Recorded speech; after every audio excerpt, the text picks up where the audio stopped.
Dámy a pánové, přeji vám. Ladies and gentlemen, I wish you good morning. We start the 5th year of International Conference of Zdravotnický deník, Healthcare Daily on health risks, and allow me to pass the floor to the editor-in-chief of Zdravotnický deník and other titles such as EU Perspective, Česká justice, Czech Justice, to Mr. Pavel Hartmann. Thank you, dear Mr. Editor-in-Chief. Dear ladies and gentlemen, allow me to open the 5th Annual International Conference of Zdravotnický deník, Healthcare Daily, titled The Economics of Health Risk Prevention. Each year, our conference brings something new, some new aspect, which would make this conference, this event, even richer. I'm very pleased that as one of co-organizers of this conference, that there will participate a new media outlet or news coverage outlet that will be called euperspectives.eu. I am very glad that this news reporting portal that will cover what is happening in the capital city in Prague will be part of our publishing house, and we plan to start already in just 20 days on the 1st of July. Though this news portal will cover all important aspects or areas which nowadays in the Czech Republic, which is part of the single market, will try to cover all important topics from energy sector up to transport, up to environment. It will, of course, focus on areas of public health, because the health of population, prevention and effective health policies and healthy population is very important for economic future of EU countries and single market. Therefore, I believe that this announcement, that this reporting portal at this today's conference called Prevention of Health Risks makes a big sense. As regards the content of this year's conference, this year we will focus on several highly topical key aspects because thanks to our great science, we have a number of knowledge how prevention of health risks should look like. We know how to do it. We are successful in many areas. Still, there are many areas where we know that in everyday life these solutions are not applied. This will be one of the topics of this year's conference. We will, of course, discuss how to improve these things, and whether some policies in the field of public health have not already been overcome, and if they do not need some innovation, so that for dozens of years we are not just repeating that we should live a healthy life, how we should behave, and then not just reading statistics that in reality it is not happening. So we try to take an innovative approach to this topic. Of course, innovations are entering not only medicine on how to different therapies, but also approach to prevention. Therefore, we will be discussing how the flow of innovations can change the map of policies of protection of public health and prevention. Last but not least, we will also discuss economic aspect, because, public finance, not only in the Czech or Slovak Republic, not only in EU, but the gist of the healthcare sector and prevention of health risks brings about exceptional costs and demands in terms of funding. In the Czech Republic and a number of geographically close countries, systems of public health financing are getting into deep deficits, and we will be looking for ways how prevention of health risks can contribute to eliminating these deficits, and that prevention of health risks becomes a strategy, part of strategy of long-term financial sustainability, not only in the Czech Republic but all across EU, and thus strengthen the competitiveness of EU economy. Ladies and gentlemen, Prime Minister of the Czech government, Mr. Fiala, promised to participate at today's event. However, we all know what is happening. Always when we have promised participation of some top officials, history doesn't stop and does not respect the date of our conference or other conferences. So most of us who are watching the news, they know that Mr. Prime Minister unfortunately cannot take part in today's conference because he is just heading to the Prague Castle to the Czech President, Mr. Petr Pavel, to appoint the new Minister of Justice, Ms. Eva de Croix. However, Mr. Fiala, our Prime Minister, would like to give us cordial thanks and ask me if we can talk at least briefly to the auditorium through video. Ladies and gentlemen, good morning. As many of you know, I have had the pleasure of attending this expert gathering in previous years, and I had very much hoped to do so again this year. However, the duties of a Prime Minister are often unpredictable and can change from one day to another. And instead of joining you today, I will be officially appointing the new Minister of Justice, Eva de Croix. Therefore, I can only greet you from a distance in this way. Topics such as innovation in prevention, the future of healthcare policies, connection between public health and economic prosperity are more relevant than ever. And as we reflect on the aging of our population, it becomes clear that these are not only relevant issues, they are absolutely critical to the sustainability of the entire system. I'm confident that this conference will be full of insightful discussions led by top experts. I wish you an inspiring exchange of ideas, bold new visions, and tangible conclusions that will help strengthen the health of our entire society. Thank you for your work. Wish you a successful and productive conference. Thank you. And now, ladies and gentlemen, allow me to welcome Professor Jan Švejnar, who works at Columbia University, where he specializes in economics and international economic policy. In the Czech Republic, Professor Švejnar has been continuously advocating for more than 35 years since the Velvet Revolution for us to be a strong, competitive economy, firmly anchored in Europe and able to hold its own in a dynamic and globalized world. He has thus played a long-term key role in shaping strategic economic priorities of the Czech Republic.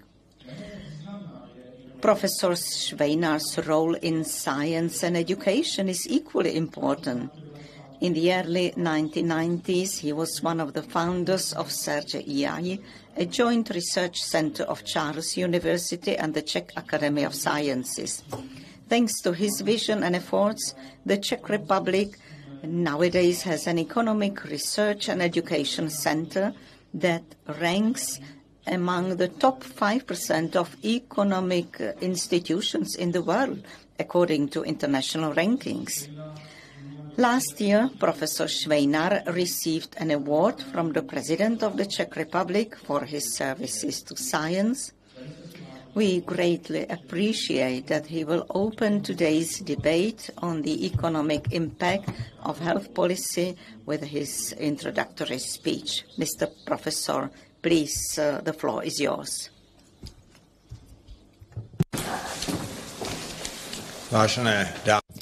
Ladies and gentlemen, it is my honor to open today's debate here in Prague, and I would like to thank the organizers and wish them the best of luck with their projects, current and upcoming. Let me establish a few theses which could serve the foundation for our debate later on. Very often, preventive care in healthcare is seen and discussed as a professional healthcare platform, which is correct, but from the view of economics, this is a very important issue also, and there are many questions that are of importance. Referring to the precarious situation worldwide, I would say that it is very unpredictable what we can expect. And we are not speaking only about unpredictability. We are also speaking about fluctuation of the values. We are faced with a new phenomenon which is called unreliability of the main partner in the terms of economic and social cooperation. The chief major partner, the USA, is not very reliable. We don't know which direction they will take. So we are speaking about a major fluctuation of values. We don't know what our major partner will do. So speaking about trade wars and lack of cooperation, the Czech Republic, as a country which is very open economically, is exposed to new challenges, to economic shocks, and should focus on things that could be influenced by it. And here, let me say that the degree of vulnerability can be lowered if we focus on preventive measures, preventive medicine, because this is something that we can influence, and we should do that. The main pillar in this area from the economic perspective is human capital. We often speak about human resources, but we need to realize that people who are productive, that they are presenting human capital, and we need to invest in it. And then we will actually create very positive effects down the line. And human capital is something that is very important. We speak about skills and competencies, education, but also health. Healthcare and preventive medicine is something that needs investment. We need to invest in human capital because then we will gain.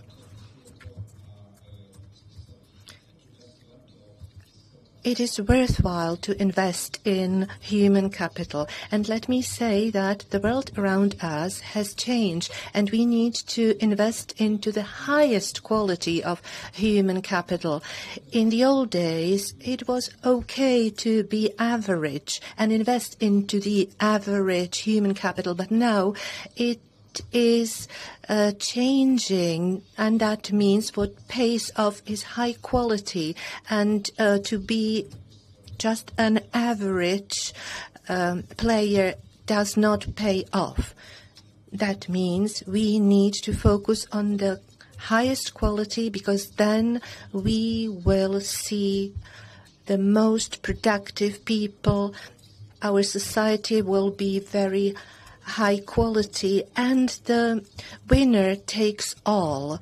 And that is the topic that is very important for us. let me stress once again that the linkage between the health of the population and the performance of economics is very important. In OECD, we see that public spending for healthcare is very positive and shows an effect on economic growth. We have a lot of measures that we see, especially sickness. If people are sick and don't come to work, then it is obviously seen as the lack of investment in this. The effect might be very important. Health risk prevention results in the best utilization of workforce, and also health standard and life standard is getting better within a society. Those are studies that have actually proven that health risk prevention influences the length of our life, and we can actually lower also the health cost by a third. As you know, the Czech Republic could do better. Long term, we have seen a short-term recession, and then it was followed by a stagnation. That means that we still have some challenges ahead of us. And what I think is that we have to boost all factors that could influence the health state of this country and of its population. This is very important.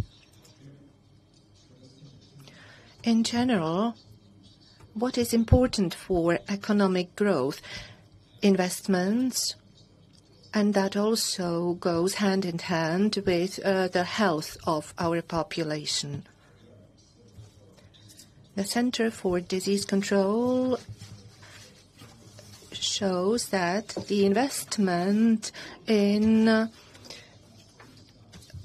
healthcare prevention pays off by 70% of cases. That means that we need to start treatment in the preventive area, not only wait for the curative phase.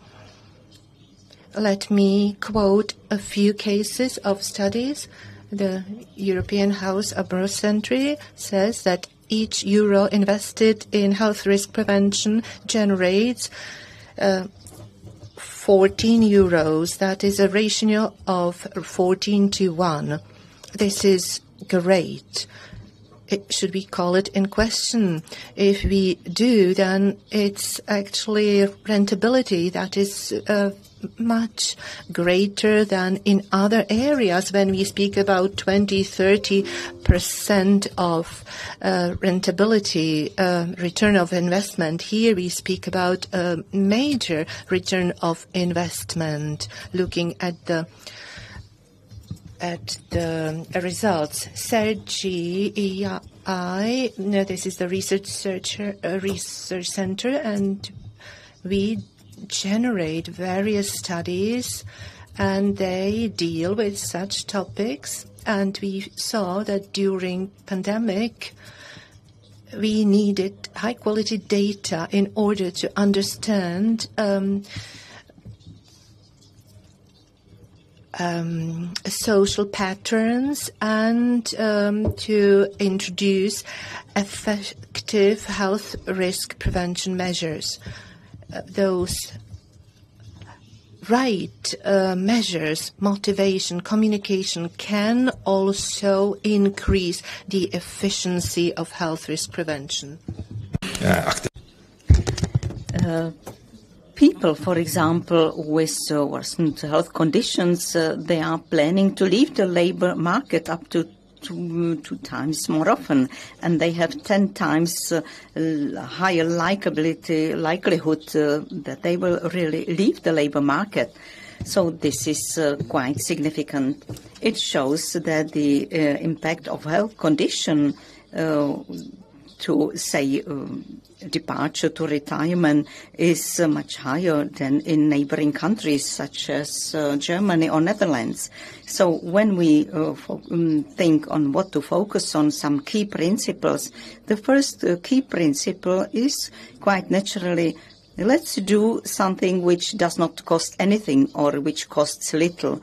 Of course, let's diversify our investments when we talk about funding. Of course, let's strengthen prevention of health risks already in public education so that it becomes indivisible part of the system. It doesn't cost anything and it can have a long-term impact. The second one, let's invest to screening programs that have a high return. I believe this will be a topic of hot discussion here. I believe Czech Republic is heading the right way.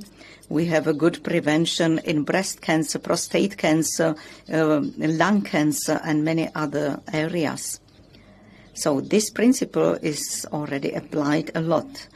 And the third is eliminating risks where there are no other ways. So to do the cost-benefit analysis and to focus on programs where it's much more effective compared to some alternative options. And of course, all of us know that though we are carrying out structural reforms, it's necessary that the Czech Republic advances further in structural reforms, be it reform of retirement, labor market, education, and of course, health care. And here, our interest, not only political, of course there are many clashing interests. What is important is that in the field of prevention there are not many different opinions. Basically, almost everyone agrees that this is something which is not a big burden to public finance, that it doesn't need that much political courage. It rather requires to be consistent. So it's a huge area where there could be quite a big consensus. So this is only to find a way how to implement it the best way. I would say here is important that all institutions which are active here, I know there are representatives of insurance companies. They can play a huge role. We see it in different health systems. Of course, the health system in the US is different. They focus there on calculation of risks. There are huge statistical teams which are trying to estimate how to set premiums, payments, how to help people to live healthy life, because these investments have huge return on the investments. So it's important to fully utilize all these tools of public policies. Also, I would like to point out to the fact that the problem here is more complex. I do not mean prevention now, but I talk about the healthcare sector. There are more important stakeholders than in other countries. Of course, in employment field, there is an employer, employees, and government in a sort of tripartite. Here you have patients who are insured, who need care. Then you have insurance companies, you have physicians, you have government, you have pharma business. So here it's much more complex to find consensus and to create very reasonable economic policy. However, I believe that especially the field of prevention should be one of the easiest ones and most successful ones. So I hope that was, say, a good opening of our discussion, to which I'm really looking forward to. Thank you. I would like to thank Professor Švejnar. And now I will pass the floor to our host, of Editor-in-Chief of Zdravotnický deník of Healthcare Daily, Mr. Pickert. Thank you for the very nice introductory words, Mr. Professor. I'm glad that you emphasize where we are successful at in the Czech Republic, be it screenings or reducing risks and so on. I would perhaps ask the first question, I would call it a basal question. Topic of our conference is connecting two areas, economy and health. What comes as first across your mind when you combine these two big topics? It is actually these two topics are those which are the most attractive when we talk about economic, because there is the symbiosis which are already indicated. In many other areas, the trade-off is much more harsh. I mean that costs linked with some investment activity mean that we need to deprive somewhere else. In this area, it's a win-win situation. When you invest reasonably and well, it has a very positive impact. And there are only few stakeholders who would have a completely different opinion. So in a well-functioning society, this can be used to the general benefit. So general welfare. So I believe this is a topic which really deserves a lot of attention and where we can get to very positive results much faster than in other areas. Is there, when we talk about the healthcare, is there something which is really difficult? Yes, it was one of my last points, that we as economists can quite well analyze, and we can have some opinions and recommendations in areas when there is just one stakeholder, such as government, which takes all the decisions. A little bit more complex is when you have two stakeholders, such as employer or employees, and they are negotiating wages and all the other conditions.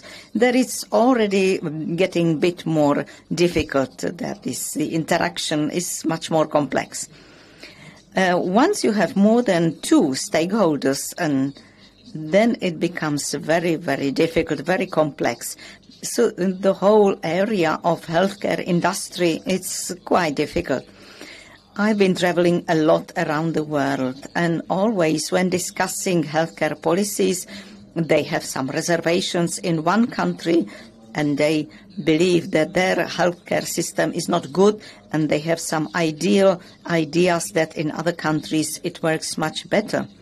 So, of course, the final outcome may not be perceived as ideal by all the involved stakeholders.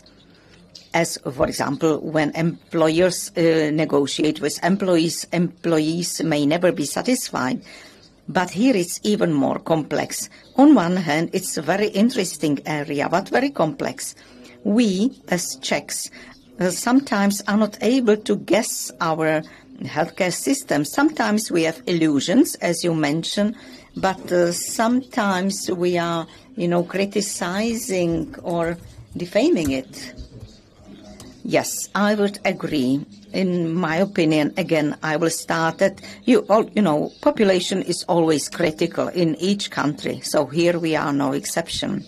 But I believe that our healthcare system really provides a wide support to all parts of population. Of course, there are some bottlenecks which we can focus on, but the system as such, as a whole, does not eliminate some considerable part of population, as it is the case in many other countries. Is there anything that we should protect? Some part that we should protect? I believe that yes, that this is the coherence of society, so that we feel in a positive way as society. It is necessary that we guarantee some key principles, some key care. As economists, I would dare saying that we should focus more or reflect whether we should not, apart from primary care, if we should not allow people to pay for some additional health care, as they can pay for better train and transport or many other cases. Also, as societies are becoming more rich, people are spending, and they are willing to spend more for some more quality products. They go to better high-scale restaurants. At the same time, they want to have the opportunity to pay for a better healthcare. So I would say the basis must be good for everyone, for the complete population. But those who can afford it to give a chance, which is a very sensitive topic politically. Mr. Professor, can economists find a common language with physicians? Yes, they can. I would say that what is quite problematic in our country is that we do not have developed a system where economists are studying health economics. So at Serge Institute, that we have only 20 economists, which in itself is really a huge problem. But that's a different chapter. So we cannot afford to have a specialist economist who is focusing just on health economy, which is a huge problem. But when we need someone who takes care of public finances, microeconomy, and many other fields. So it's not easy to find such specialized economists. And all the studies, economic policy is very elaborated. But unfortunately here we cannot afford this. Let me get back to what you discussed in your opening words. You mentioned presenteeism, absenteeism, and other aspects that can have impact on full performance of employees. Can it have some global impact on GDP or a global economy? Can it be measured somehow? Yes, it can be measured. It makes sense to measure it. And it's really important to focus on this aspect because the labor force, people, this is something which is not standardized, such a pack of cement or pack of bricks to see whether there is higher intensity or lower intensity. When we talk about labor intensity, it is changing a lot, these capabilities of labor force, which is one of the key points. We have the capital and labor force. So in this aspect, it is one of the most important pillars, and it is important to be aware of what is incentivizing people to be more productive and, of course, so happier to have lower absenteeism. So here the impact on GDP is very substantial. Should there be more involved employers in taking care of health of their employees? Yes, they should. It's very important in countries where it works well. Employers, they very carefully select either insurance companies or first insurance companies, then they put big emphasis on the way of remuneration, incentivizing their employees. They are giving them vouchers to fitness programs and many other aspects of preventive care. So, yes, it should be the employer who should be interested that his employees are healthy, that they are not absent from work, and also that they do not quit, that they do not leave the job. So the issue of involving employees to the team, it's very demanding, and each employer is trying to minimize, this. Is trying to minimize job turnover. Should employers be involved? Yes, I believe employees or citizens, they are voting, and then all others who are involved, because as I indicated, it's a combined effect of many stakeholders. And if there will not be a dialogue or discussion between many stakeholders, we do not reach some optimum outcome. So it's very important that this sort of negotiation or exchange of opinions, that there are interested all parties or all stakeholders. Speaking about hiring people, integrating them in work efforts, I would ask you whether we still have some room for improvement. Can we use AI for that? Well, I would say all aspects are important, but the human aspect, the human factor is the key, because it is a human being who creates AI and is creative. That means that health risk prevention, good health, is key, because we see that human capital is the most important aspect. One more thing. These are statistical data which are from the US, and they measure capital. And 3/4 of capital is made up by human capital. And that is actually 3/4. And that is self-evident that health is the most important. Well, human capital takes priority in your vision, but how do you see AI? How would it influence the labor market? We don't know. Nobody knows, because it's a new thing.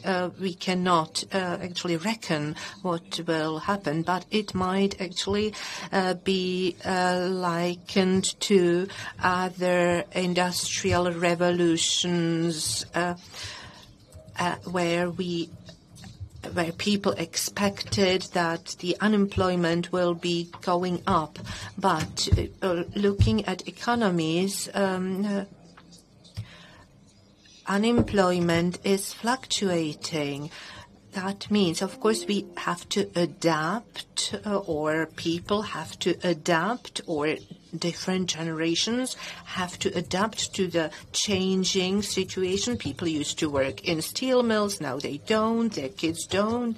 So that will make a huge difference, but I wouldn't expect difference in the sense that many people will be out of the market. I would say that working times will be shorter. We are speaking about 16 hours, 7 days a week, and this will be going down. Okay, we see that also in the healthcare sector, where we see the pressure, where the healthcare workers also want to spend time at home with their families. However, we see a shortage of people in the healthcare field. Nurses and other healthcare personnel are actually not enough. So do you see any actually opportunity in this? Yeah, I think it will be a huge opportunity. I would ask whether Europe will be able to actually use it, because, as I've already mentioned, our reliable geopolitical partner, economic partner, is not reliable anymore, is changing, and the question is whether people will be willing to switch to other professions, and it's up to the Czech Republic and Europe whether they will be able to use those changes. The best universities in Chicago and Johns Hopkins, they used the huge wave of refugees. The question is whether Europe will be able to do that, because winner takes all. And there Europe will be able to actually attract all these refugees. And if it will be up to Europe or Asia, because in Hong Kong they are building a huge university of this kind, so there will be a competition. And we have a system of thinking patterns, so it will depend on us. Let me add, I'm also an economist specializing in labor markets, and I think that we should use the potential of raising salaries. And if actually companies complain about actually not having enough people, they should raise salaries. This is interesting because in economics we speak about quantity and price, but we speak about quantity, but we do not speak about prices. And the income here in the Czech Republic is 50% of what is in Germany or Austria. So why don't we increase loans and incomes? Do you know why? Yes, it's a system when the employers and also the government officials don't focus on it. And of course, the company actually needs to generate profit. Of course, they are not willing to do this, but those heads of companies who see that they will get better productivity when raising income to their employees, they will do that. Looking at inflation and immigration, we could actually get highly qualified people from America, for instance. How could we attract them here in Europe besides the better pay? Not only better pay, but also conditions. Of course, in Columbia University, we have got great people, and it's because not only because we give them fair pay, but there is not much bureaucratic burden. There's not red tape. We work in teams. It's like in football. Everybody wants to be the best, and everybody needs to play at their best. So you have to create this environment. We are very horizontal in terms of hierarchy. Even young people here, you would call them assistants, but they actually at Columbia University, they are homogeneous. They are actually at the same level as professors. So if you could bring up this together with the fair pay, then Europe has to things to offer. Many Americans say that the lifestyle in Europe is great, so that would be the first choice, Europe. Do you feel at your alma mater university, Columbia University, that there is interest? Well, I speak to people a lot, and I know they are interested, but in Yale, we know many people there. I know that from Yale, many go to Toronto, to their university in Canada. Well, we still need people in the healthcare sector, but many will be coming from the East. Yes, this is a step migration. That means step by step. And we see it within a country where people go from rural areas to cities. We have seen it here. We've seen it in the West when people from Portugal would go to Germany, to Switzerland. This is a natural phenomenon. But we need to realize that stability does not mean nothing is changing. A good economic social policy means that there are flows. There are flows of people who go and others who come. So it is very important to have those flows who change the structure. And if you give better pay, then it is more changing and fluctuation is greater, but it's good and healthy. Well, let's focus on one topic which we will be discussing throughout the whole conference, and that is the principle that we call evidence-based medicine. Do we have evidence-based economy? Yes. And I would say it came from that, because first it was called evidence-based policy, actually coined by economists, and it started in the US and in the UK, and a think tank that I established here some 12 years ago actually discussed this phenomenon that is actually very important. Now there is a bill discussed in the parliament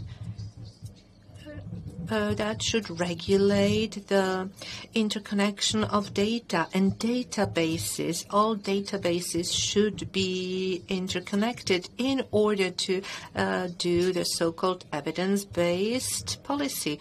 Of course, we will be actually relying on hard facts and not on opinions. Well, this is something that is important, especially in the public health care sector, because we should have evidence that ensues from facts.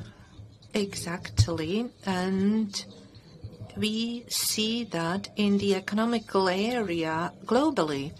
When doing any tests or experiments in economics, then we use a situation in developed economies because it doesn't cost so much.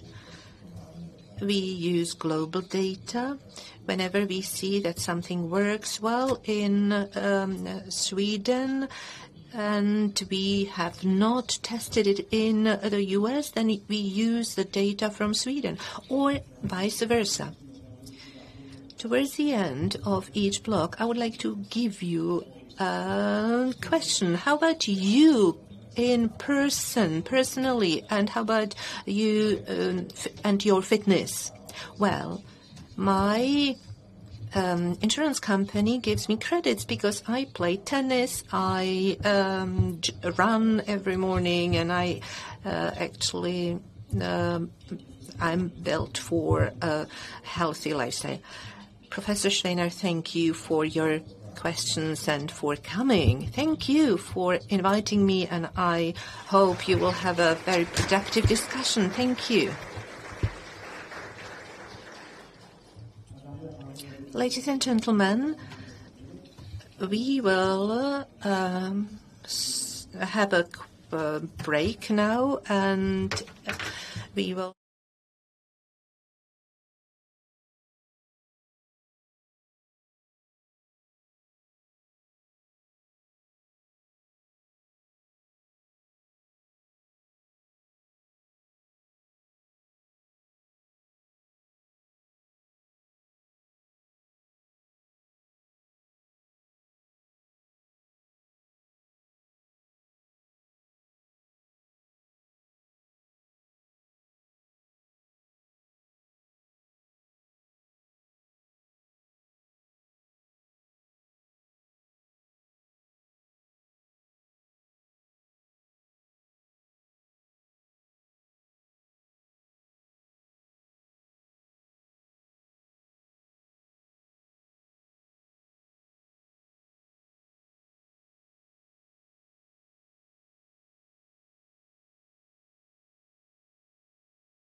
Love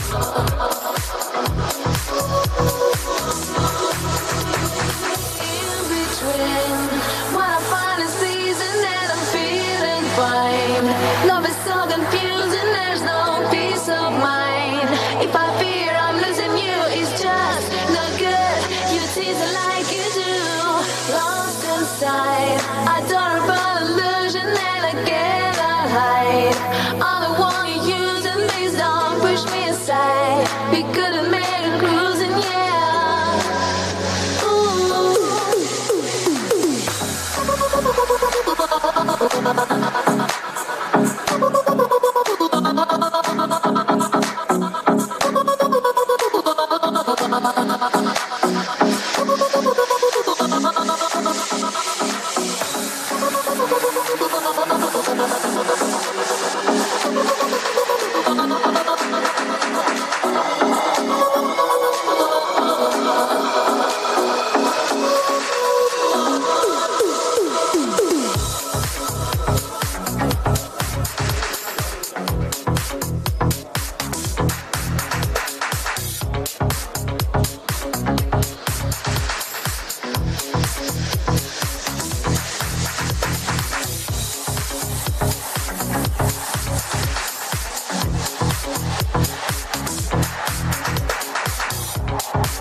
Somebody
Dámy a pánové, začínáme za 3 minuty. Ladies and gentlemen, we are just about to start.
Dámy a pánové, poprosím vás, prosím, pojďte do sálu, poprosím naše hosty, aby zaujali svá místa tady nahoře na pódium.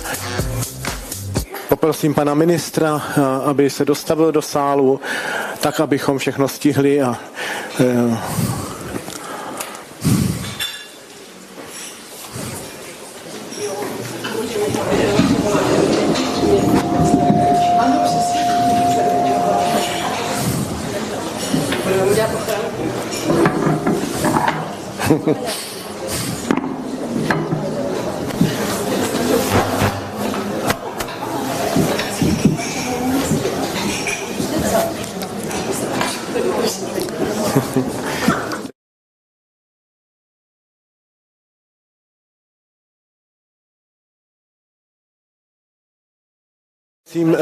jestli by nemohl někdo z kolegyň, kolegů tam říct vedle v sále, že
Actually, we have had a very nice opening in the first panel, where we want to talk about prevention of health risks in practice, why we are not doing what can save our lives, though we know how to do it. I'm glad that we started with the physical exercise.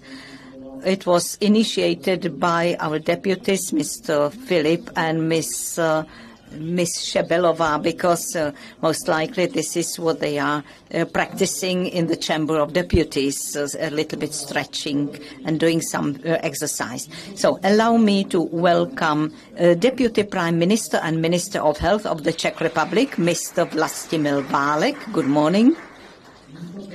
Deputy Chairman of the Health Committee of the Chamber of Deputies and Chairman of the Board of Directors of the General Health Insurance Company, Mr. Tom Philip. We very much appreciate that even in the very busy political time, we can invite a member of the Health Committee of the National Council of the Slovak Republic, Mr. Peter Stachura. And I also welcome member of the Health Committee of the Chamber of Deputies of the Parliament of Czech Republic, Ms. Michaela Šebelová, and talk about movement and physical exercise. We can't leave out someone who could give lectures on this. Allow me to welcome Olympic champion and world champion in cross-country skiing, Ms. Kateřina Neumannová. Before we talk about the movement, I would like to start with screening. Even Professor Weinar mentioned screening programs as something where we are good at as a Czech health industry. So I would like to ask Mr. Válek, our health minister, if he can inform us what are some new programs, new screening programs, and to provoke a little bit if there are not perhaps a bit too many of these screening programs. Well, definitely we do not have many screenings. We do have the most, I would say, in the world, but still it's not enough. And we hope that some other screening programs will,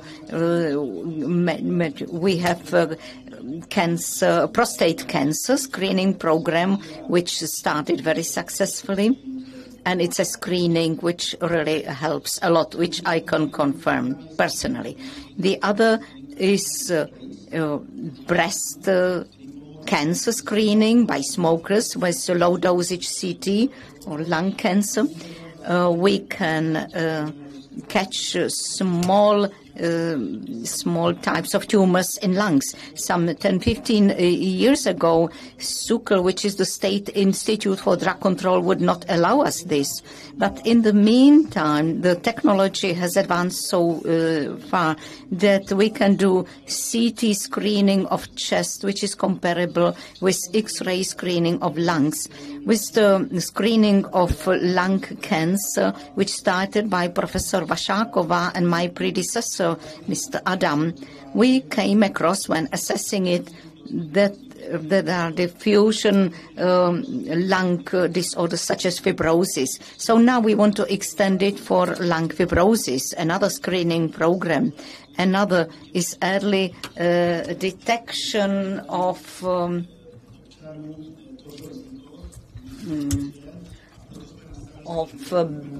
abdominal aortic aneurysm, which can help to discover fast some risky shape of the aorta to, be screening the patients. So these three screening programs I consider the most important ones which started. Of course, we are evaluating other screening programs. We now interconnected data of Ministry of Labour and Social Affairs and Ministry of Health. So nowadays we are able to say whether the screening is available and meets the conditions not on the level of regions or cities or municipalities. So we found out that, for example, in the city of Jeseníky, we know that we need to start up with some other screening programs. Other cities such as Zlík or colorectal carcinoma, another screening program. So is the number of screening programs final? And do you already consider another one? Well, the package is not final. Of course, we want to start with other ones, such as neonatal screenings and some other screenings linked with COVID. So these are two programs that we are discussing.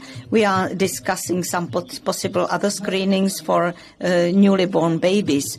On the other hand, we are also discussing with gynecologists that we will need to switch the cervical cancer screening. Senator Sitterbach, we managed to approve this, is to increase oculation or vaccination against papillomavirus. We are doing almost the best in Europe, and most likely by younger women we will be able to approach this carcinoma cancer or cervical cancer screening. And how are you satisfied with how people respond to the screenings, how they attend them? I will try to not be that serious. When I said that thanks to screening program, I was fortunate that they discovered prostate cancer in my case. So a number of young or men in general who participate in the screening increased. However, I'm not willing to be trying new types of cancers on myself. So we can use general practitioners and some insurance companies who are doing great job. But the new one will be EZ card. It's a digitalization which already started. The bill has been passed. And in EZ card there will be all the screening sites in all over the Czech Republic.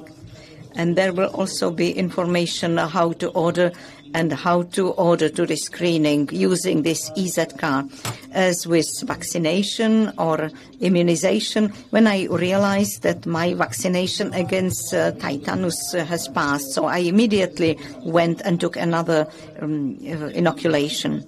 As well, employers, they want to have a healthy employees. That's why an agreement with the chamber and with the unions, we agreed that they would support preventive checkups, and which means they will be able to deduct them from taxes. The third thing is availability or accessibility. We need to expand the network of screening sites, because it's all on the level of ORP. We need to discuss whether there is not small number of men or women in the given screening program. For example, because it's difficult to access this screening program. And the fourth thing, which I consider perhaps the most important, publicly known figures, and I think in Slovakia one couple admitted to go to colonoscopy, I believe some famous singer, and it increased significantly the interest in colonoscopy. And here there is a number of, highly known stars or media, publicly known figures. They should really publicly support screening. If there was that much advertising on TV on screening programs as they are on alcohol, situation would definitely change. I will now ask Mr. Stachura, what is the situation in Slovakia? I apologize. No. One more important screening which I forgot, a screening of osteoporosis, which was based on the will of insurance companies, especially General Insurance Company. We have some additional 150 screening sites where they have the standard equipment to detect osteopenia or osteoporosis. Thank you. And now it's your turn, Mr. Stachura. Thank you for inviting also someone from Slovak Republic. We know we are known as a republic which is doing policy to all four world sides, but we perceive it rather as a shame, those of us who are in opposition to the current Slovak government. So let's get back to the topic of screenings. Slovak Republic also has some screening programs. We had 3 screenings as regards large intestine, lung cancer and also breast cancer. And now we have 2 new screenings, as our colleague minister said. We have also screening, prostate screening and lung cancer screening. When talking about aorta, we were striving to get this screening, but have not succeeded yet. The main problem in Slovakia is that we do not have good collection of data. We do not have registers good enough. They do not work as they could. So I would advocate to start expanding the screening basis. The screening must have the added value for patient. This is key. It's not about making some pharma companies happy. The screening must have big importance for the patient, and then it's necessary to be monitoring, to do it evidence-based. And here we have problem in Slovakia. We have different kind of dogmatic settings that do not bring benefit. And I will give you a short example. For example, until now, we were doing breast X-ray checkups. It was subsidized, I think, some 20 euro. But of course, the benefit for the healthcare professional was higher than for the patient. So we are trying to eliminate such dogmatic sessions in Slovakia and Czech Republic. I believe we are not that rich countries. We need to carefully evaluate each one single euro to be spent on this. And screening programs are an excellent example. I am very much advocating to use them, but it must be evidence-based medicine so that we do not expand the medicine of healthy people at the expense of ill people. In Slovakia, it is quite an urgent issue to get to the doctor, to get to the physician, or to have the health checkup done. In my opinion, it is necessary to have some reasonable discussion. What is really good and of benefit for the patient? Colorectal carcinoma or breast cancer, we have seen that we have achieved much improvement. Does this have effect also in Slovakia? This is where is the problem. We are not collecting data, and which is a shame, really. As we opened the gate to some innovative medications or drugs, thanks God, it's because this is an added value. So unfortunately, I can't give you a good answer to this. I assume that yes, but as my colleague, Mr. Czech Minister of Health mentioned, it's all about the background, which is responsible, whether the screening will be successful, high quality, how high quality are the mammographic centers, how you do benchmark, how you do comparisons, what is the real check of the outcomes, if the data which is collected, if it is unified. And that's a huge problem in Slovakia. I am really envy of your Institute of Medicinal Agency, because it's important to be comparing relevant data. So I hope next time when I come, I will be able to be more positive. Even in the field of electronization, some Czech companies, you are doing better. So it depends which topic we are talking about. So I hope next time it will be more positive. Mr. Philip, could you please give your comments? We ask how to follow up to what our minister said, how to increase the number of patients involved in the screening programs. Currently, we have a national screening center, which was established several years ago, and it is proposing the strategies. So this screening center also actually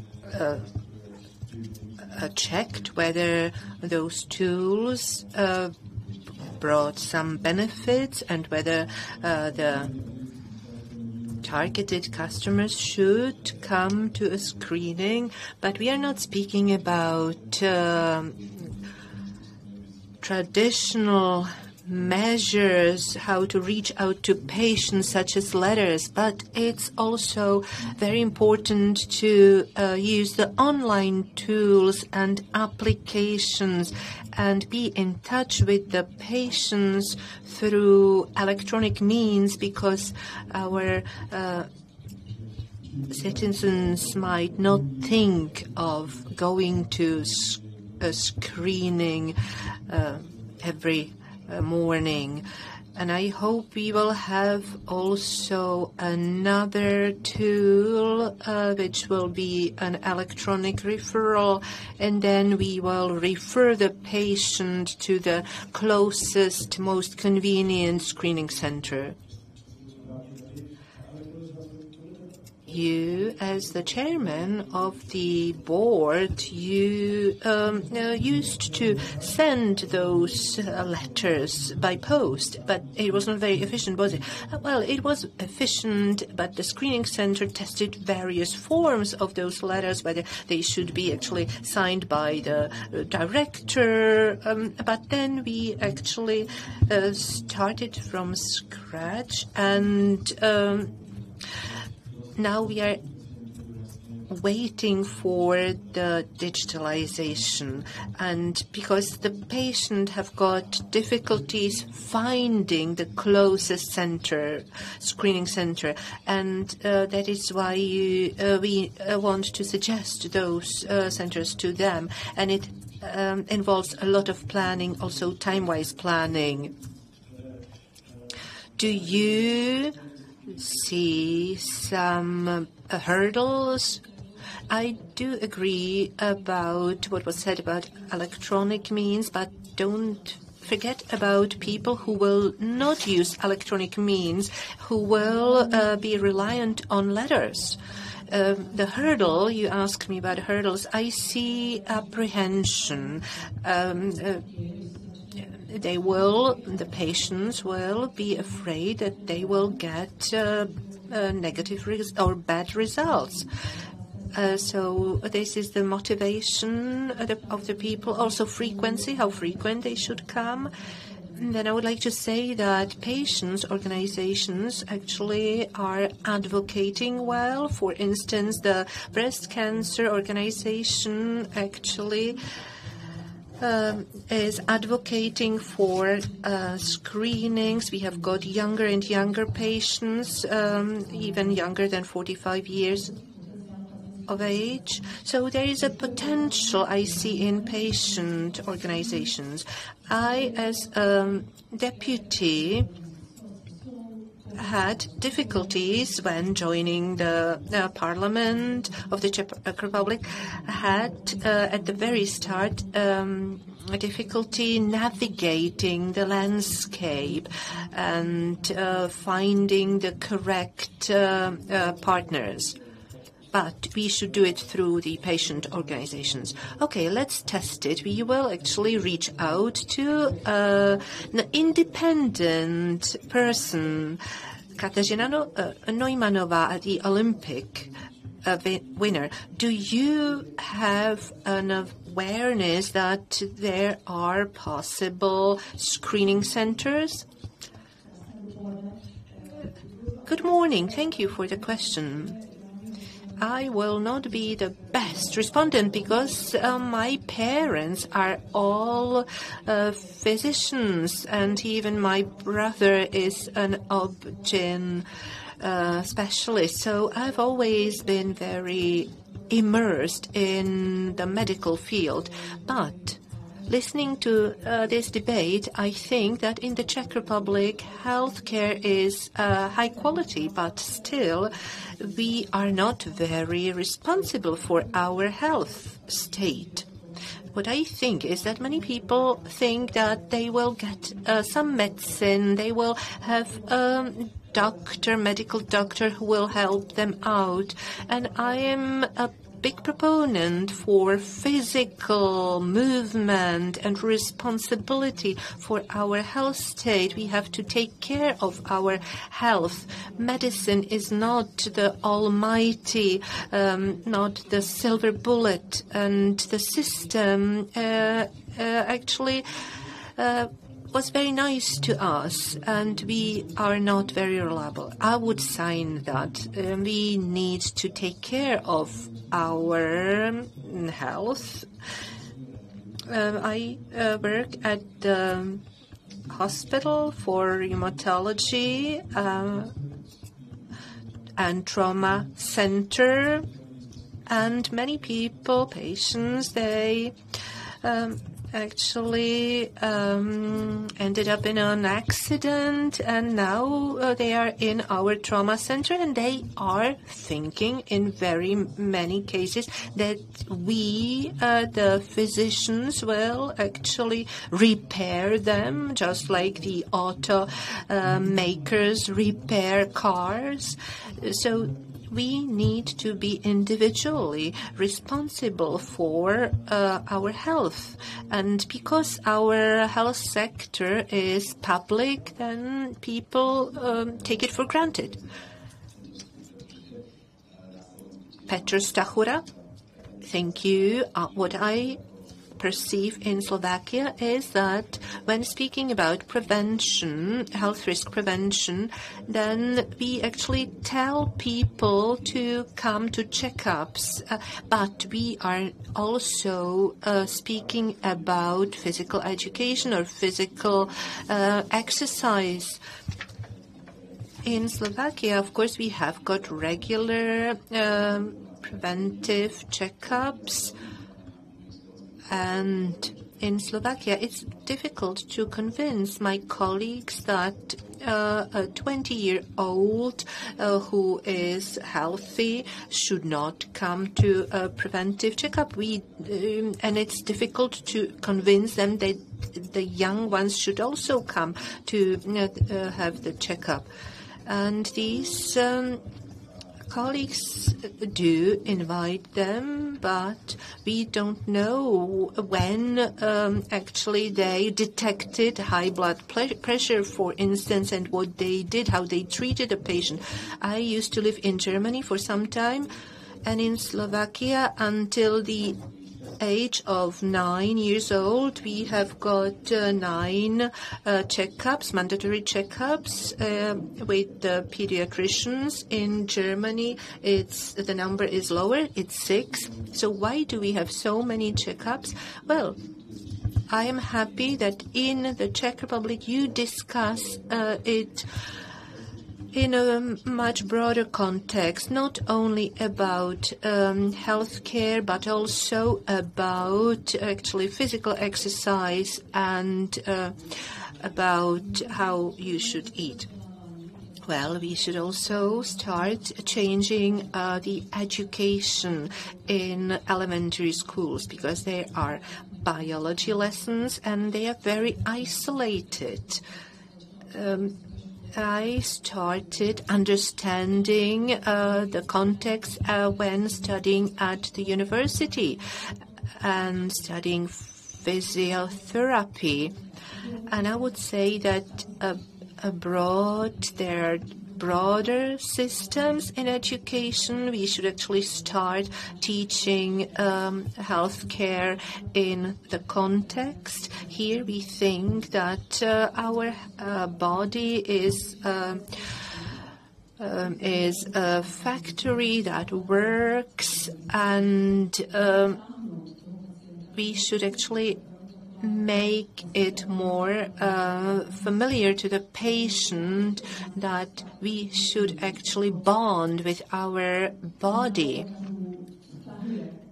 not many physicians make it clear to the patient that the patient should be integrated, involved in the decision-making, in the physical exercise.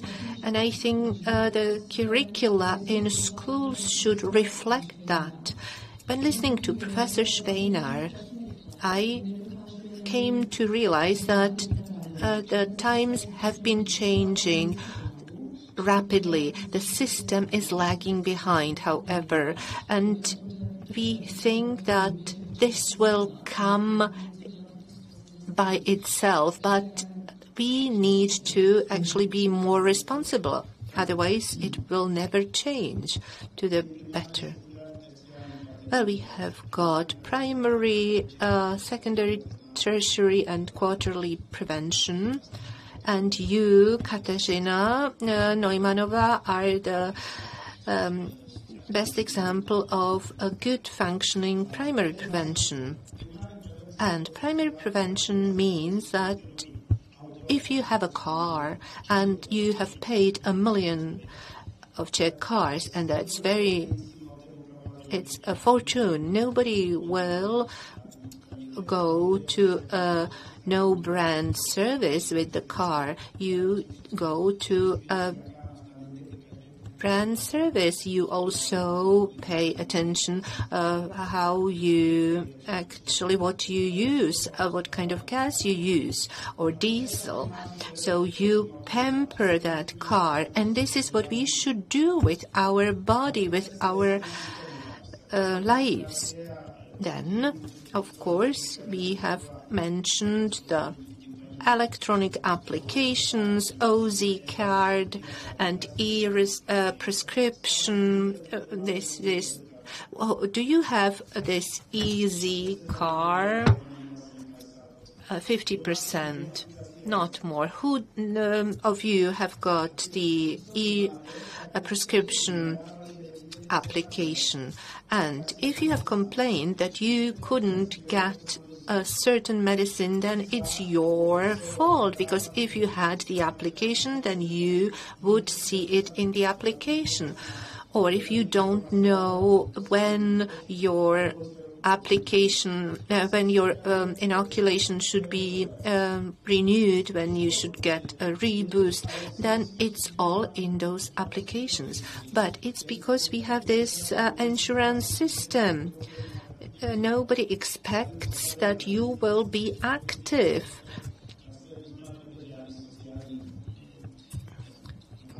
This is the system, and that's why the system is so divergent from the US system. You get a job in the US, and if you have a system, healthcare system, then you are happy. And law enforcement or military service members, they get the health insurance system for free. Otherwise not. It's the best benefit. So high quality education and high quality health prevention or health care, that is the highest benefit that you can get. Here you take it for granted.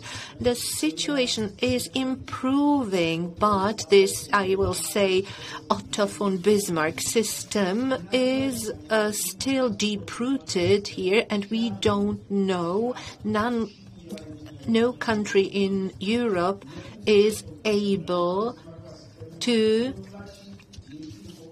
make our citizens more proactive to take care of their health and use primary prevention measures.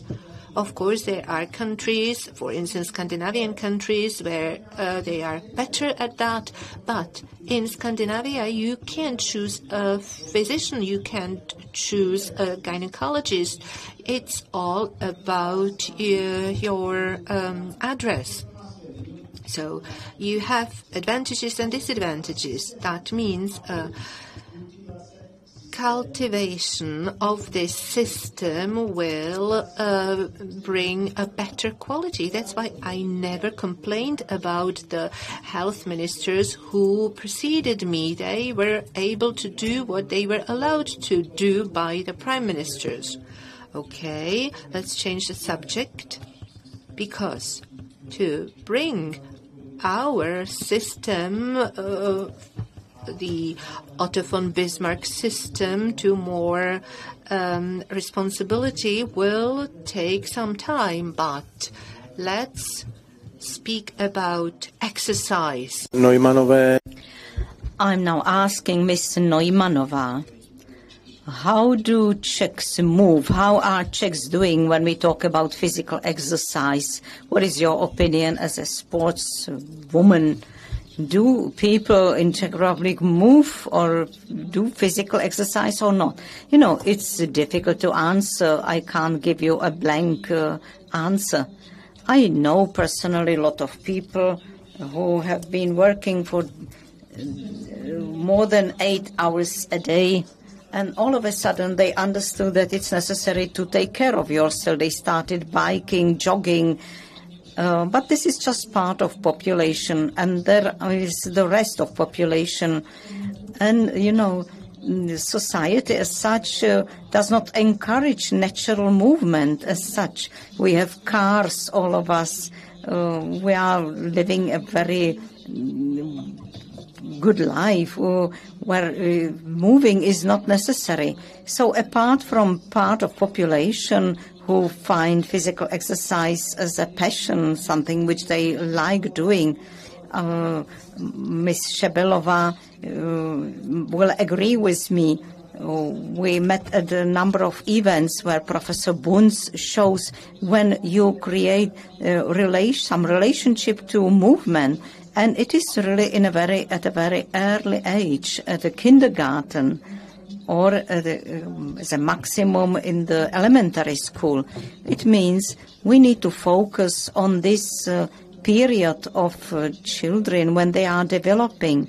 Also, when parents are active sportively, it has a big impact on whether the child will be moving or not.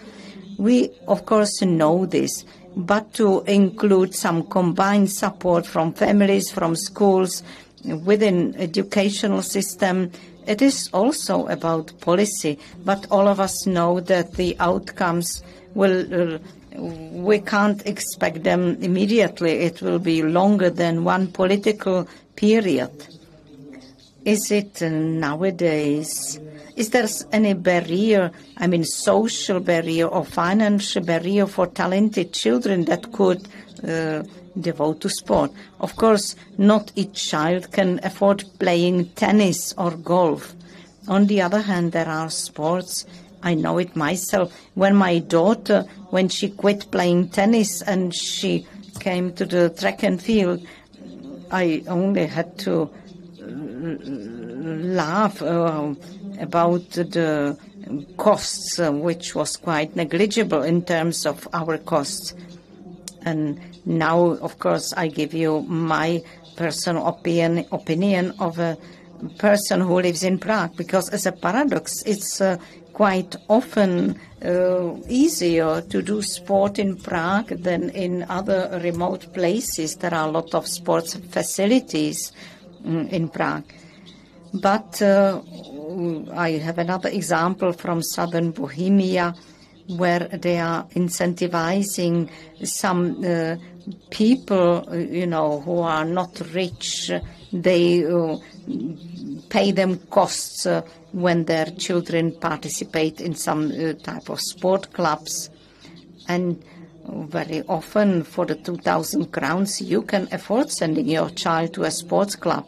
So we find some exceptions, but I would say in general, I believe there is quite a wide offer, so I do not see it as some limiting factor. Now we have two deputies who focus in long term in how to get people in Czech Republic moving. Thank you. I'm thinking how to concentrate what I want to tell you. First, what is very positive, that it starts already to be a topic, combining health and sport as a prevention. Even the National Sports Agency paid a lot of attention to this at their recent event. So I believe there is the way is a cooperation. What is quite complex, a number of my colleagues, not only from our party, but even from other political parties, they are looking for one, sham that you can use, that you can enter to your head and you can use it everywhere. But it's not like this, because from what we said nowadays, only other generations will profit from. But I'm not interested in getting some political benefits or points. I believe it's a hugely important topic. It was mentioned kindergarten here. I believe we should change criteria when we are selecting kindergarten teachers. And when we adopt them, take them to universities, they should be able to sing, to play some music instrument. So unfortunately, the outcome is that it's not very common that in a kindergarten they spend a lot of time on physical activities. And we see that the body of young children is changing already in kindergarten. So it's important to change what we are expecting, what requirements we have for kindergarten teachers. If they or at schools, if they include mathematics instead of physical education, then it's difficult. There is an institution who has the mandate to be monitoring this, and in cooperation with Ministry of Health, they create a document called Active School, which already exists. We have this document, and there are very precise and very good recommendations. And the South Bohemian region, and they really support implementing this program. So they, as a region, they support that schools get a helpful hand in the way how to implement this document. And this document already exists, and it will not cost us anything. And it's an example of good practice, how to transfer this to kindergartens or to schools. Unfortunately, it's a society-wide problem. At secondary schools, 20% of students, they do not participate in physical education based on the fact that their general practitioners, they prescribe them, they confirm that they cannot participate at physical education lessons. 20% of them, which is outrageous in number. Of course, there is a pressure also from the side of parents, because girls may be facing some not nice comments from the physical education teachers. I have one example from Italy. It's a spa center. They started to cooperate, fitness center, regional municipality, and university, and they have a kind of program how to improve lifestyle. And in the spas, they prescribe movement or physical activities. I believe this is something we could start with. There should be some chart. Who of you knows WHO recommendations on the proportion of physical exercise and does have this document in your doctor's room? So now we have even less participants than before. This is something that each GP or each physician should know. And there are some general recommendations, 150 up to 300 minutes per week. Even,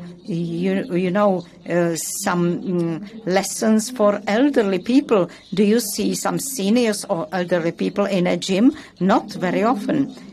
And when I talk about this movement on prescription, because people trust their physicians, their doctors, and very often when doctors tell them to do something, But we can tell the people how often they should be moving, whether once or twice a week. What intensity should the training be?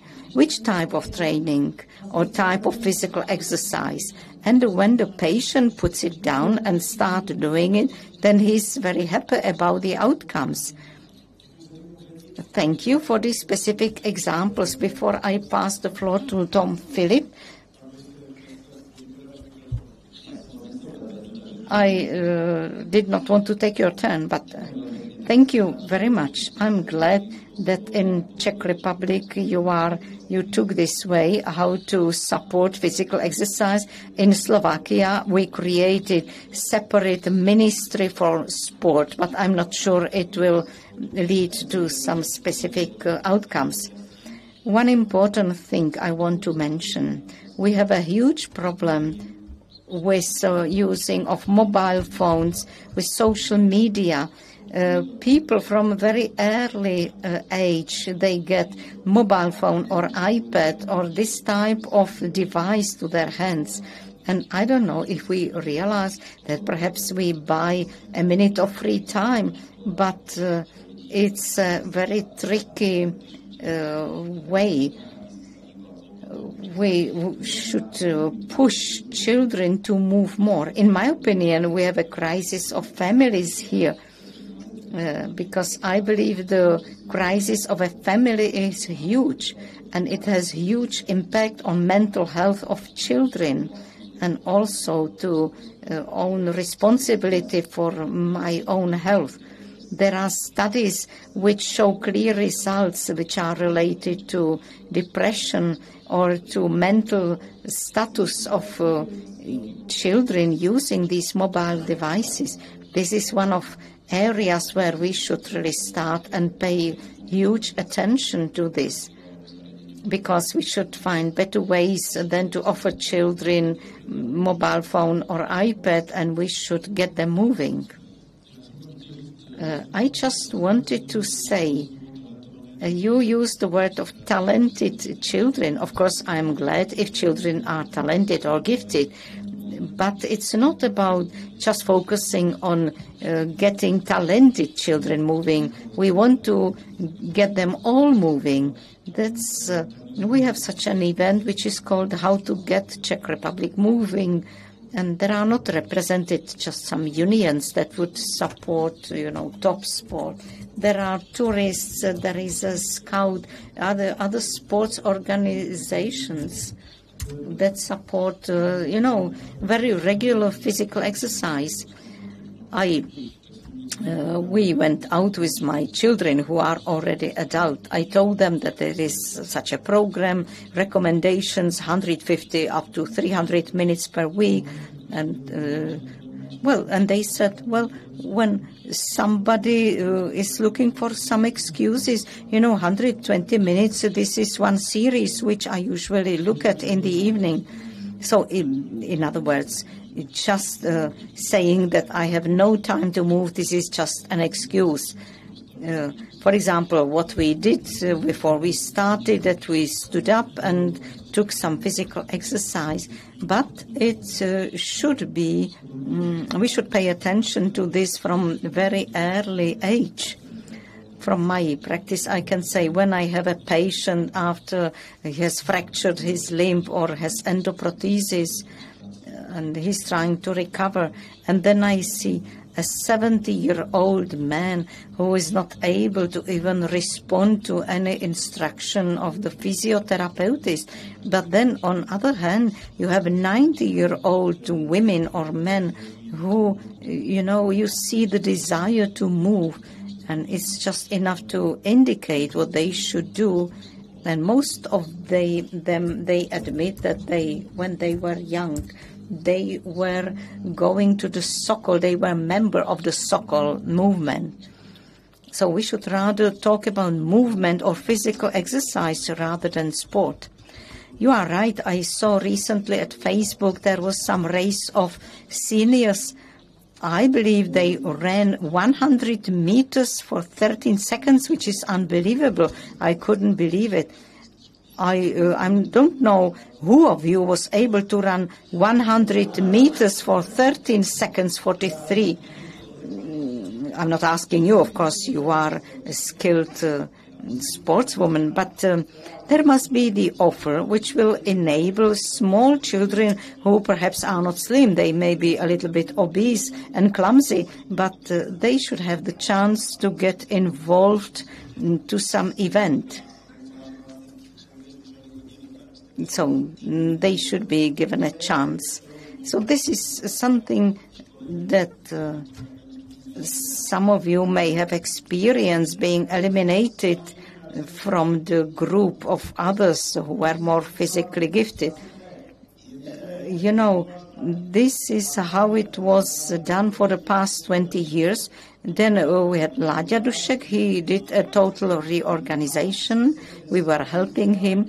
And nowadays, UZIS, which is the Institute of Health Information and Statistics of the Czech Republic, we created an organization called MIKES, which should supervise statistics and evidence-based results. They involve Kochler institutes and other organizations, and they are one of the top institutes in the world. And I did the National Agency for Public Health. It is very important to involve such organizations that will help boost our health. And of course, there is also the board for healthy diet, and that is also important. However, we should also focus on young children who are obese. We had a program for them. They were given a smart bracelet, and they were connected to an application on the smart device, smartphone, and they were supposed to actually collect some Pokemons using their mobile phone. And now we see that there is a positive effect, and we want to roll it out for the first 5 years in the elementary school, and they should actually have physical exercise more often than twice a week. And that's why you have said it correctly, that there is a family crisis because the parents, grandparents used to do exercise.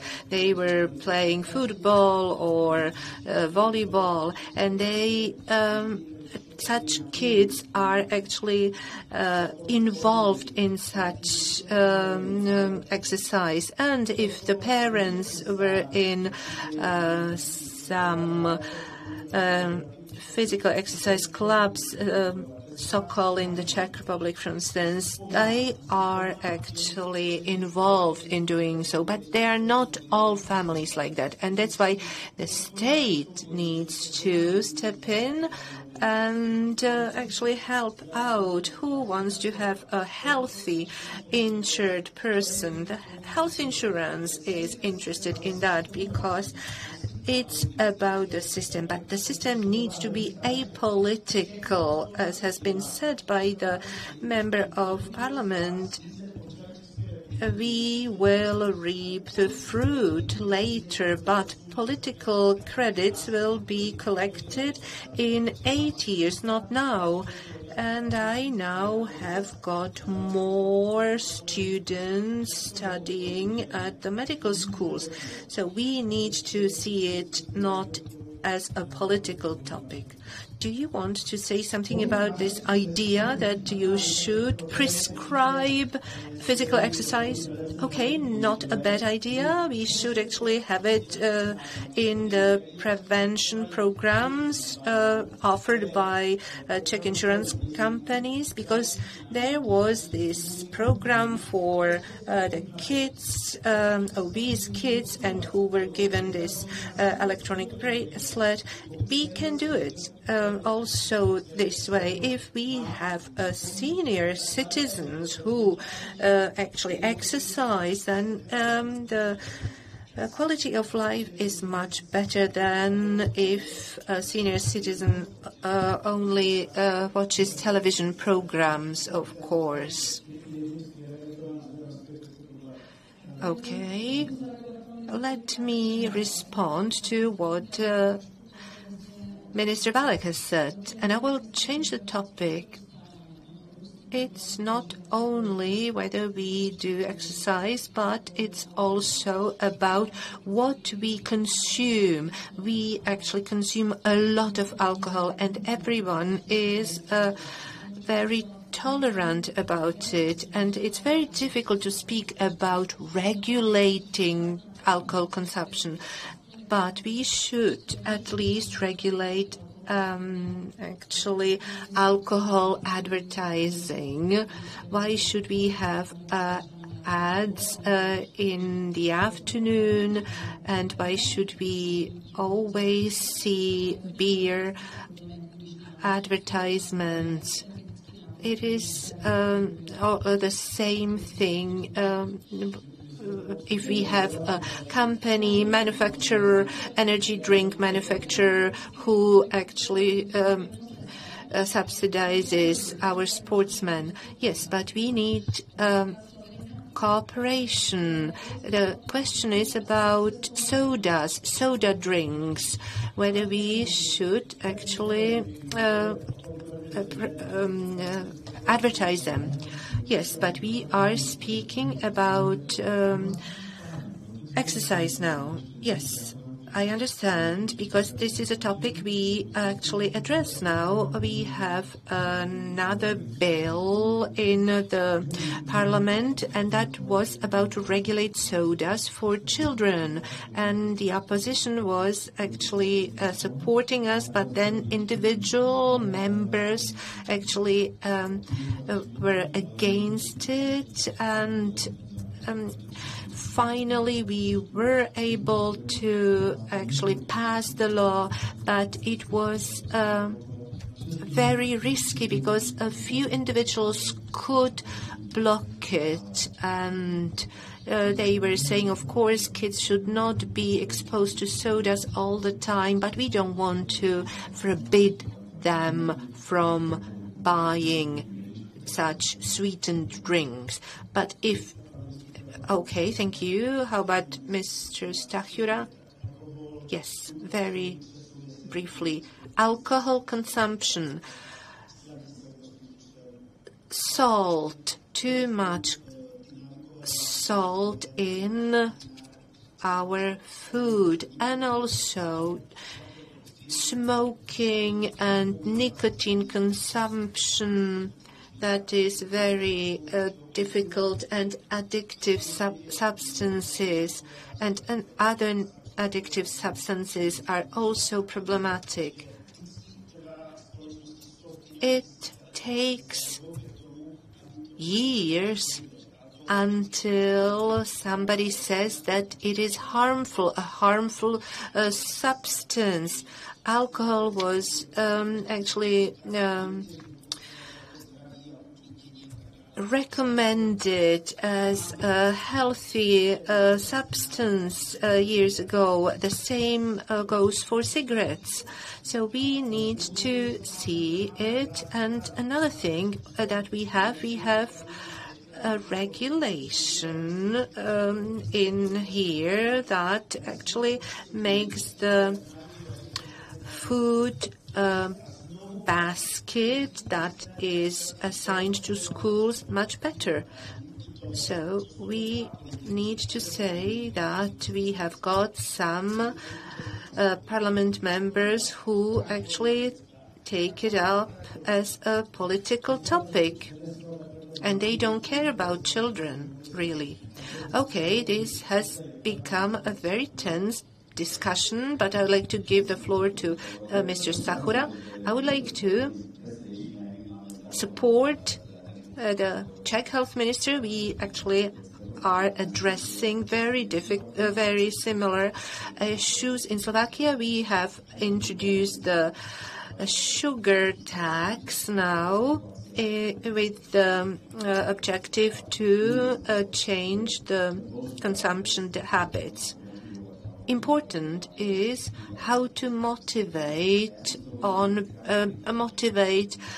behavioral changes in our society. In Austria, for instance, when you go to a canteen and you pick your food, you see the number of calories written next to the food offered. And I myself realized that I actually changed my choice according to what was written there. And I would say that people should be motivated to think about calorie consumption and about exercise, how it is important, etc. So this would be one of possible tools how we could motivate our people. Unfortunately, the speaking time of this session is nearing an end, so I'd like to ask Kateřina Neumannová about the importance of physical exercise. Why is it important? Thank you.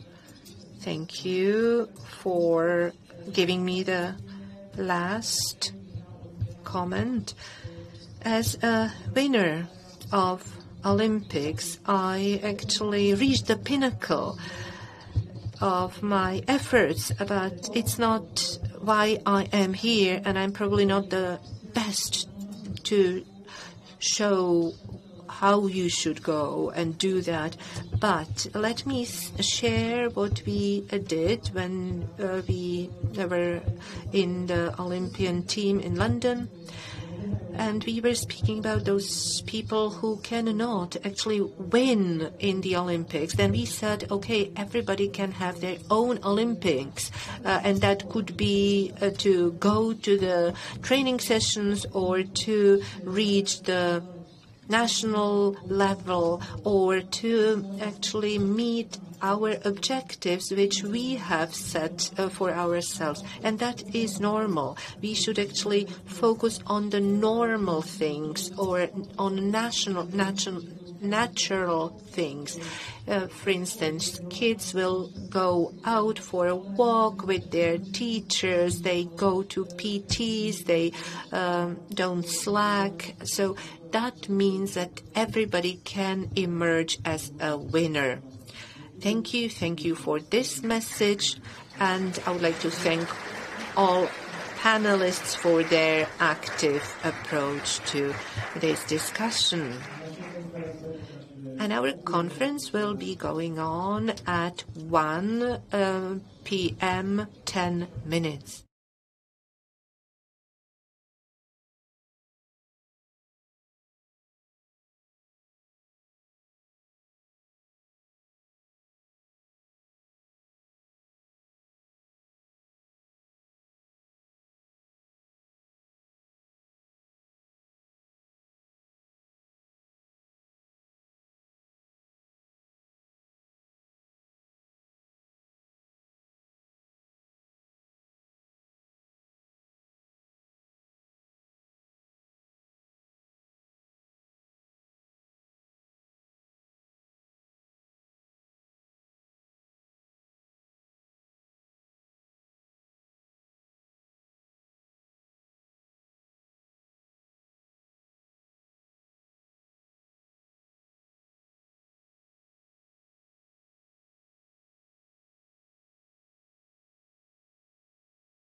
wet. Work with that. Let me see you drip sweat. I wanna see you come in the middle of the dance floor. Nigga can't flow. What you looking for? You made flow.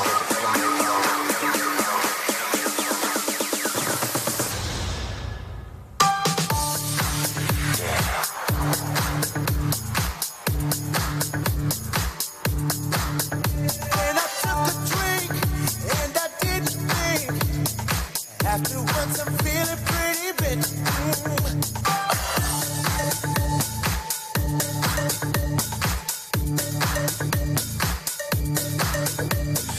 Can I play for you, baby?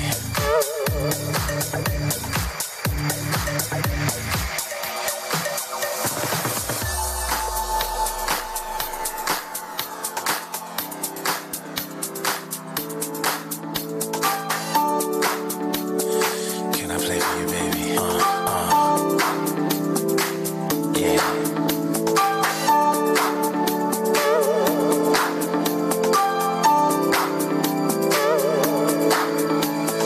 Come, girl, I'm trying to get your pussy wet. Work with that. Let me see you drip sweat. I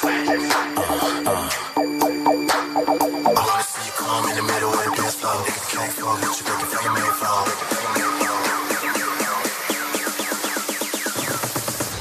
Dámy a pánové, začínáme za 3 minuty.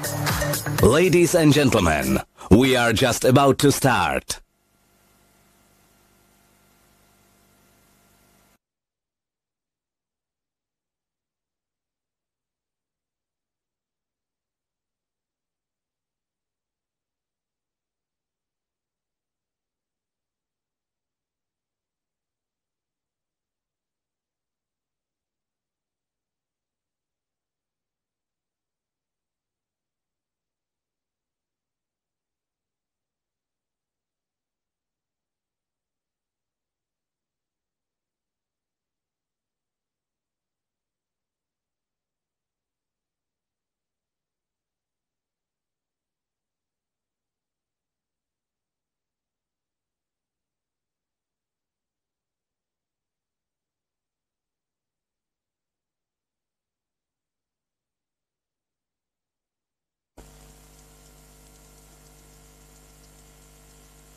Naše hosty, aby všichni přišli na pódium.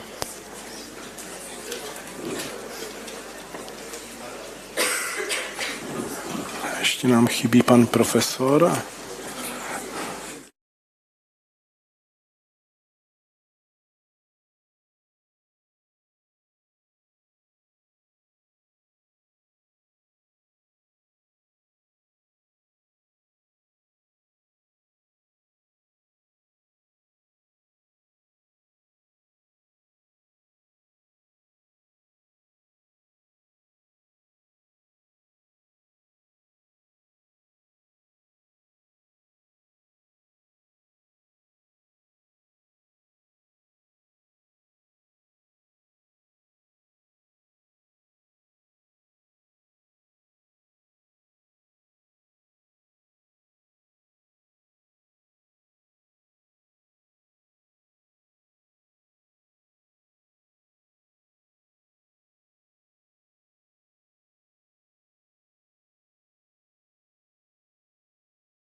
In our afternoon agenda, now we would like to focus on another topic. How is it possible that what physicians, scientists, what they find out, what they describe, how to transfer it to real life, to practice, and how to do it faster. I would like to welcome a panel of experts who are from different areas of prevention and medicine, and they represent here the most pressing challenges for private and for individual and health of society. Allow me to welcome Ms. Professor Milica Gregorič-Kramberger, neurologist, head of the Center for Cognitive Disorders, Department of Neurology, Faculty of Medicine, University of Ljubljana. Good afternoon, Ms. Professor. Then Clive Bates, public health expert, who, among others, used to be a health advisor to former British Prime Minister Tony Blair. Good afternoon, Mr. Clive. Docent Jiří Votruba, pulmonary specialist and internist, head of the Clinic of Tuberculosis and Respiratory Diseases at the General University Hospital. Also, Ms. Ludmila Brunerová, diabetologist, head of the Division of Diabetology and Endocrinology at the Královské Vinohrady University Hospital. And also welcome Mr. Martin Holly, who is a psychiatrist and sexologist from the Center for Mental Rehabilitation in the city of Beroun. Good afternoon to all of you.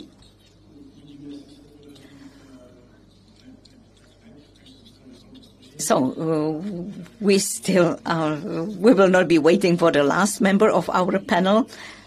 We will start with the area of mental health, which in a way can embrace a whole range of health risks. So, Mr. Dr. Holly, the first question to you. Which out of the risky factors of lifestyle pose the biggest threat to mental health of Czech population? Or if you can specify some age groups. What are Czechs not doing well, not correctly? And what is different? What differentiates mental health of Czech population from the physical health? Thank you for inviting me. I'm glad we can discuss the topic of mental health in such an important panel, because I believe it deserves the attention. And I mention it because it was not that common in the past. And I believe this is the main difference now, where there is a focus on physical health, which was always here, and now we start to focus also on mental health. And I'm glad that in the Czech Republic we managed to push this topic higher in priorities, higher in policies and leaderships. And I hope it will get to a wider awareness of individuals. So this is where the difference now is. If we attribute the same value to physical health as to mental health, or the other way around, if we consider mental health as important as physical health. Of course, once we are motivated to keep our physical health, we have a number of recommendations which are easier or more difficult to follow. In the area of mental health, it's not that easy, but we may not do it too or overcomplicate it. One simple advice, which has some symbolic value, how to keep mental health in general, is to have enough of good sleep, not to drink alcohol, and to do some physical exercise. Nothing more difficult. And we know that without the mental health, there is not even the physical health. And most likely we will dive deeper in our discussions how mental health can influence even physical health and vice versa. Definitely. Now what are Czechs not doing correctly, or where they are. So you mentioned that probably we drink too much alcohol, we do not sleep enough, and we do not move. Yes, exactly. Do not prioritize sleep and physical activities. And I believe we are number one when it comes to beer consumption. Or sometimes we are sharing this ranking with some other country. In any case, the tendency to use alcohol, and of course it may not be only beer or alcohol, but other addictive substances. This is something which is very harmful to the Czech population in general.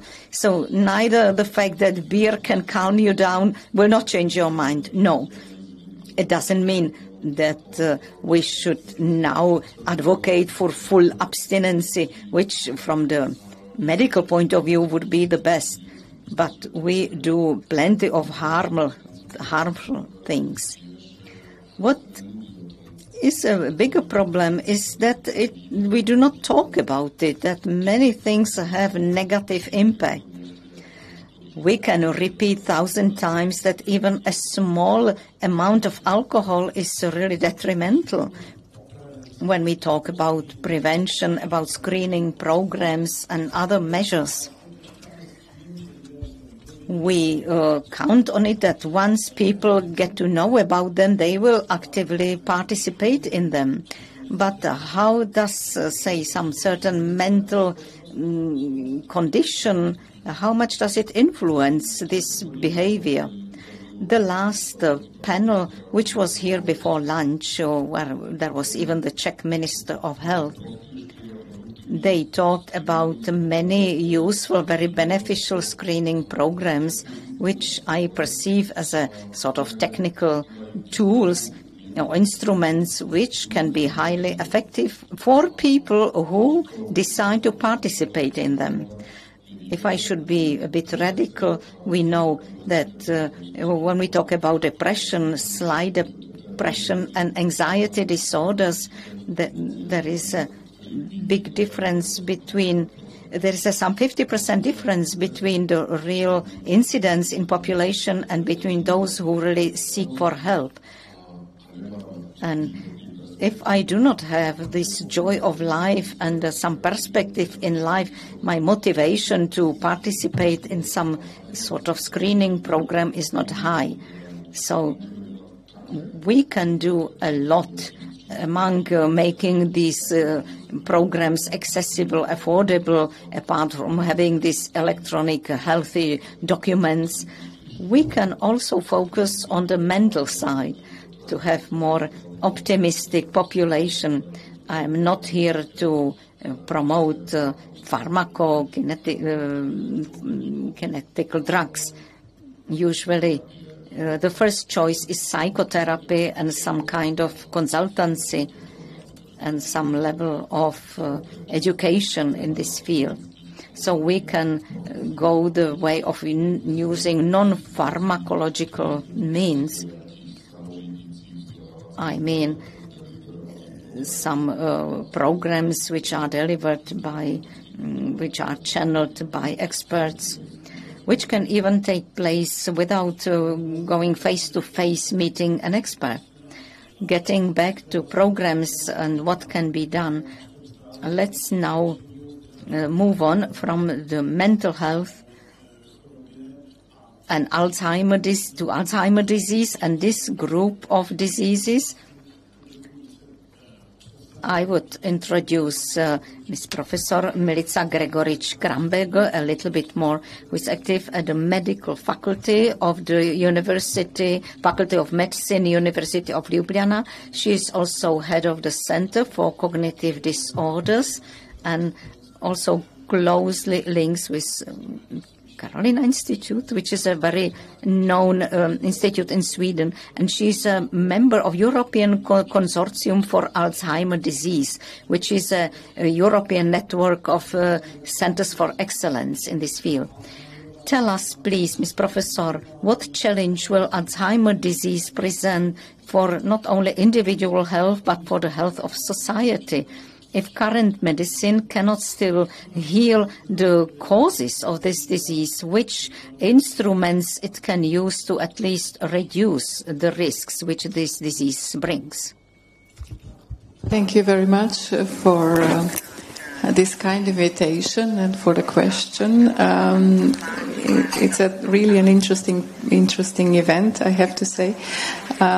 So yes, Alzheimer's disease, as you know, it's the most common neurodegenerative disease which causes in many years progression of cognitive decline, and eventually the person is completely dependent on the society or the carers, and this is actually probably the most expensive condition that we have, as it is also so common as the population is getting older and older. We know that at the moment we have around 55 million people affected with dementia, but this number will triple in up to 2050. So it will the burden for the society, it will really be a huge one. But there is not everything so dark. Actually, we are living in time when there is some bright light at the end of the corridor, and we have after many years some options for early stages of this disease. So there are some therapeutical options which are direct to the disease itself.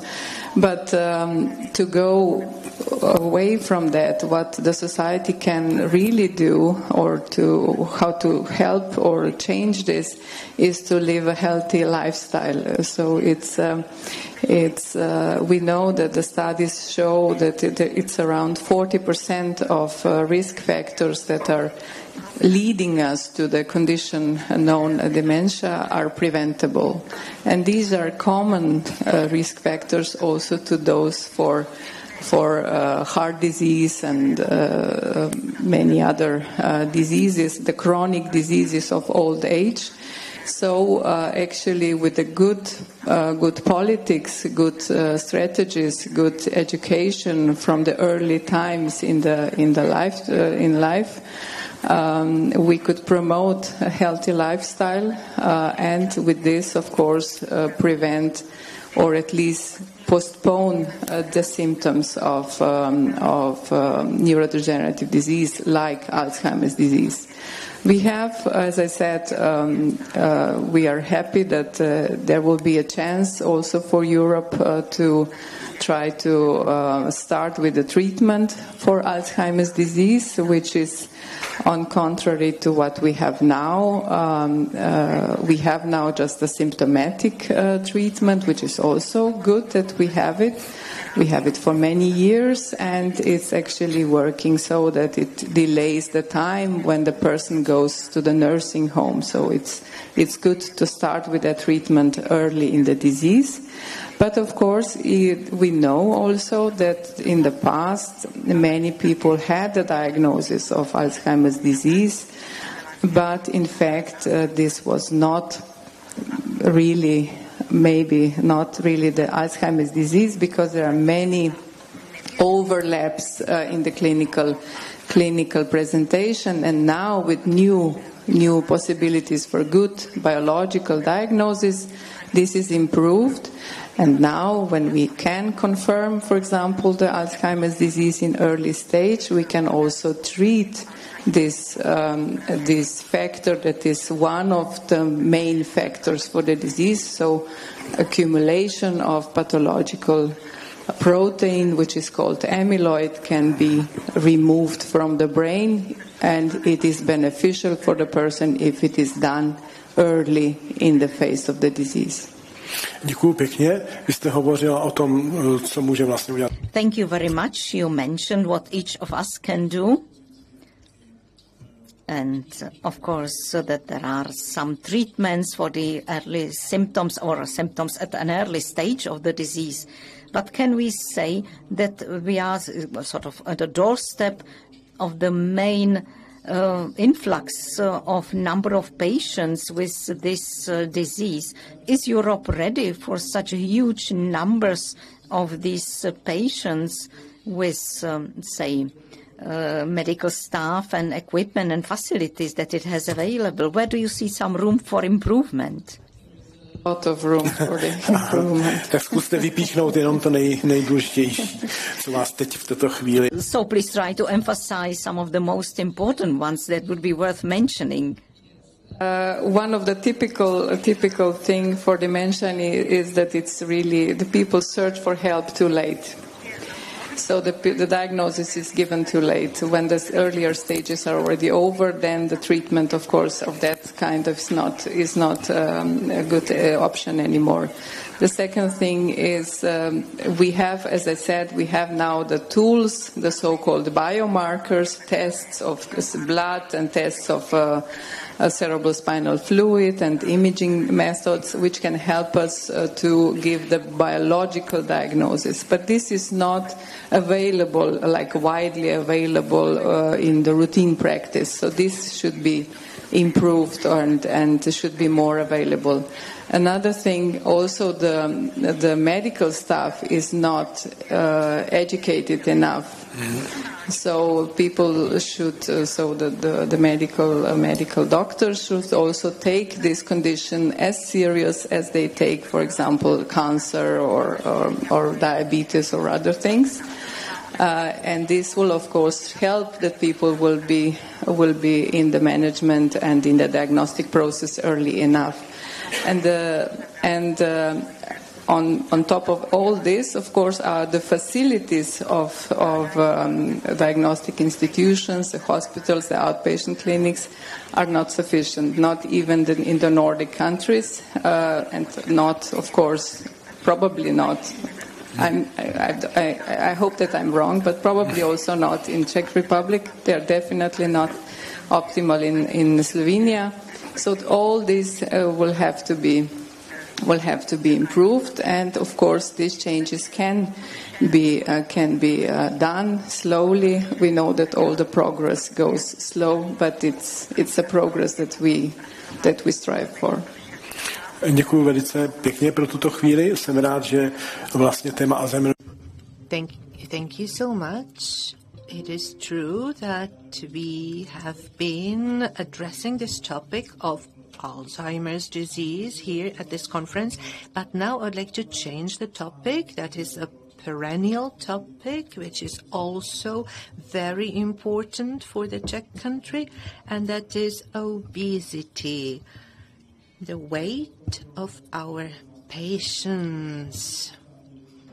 And I will ask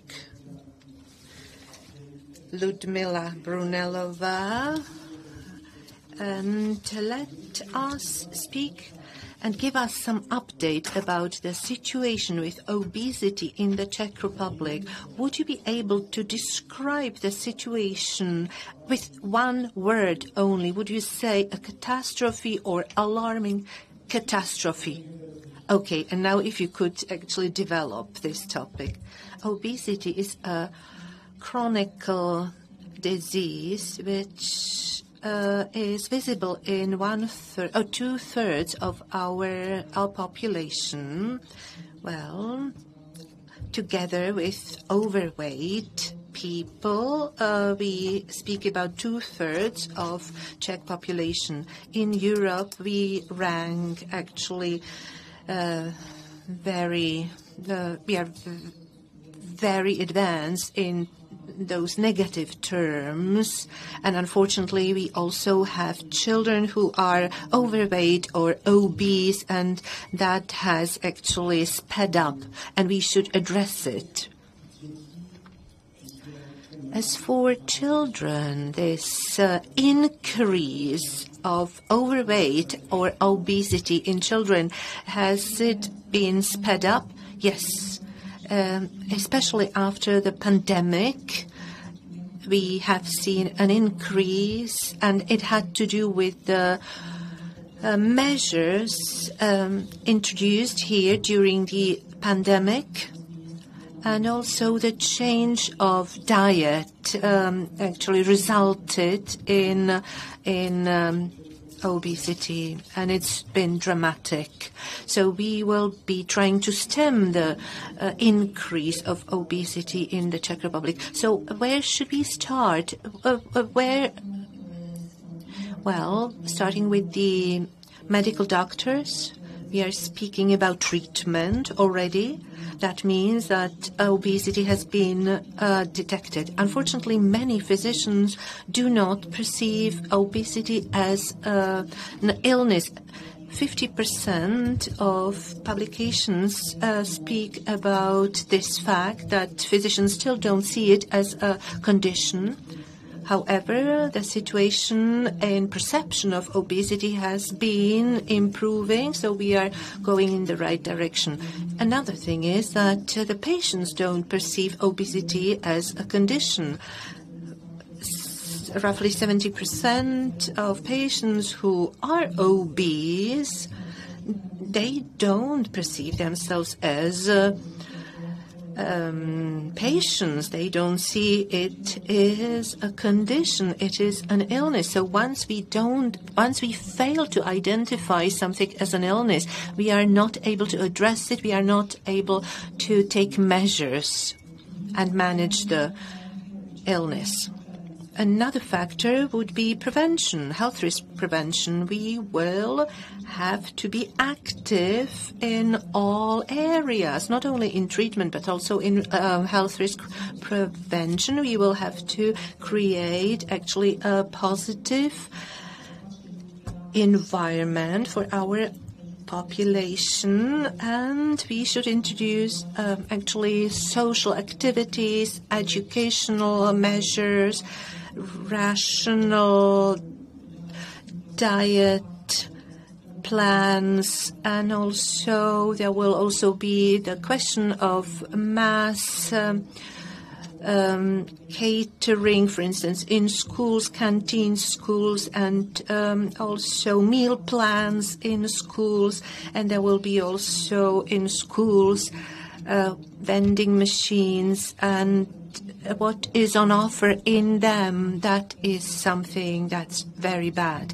So we should actually try to address this phenomenon in all these fronts, because that results in dementia, in mental diseases. And that means we have to address obesity in the first place, and then we will be able to treat the associated diseases. Okay, my question is whether we can perceive obesity treatment as a prevention measure. Where would we actually have the best effect?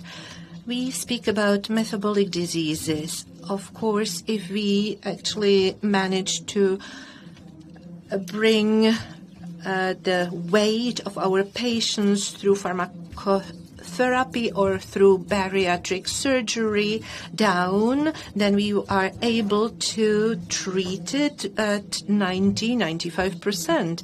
And pre-diabetes can be actually treated, and our patients will be in remission. And also blood pressure will be brought down, and we will be able to reduce medication after the weight has been under control. Infertility is another issue associated with obesity. Older women, older in terms of conception, in combination with obesity or overweight is a difficult issue. The chance to conceive is brought down. Arthritis and other syndromes, those are actually conditions, also carcinomas. Those are all issues that have to be addressed.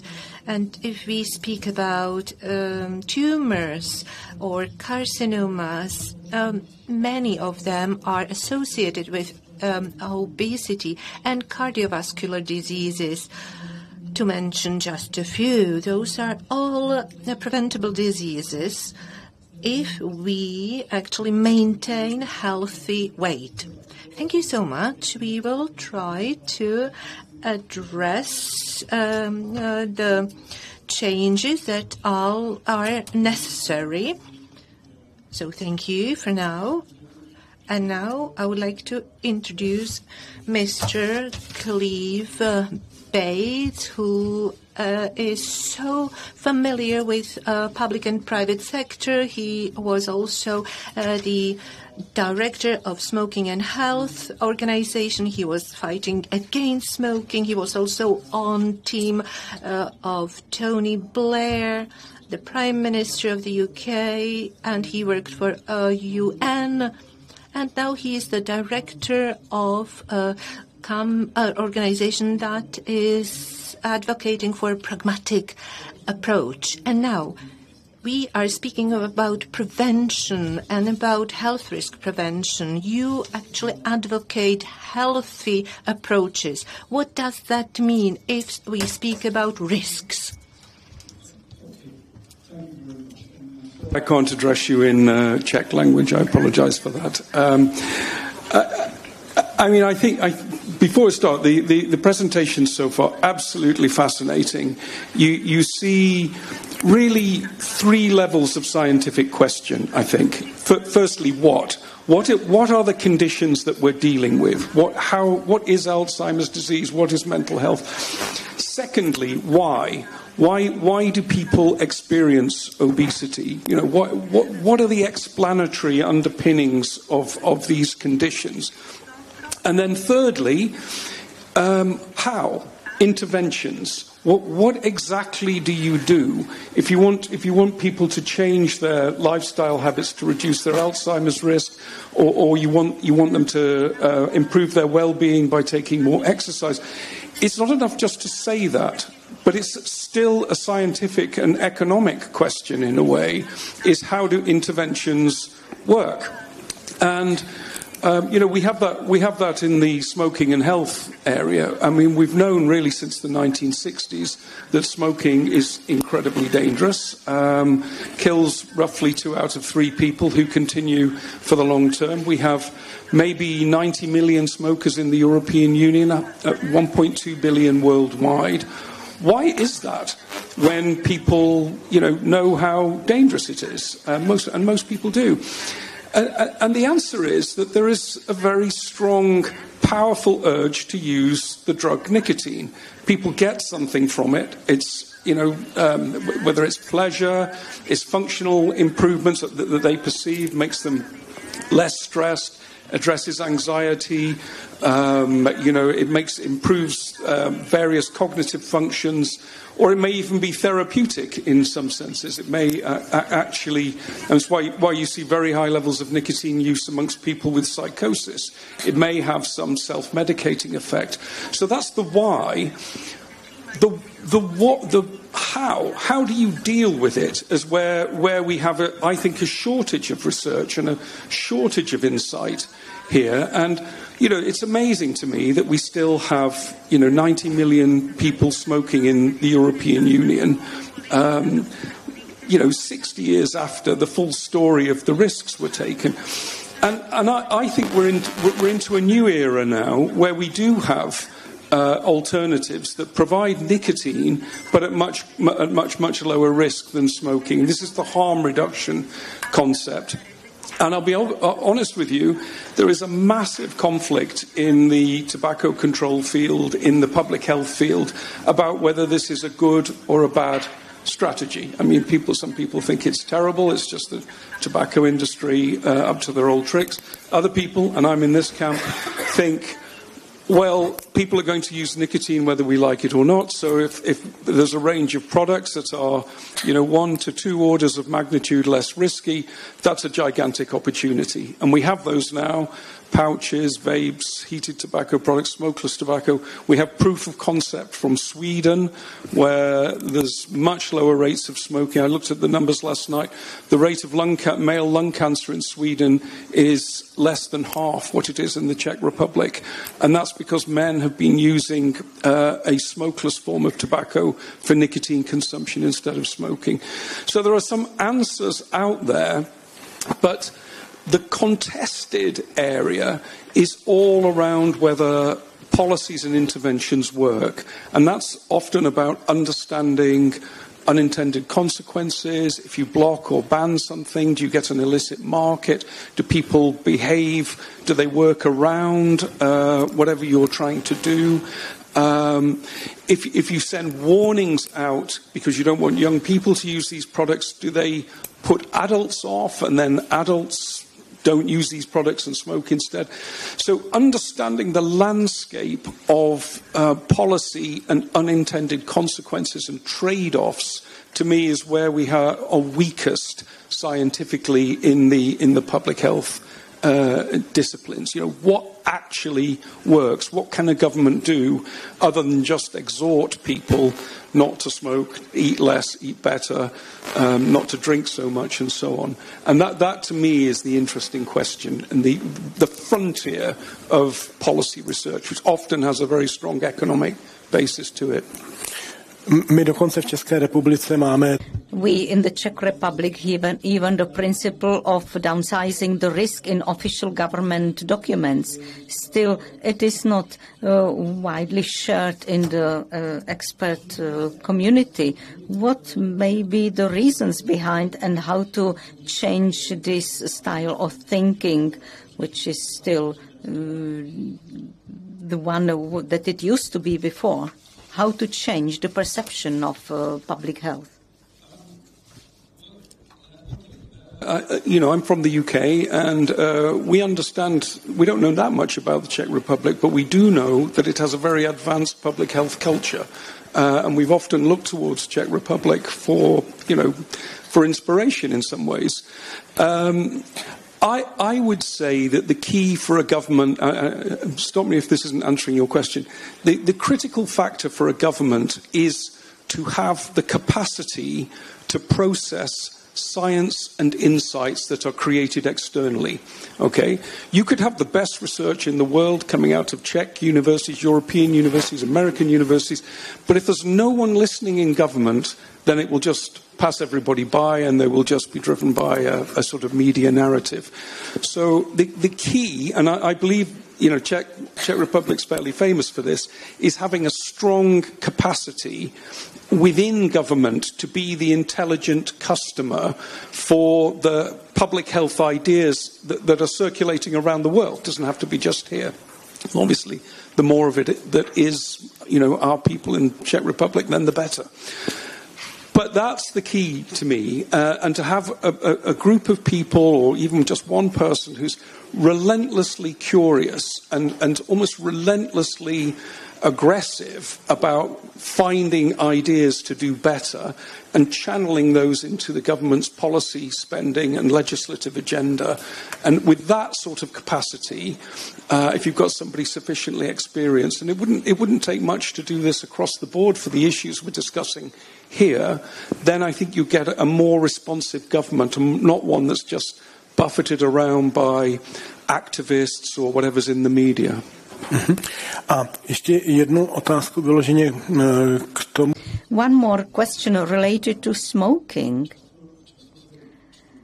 Very often in discussions on reducing risk or harm, it is said, but actually we do not know what these alternatives, what the long-term effects are.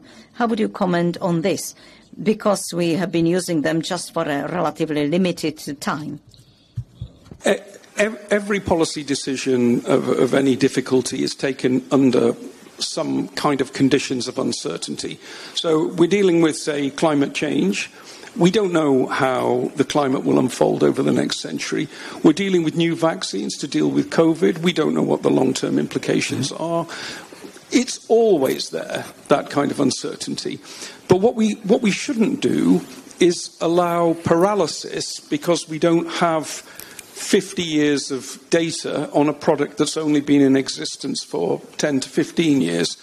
What we should do is make judgments based on what we do know rather than what we don't know. And for these reduced risk products, we know an awful lot. We know that the emissions are much less toxic than cigarette smoke. We know that when you measure toxicants in the blood, urine, saliva, that they're much, much lower. We know that symptoms of chronic diseases improve when they switch.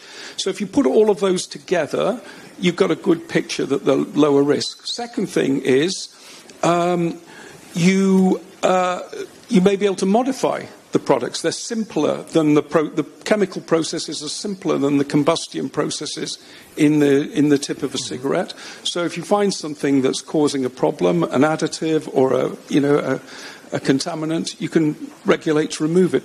And then thirdly, with any sort of precautionary approach, how easy is it to reverse course? Well, it's very easy. If you've switched from a high risk to a low risk product and it turns out to be more risky than you thought, then you're in a better position, but you're still in a position to quit using that. So it's not like many of the issues that we have with, the precautionary principle. If you let something out into the environment and it can never come back, or the risk is like, a nuclear contamination or a biohazard or something, it's a very different type of risk. It's one that the individual can still respond to. So I think you have to put those considerations together into a refined version of the precautionary principle. Also take account of the fact that if you don't allow something, you may be losing really important benefits. It's not just about preventing currently unknown effects in the future. You may be denying people benefits now if you stop something because you're worried about unspecified benefits in the future. So a more sophisticated version of the precautionary principle would generally encourage us to use these reduced risk products and then just kind of monitor and modify our approach as we go along. Děkuji velice pěkně a nyní bych oslovil. Thank you very much. And now I would like to ask Mr. Votruba, a pulmonary specialist and internist. We could follow up to what Mr. Bates just mentioned. How do you evaluate this approach from your position as a physician? Thank you for inviting me.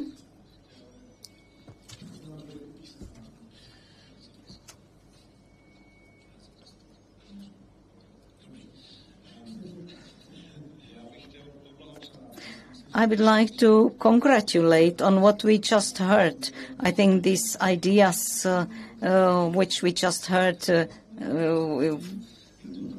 is a very good reasoning behind them, and I can just fully agree with them. We can't say that even though in the product there are some 7% content of harmful substances than with the other product. So will we rather ban both of them rather than substitute one by another? So the harm reduction strategy, in my opinion, is well-proven concept, which is proved in a number of countries.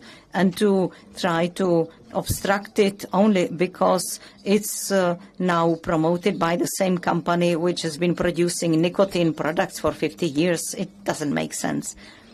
Of course, there are other aspects. If it is healthy, of course, this alternative product is not healthy and no physician can fully recommend it. But still, if the patient is not capable of quitting smoking at all, it's a very good alternative. We are getting back to this also in other areas. There is some scientific evidence why it is not then used in real life, in practice. Why it is not widely shared and accepted in the medical community, in the harm reduction, this principle. Well, it's about anticipation of future. We say that each clinic is set of,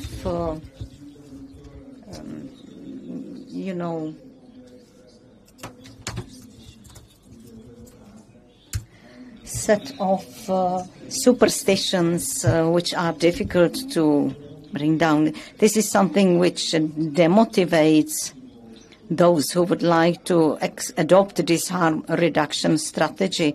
And this is that very often the products are manufactured by the same manufacturer, same company, which is for dozens and dozens of years produced these nicotine products that were killing us. That's why sometimes it's difficult to adopt them. Why some of them are appearing so late in the clinics and why they are transponded to some procedures. This can be easily documented on one example. Some last, 20 years, we know that lung cancer, which is absolutely the most killing type of cancer or tumor, which is killing the most people, it can be discovered by the low-dose CT, which can be done every year, and you can discover a number of cases of lung cancer. There was a Nation Lung Stream trial, which was finished in 2011, and in 2013 it was reflected in reimbursing costs for this type of CTs. In Europe, it took us further 10 years before we finished Nelson trial, which gave us more or less the same result, just on a slightly different structure of, patients. And it gave us the same results. Yes, it's very good. It can decrease mortality by 20% and even by 8% decrease mortality by those who undergo the CT screening. Even Czech Republic is a republic, we have a pilot screening, but we said A, just not all of us say B. All of a sudden, we start to have a number of solitary pulmonary nodes, which is slightly different. We cannot count the likelihood of malignity by these pulmonary nodes. We are lacking experience and even equipment to do the diagnostics. And though Czech medicine is very advanced, thank you for these words that you said, Mr. Bates, but on the other hand, it's very rigid, it's very stiff. And something which is new must always be agreed in many negotiations with insurance companies who are very often resisting to adopt some new methods. The same in these methods for these solitary pulmonary nodes, where they cover some surgery, but they are rejecting to cover this endoscopic diagnostics. So there we are lagging behind in the fact that our system is a bit too stiff, too bit rigid. But it's about switching the modern technology to the current medicine, because still some 30 years ago, these solitary nodes were very rare, but now all the lung has moved to lung peripheries, and we have a huge number of them, and we do not manage to cope with them. One more question. You are treating oncological patients. Other two big areas which we mentioned, alcohol and obesity. You as a pulmonary or lung expert, how much are you worried by these two areas? Alcohol, of course, I'm interested in alcohol. No, I mean as a risk factor. Now let's talk about obesity rather. As a pneumologist, I can't comment much on alcohol.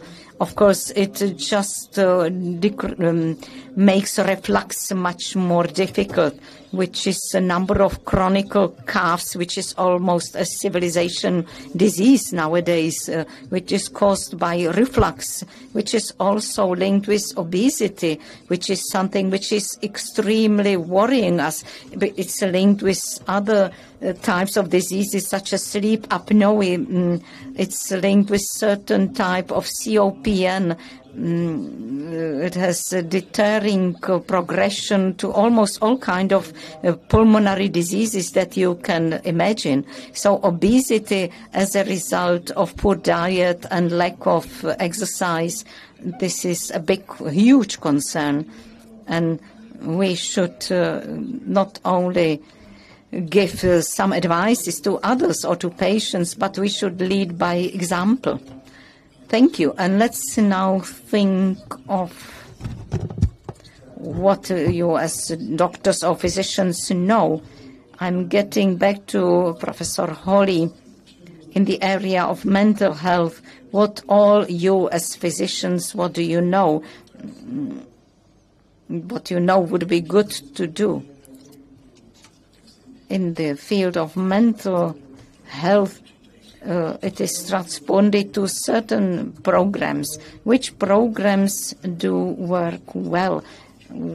Which way should Czech Republic be heading? What would you recommend? I always have the feeling that when I talk about mental health,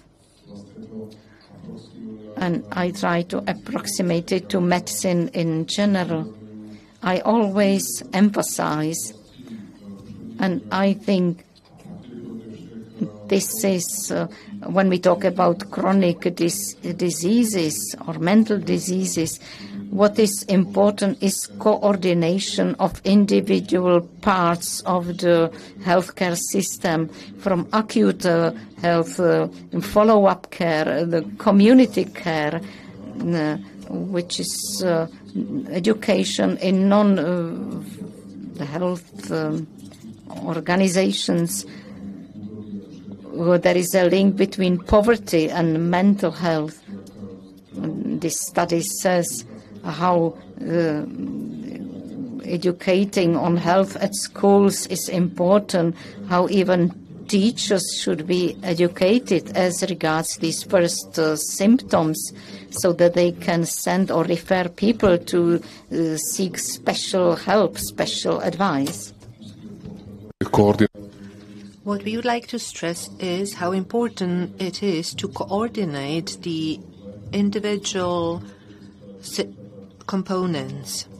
And in the Czech Republic, what is key for the situation to get better is to coordinate all those components in the system, and not only in the health sector, but also outside. We have the Czech National Plan for Mental Health, and that is important. The leadership that we managed to create a complex interdepartmental body that coordinates measures between departments.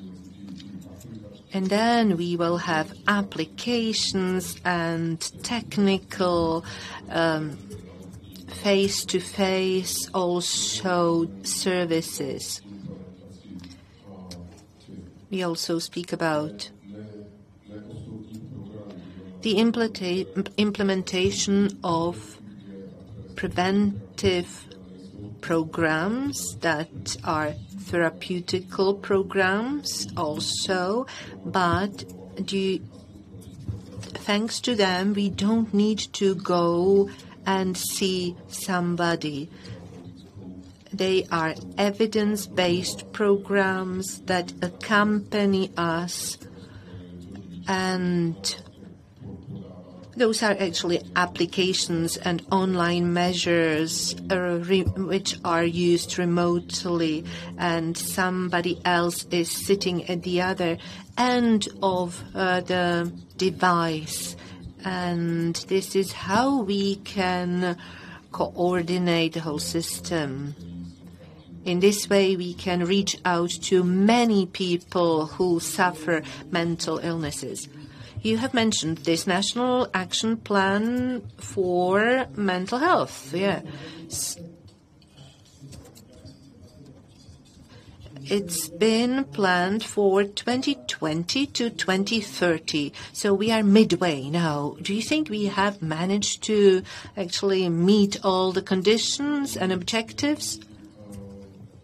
Well, I do not think we can actually say it's going in a linear way upwards, because many things have to be prepared ahead of time. And now, with your permission, Some of you have witnessed how public policies are applied, not always at 100%. But we have managed to introduce those things that are under the remit of the Ministry of Health, Ministry of Education, and Ministry of Labor and Social Affairs. Those are the main ministries, departments,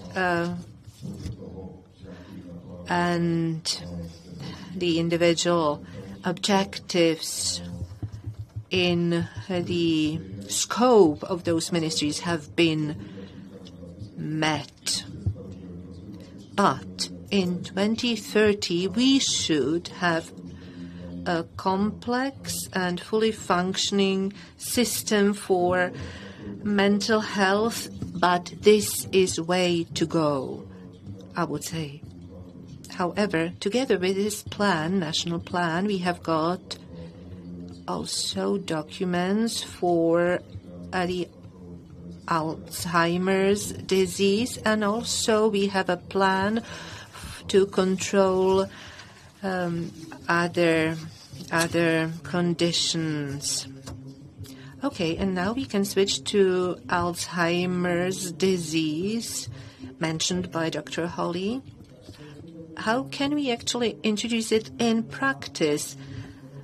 Professor Kramberger, what would you say about Alzheimer's disease? In Lancet, you pressured the European institutions that they should actually apply the evidence-based approach, that they should not be only diligent, but they should be urgent, they should be active. Could you expand on it, comment on it? And another question is, how can you put it into practice? Yes, I think we are. It's good that the country has a national plan, like a strategy for coping with dementia, and this should, in my understanding, this should support the very thoughtful direction of development of health system, of prevention programs, or should also enable the country to have a good control over the burden of the disease, on the accuracy of the disease diagnosis, and so on. So there are several tools in the dementia strategy that could country-wise be really helpful if the country would invest in these sub directions. And as you mentioned, we in the European Alzheimer's Disease Consortium, we actually called to regulators as we were facing first, on contrary to other parts of the world, that Europe was actually, despite the same evidence, despite the same data gathered from the clinical trials, the decision in Europe has been first negative for the approval of new treatments, but then the process has been repeated, and there was additional reconsideration, and then there was a positive decision on one side, and there was another drug which is also acting on the process of Alzheimer's disease in, of course, a little bit different way, but still all these actions of new medications are disease focused or disease targeting. And they definitely bring in the field of dementia a major change, a major improvement. And this this should be.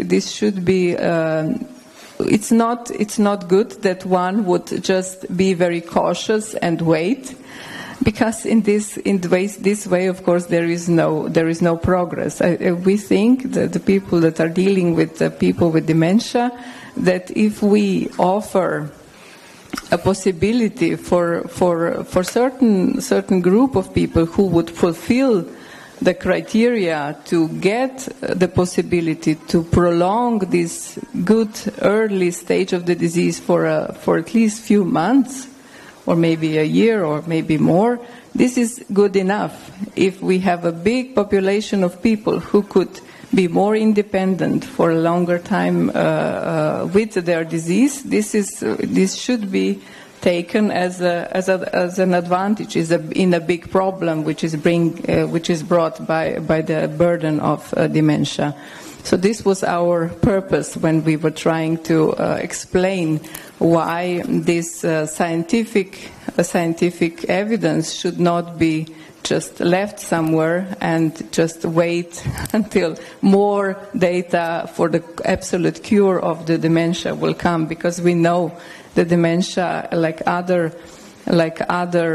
chronic diseases, these are complex diseases that are influenced with the way we live, with our lifestyle, with our genetic predispositions, with our cognitive reserve, and so on. So it's not a solution or perfect solution for everyone that they would get cured. But if we can, like it was discussed before, if we can at least change in a good way a certain path in a certain disease stage for a number of people, this is a good way forward. The doctors who are dealing with neurodegenerative diseases, we are able, or we are willing to be patient. We are willing to wait for a long time to get some good news. But I think the good news, which was taken in Europe and taken in the world, but not in Europe, is not really a way forward for our continent. Something that should be also encouraged is the research still, because with the European research funds like Horizon or GPND, and now when we will get the initiative of brain health, of course the research has to go on. And I'm sure that in few years we will have maybe or hopefully even better solutions. But this is not something that should stop us and say, okay, we will treat the disease of the brain only if the patient will be, 70% treated or healthier.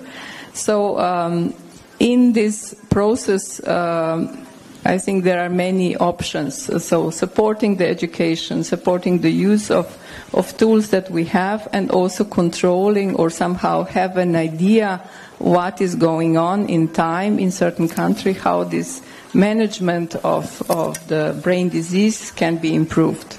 Děkuji velice pěkně, paní profesorko, a obracím se na paní docentku Ludmilu Brunnerovou. Thank you, Professor. And I would like to ask Ludmila Brunnerova, and I would like to ask her the following.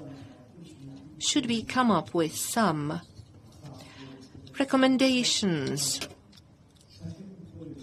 What tasks would you suggest if you were to actually stop obesity increase? What tasks would you impose on the people, on the medical doctors and other stakeholders? I will answer for the medical doctors. We need to realize that obesity is actually genetically influenced, and the rest is also influenced by the environment where we live. And that means we need to know what we should eat and that we should sleep better and that we should also exercise. And that will have to be treated or addressed at all levels. What is key is education. We need to educate the public about it. So the key is once we have an obese patient, if we want to intervene in his treatment, then we need more specialists or we need more conditions. And 60% of our population is obese or overweight, and that means that we would have to have so many specialists for obesity. And I am an obesitologist, but I don't have a diploma in obesity. So it will be very difficult to have so many obesitologists.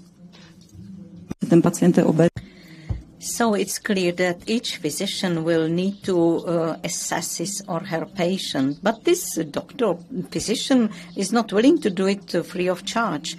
And honestly, working with obese patients is very demanding. You can guess, we know it, we have some data from studies. How often must this type of patient be incentivized or be in touch with someone from the team so that the intervention is effective? Guess how often he needs to be in contact? Say once a year, once a month? Who is once a year? Please raise your hand. Once a month? And once every 2 weeks? Yes, and it's one every 2 weeks. So take it how extremely demanding it is, and what can be the realistic expectations. Usually average decline in obesity is 5%, but this is by far not enough. When we talk about remission of diabetes, cancer, infertility, and many other serious diseases. So it's obvious we will need to use also pharmacotherapy. We know currently it's not reimbursed by insurance companies, so it must be covered by patients themselves. And I'm not commenting if it is good or bad. We simply learn to work with it. We offer this option to our patients. A number of patients are willing to pay for this. It's one of their priorities. On the other hand, we know that if this treatment was reimbursed, the costs would be huge, taken the number. But then the cost effectivity, as we would decrease the risk of all the complications linked with obesity, would come hand in hand. But it's a perspective for many, many years ahead. And we understand currently there is not so much money, so that many funds in the budget. But definitely what is crucial is education. And also when we talk about medical staff, I do not mean only physician, but also some nutrition therapeutics or physiotherapeutics. They should have chance to do their work, and also they should be paid what they are doing. Because when we take care of obese patient, we do not have special codes for it. And again, this treatment is extremely long-term and very demanding. So this is where it could change. Your experience of doctors or physicians who deal with obesity, the experience that the patients are willing to pay for some type of cure. If insurance companies would be willing to pay or to contribute at least partly, would it make some sense? Most likely, yes, because obesity is a chronic disease, and the treatment must be long-term. It's illusionary to think that when we prescribe some drugs, they will work, but once they will be discontinued, the patient stops using them, then he will put on weight again. Most likely the weight will get back to where it was. Very often it's even higher. So it's difficult. Thank you very much. Now, a question to Clive Bates, but slightly different cup of tea than before. You were close to Tony Blair. You acted as his advisor. I would like to know whether this politician was, in your opinion, if he was able to listen to arguments from the field of public health and medicine, was he open to these arguments and willing to listen to them? And how? Did it have any practical, impact or? In my opinion, Tony Blair was the best British Prime Minister we've had in a long while, so let's get that out. Okay. I am not entirely unbiased. But he did a few things that I think are quite impressive. So he amongst other things, he set up a strategy unit in which I was a team leader. And this was a unit that he passed questions to. So he's big questions like, how should I reform the police? Or how should I optimize primary health care? Or should we bid for the Olympics? So these are the sort of, he's lying awake, sort of sweating at night, worrying about what to do. How do we deal with scary countries like, Sudan or somewhere like that, where there's always revolutions? And he would formulate a question and put it to that unit, and he would remain engaged in the process of answering that question, which was never a glib, like, yeah, Prime Minister, 2 days later, here's a memo answering your questions. It was an in-depth research, form a team, bring into government people from outside, mix them with civil servants who know government works, give them proper exposure to the Prime Minister and so on, and have them answer his questions using data. Okay?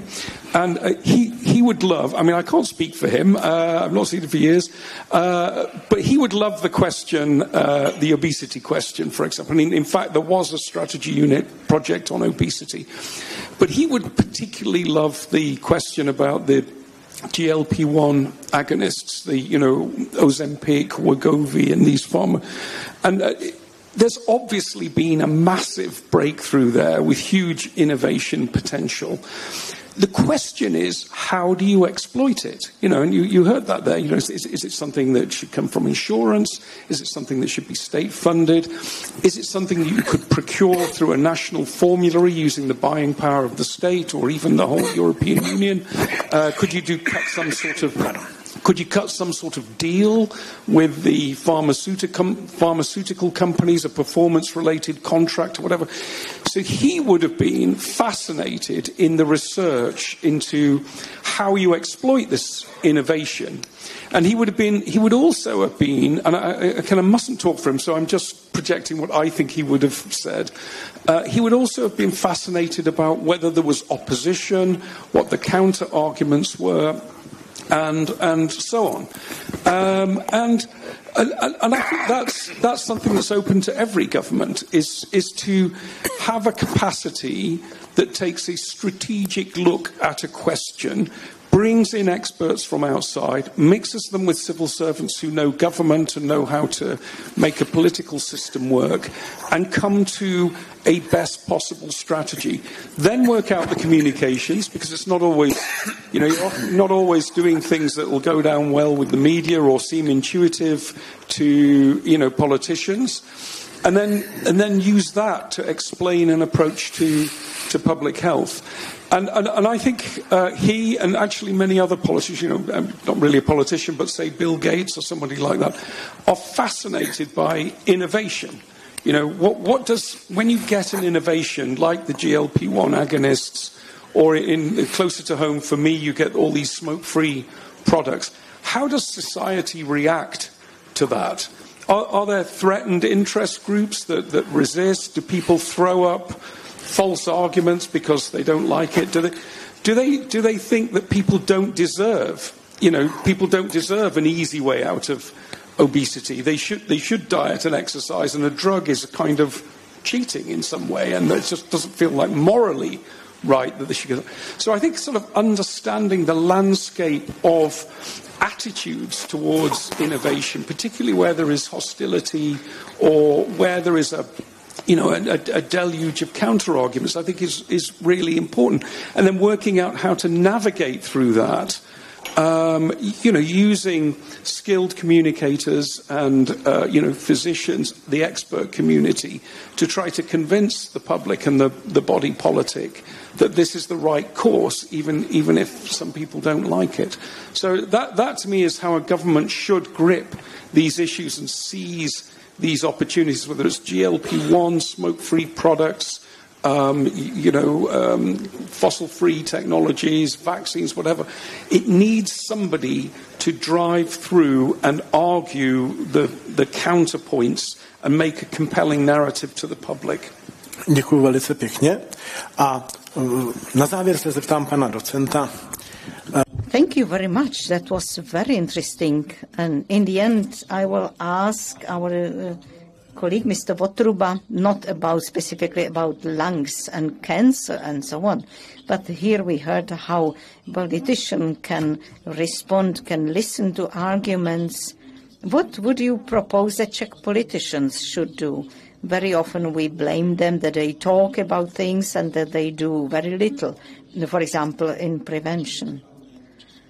Or we may not talk about politicians such as members of the Chamber of Deputies, but other members of the Senate and many other political figures.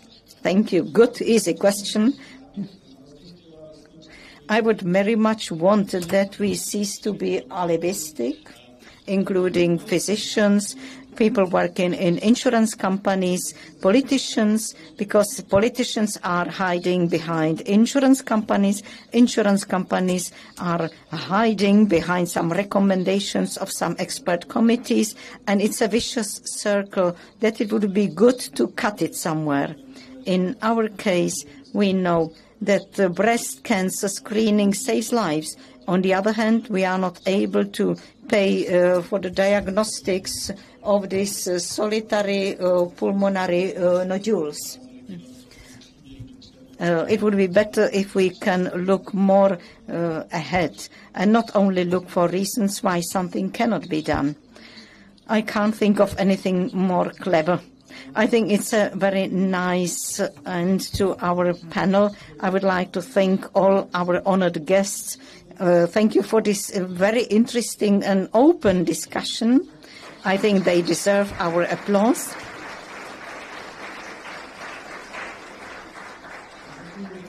And also, I would like to thank the audience for listening. And we will continue 15 minutes to 3,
Já, pánové, poprosím.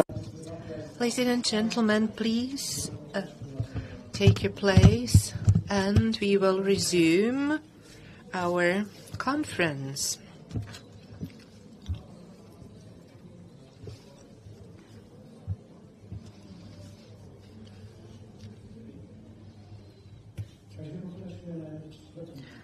Let us resume.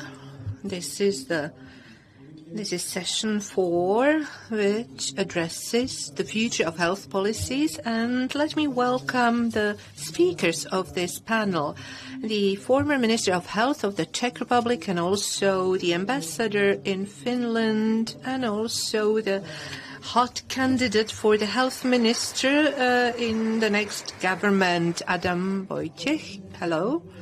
And I would like to ask our technician to actually be able to welcome Tomáš Salaj, the member of the Health Committee of National Council of the Slovak Republic. Yes, I see you. This is the online bridge. Thank you. Let me welcome the Deputy Director of General Health Insurance Company, Ivan Duškov from Prague, the head of the Oncology Clinic, First Medical Faculty, Charles University, and the Central Military Hospital in Prague, Luboš Petruželka. Hello, Professor. And I am extremely happy to have the BBC correspondent who resides in the Czech Republic, Rob Cameron. Hello. We have planned to first speak with Tom Salaj, who is connected remotely, and after discussing the topic with him, he can stay or he can leave.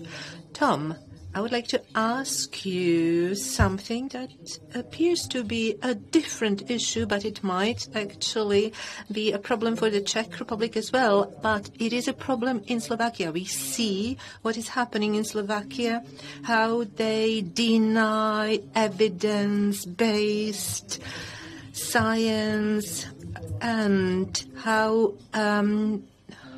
fake news and disinformation is rampant. So my question is that a problem for people? Do they call in question preventive medicine, for instance, vaccination? Does it have negative effect, harmful effect for the thinking of people?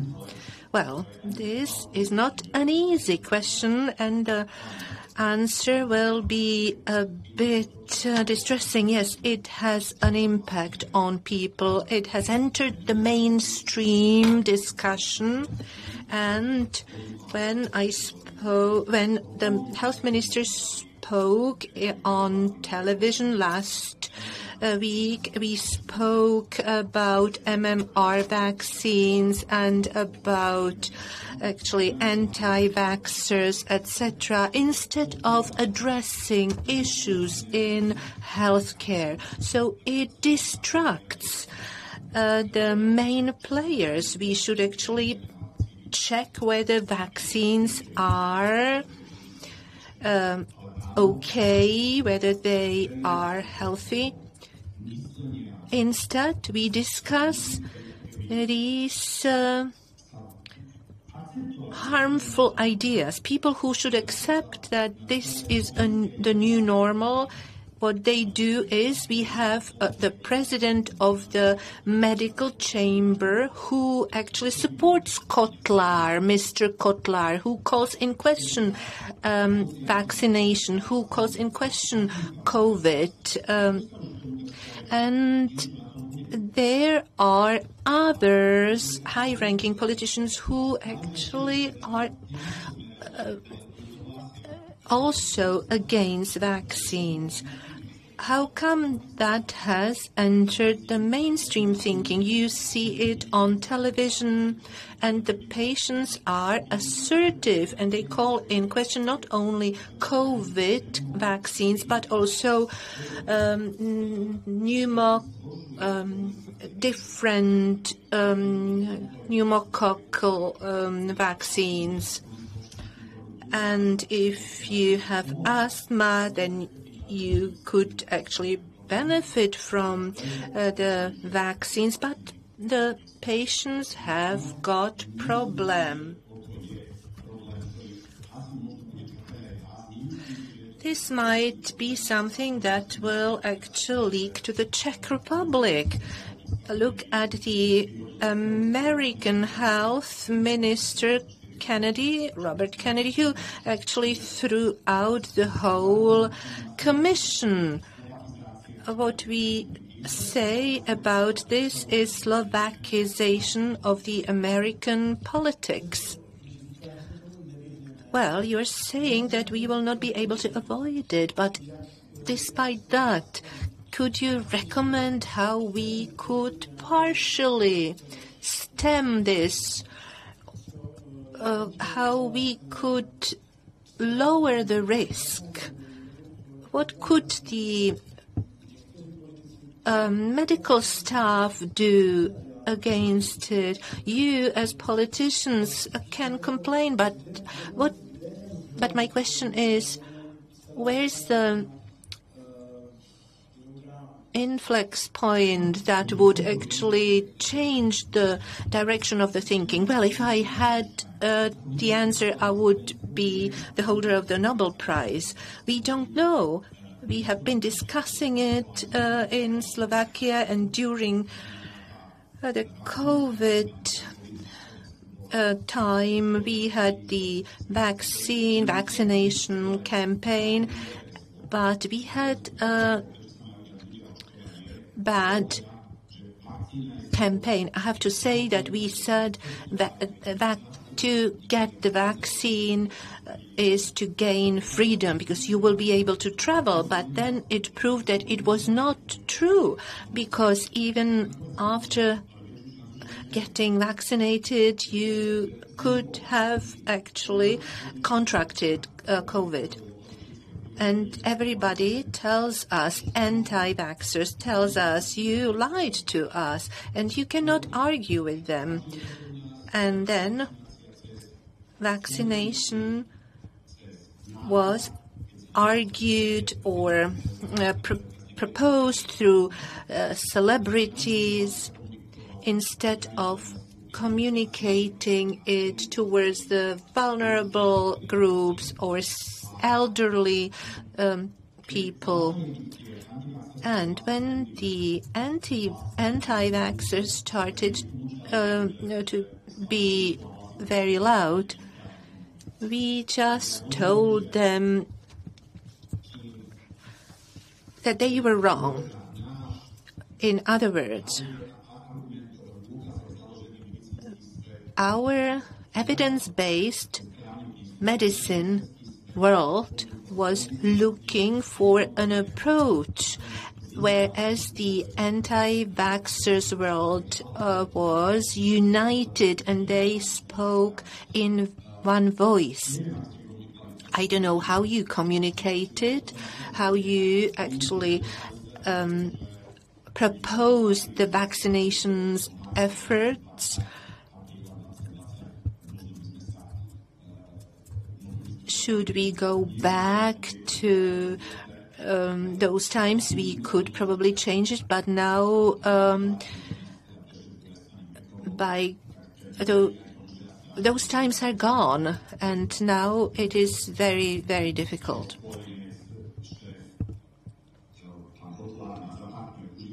Mr. Kotlar's partner is our culture minister, and the head of her department thinks that that our planet is flat.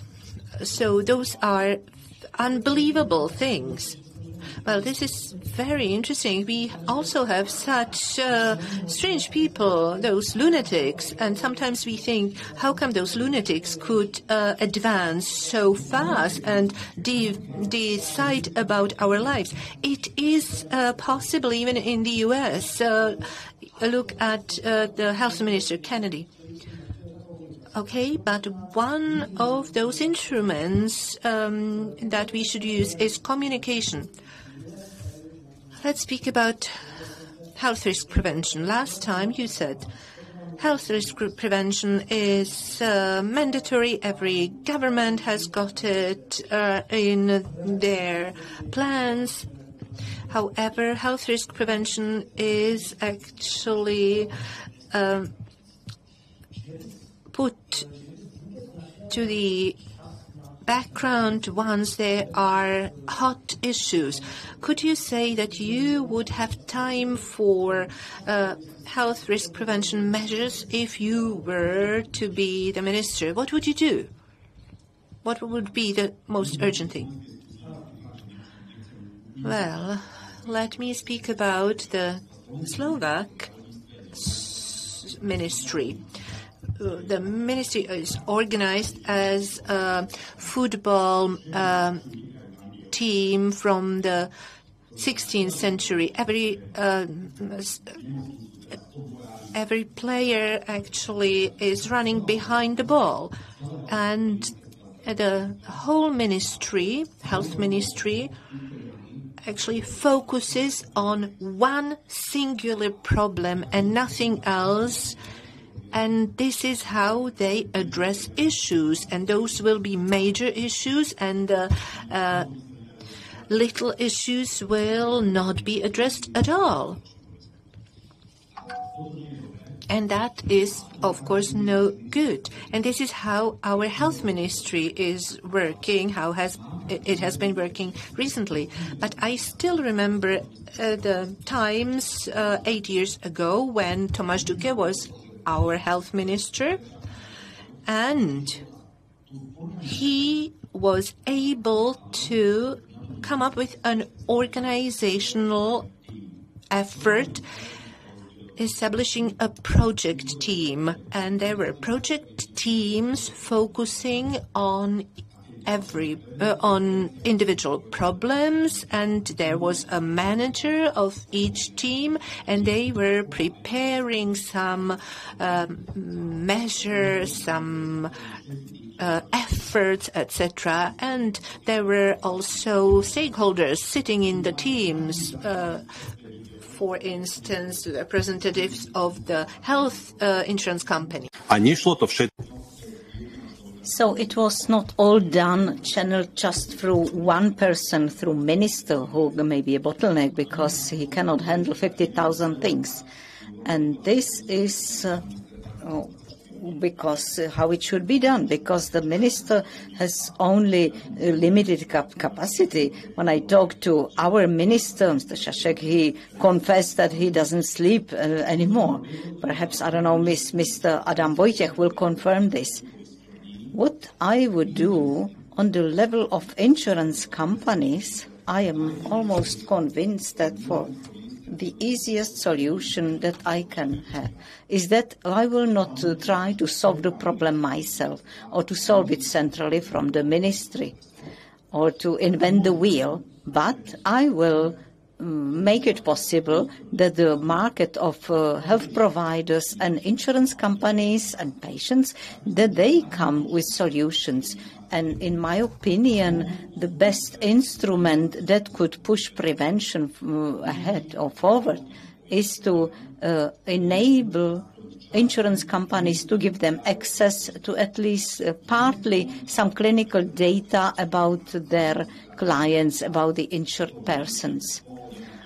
Nowadays, they have very limited access. They know that patient has been prescribed some drugs, but when somebody comes for preventive checkup, they hear his blood test done. We don't know what his glycemic levels were done. We only know the test has been done and what the results are.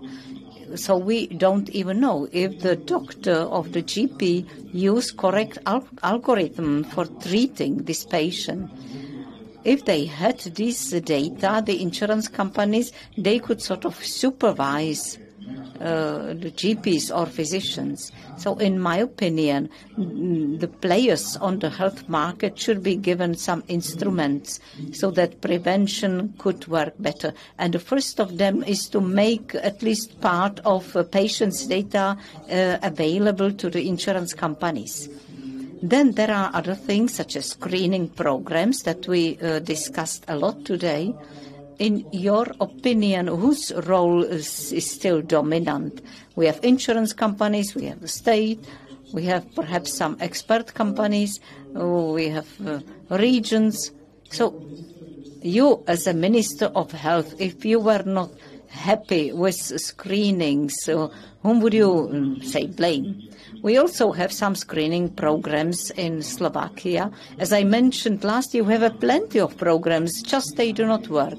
So on a paper it looks good that we have this and that screening, that we do some occult bleeding, to early detection of large intestine cancer. And we have such program that insurance companies send to patients who are eligible. They send them the vial where you need to put part of your bowel and to send it to check this occultive bleeding. And you know, the return is just mere 10%. So I do not think this should be done by the state. Of course, there may be the project team. We can discuss some instruments. The team may suggest to change some bill, some law. But in the end, I believe the key incentive should be insurance companies to come up with some new innovations, how the screenings could look like. You know, when you make a mistake or the ministry and you prepare incorrect regulation, the whole health sector suffers from this. If insurance companies can be competing mutually to which one of them comes with better solution, it would be to the benefit of everyone. Thank you very much, Tom. Now I turn to former Minister, Mr. Adam Wojciech. If you should respond to what Tom mentioned, who is known to be, he's known to have his opinion and firm ideas. What are your ideas, the position of insurance companies towards prevention? Should they be leading in this world of prevention? So, first of all, thank you for inviting me. Good afternoon to everyone.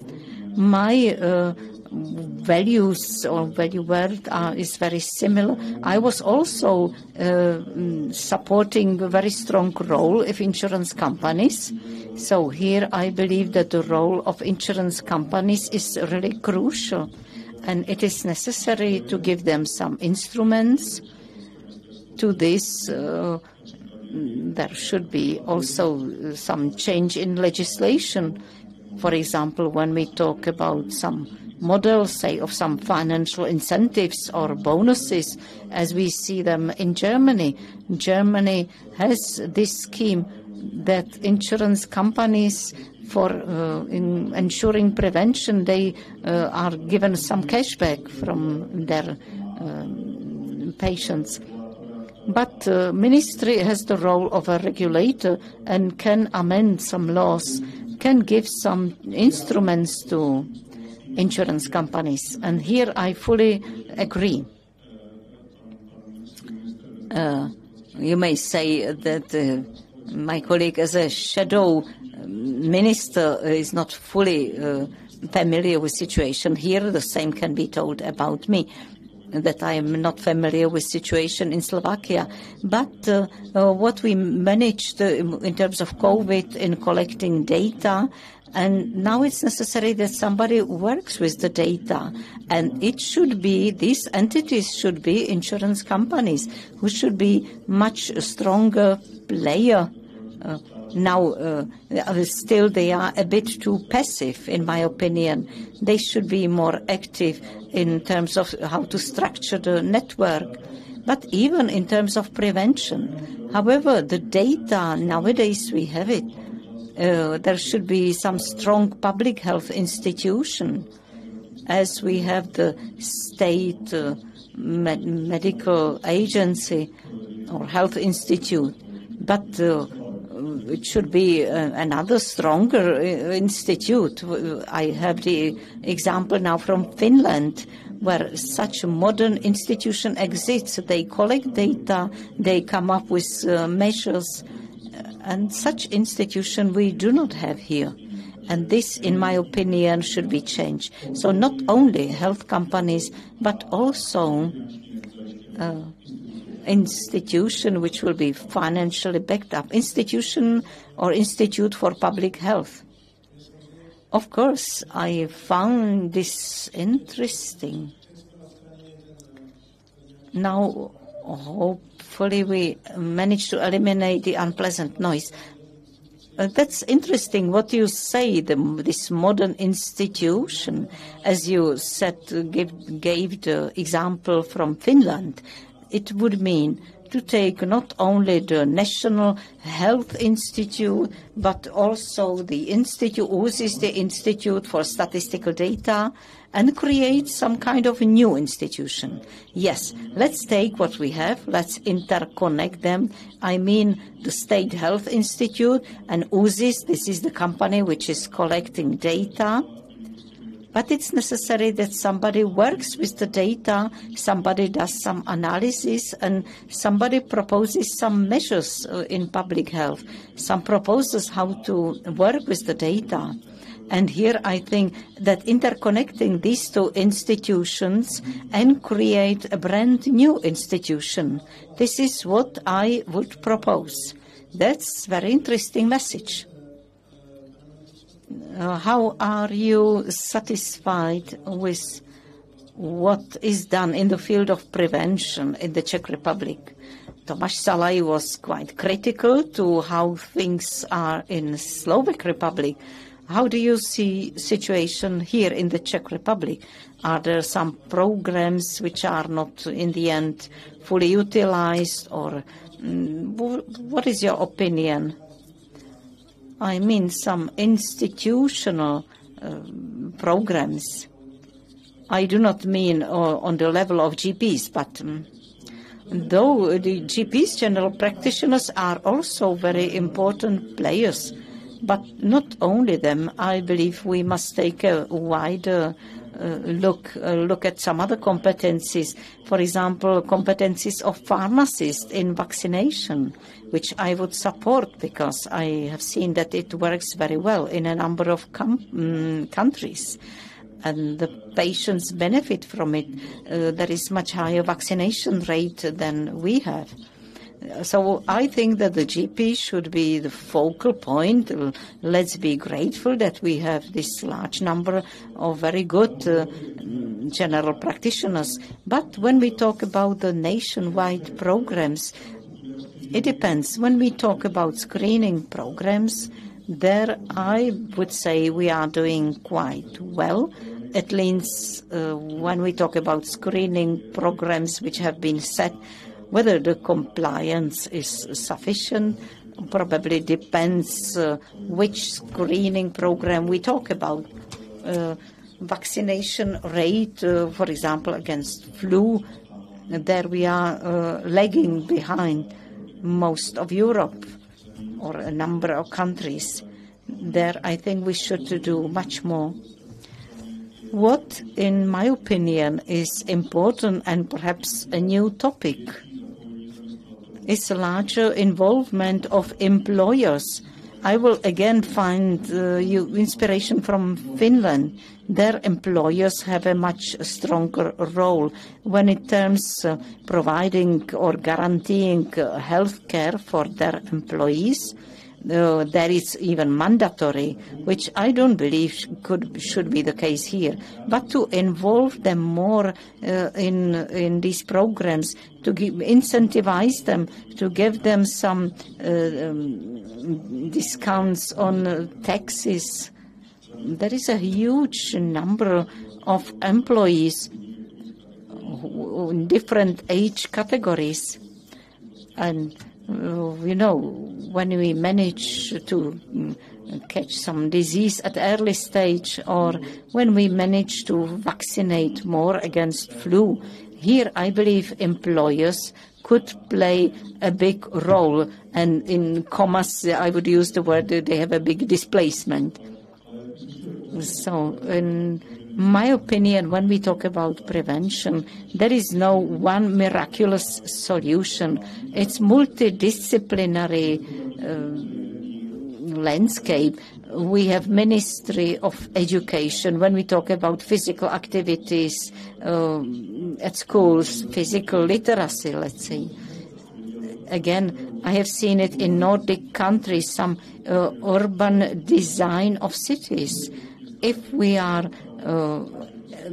adapting cities so that people are more incentivized to use more bicycles or simply to walk and not to use cars. So it is also important in the general picture. So it's not about just one solution of the Ministry of Health. It's about involving many stakeholders. I must say that I feel the fresh northern breeze which you brought to our discussion. Well, I believe when we have a look, when we have an objective look at many examples, really the Nordic countries are a leading example. Yes, and specifically in what we talk about, prevention, preventing diseases. Tom, question to you. Employers and their bigger involvement in taking care of health of their employees. Definitely, yes. I accept what has been said, but allow me to respond. When we talk about flu, you are lucky that the Slovak Republic exists. You will always be doing better than us. We have only vaccination rate of some 4%, which is terrible. Otherwise, I agree, it's a cross-sectional thing. It's a multidisciplinary landscape. But once there are more players who should contribute, and it should go through more ministries, more institutions, it will not work. Because there is not an owner, say. Everybody will find for some excuses. It should not be just Ministry of Education doing this, and there are other actors. There would be something which I would call collective irresponsibility. So what should be done?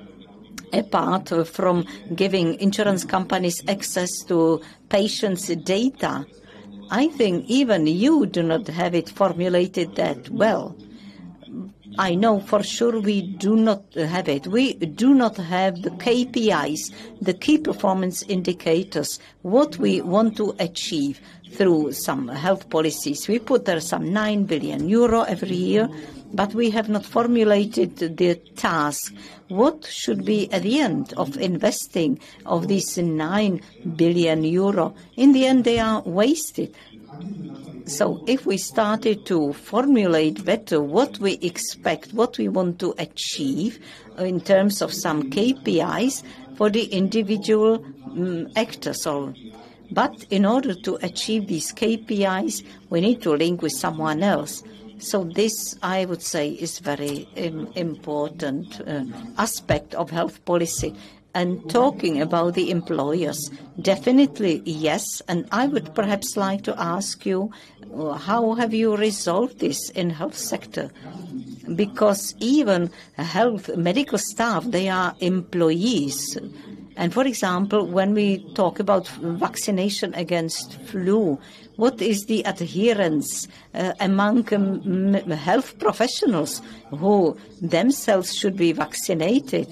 In some countries, it's mandatory. If you want to become health professional or member of medical staff, you need to be vaccinated. And resistance to this, at least in Slovakia, is immense, is huge. Maximum what we managed to achieve is to vaccinate some 7 to 8% of employees of hospitals. There is a big resistance even among the medical staff, and it's difficult when even the health professionals, when they raise doubts about vaccinations. So it's how to achieve this. Well, I will ask Mr. Wojciech as well, but my experience tells me that many healthcare professionals are against vaccines. Mr. Wojciech? Well, I don't have current data here, but I do agree with what you have said. Unfortunately, there is huge resistance against vaccination among the healthcare professionals, and some of them, not all of them, but some of them have been also recommending against a vaccination. I'm not generalizing here, but we have had some cases. We need to work against that in a systematic way. It will have to be a step-by-step activity, endeavor performed together with hospitals and other healthcare providers. Let's speak about health risk prevention. This is the topic of our conference, and Professor Luboš Petružalka is here, whom I invited because he, together with his colleagues, actually prepared a memorandum for the conference Prague ONCO, and they actually thought about multifactorial aspects associated with the incidence of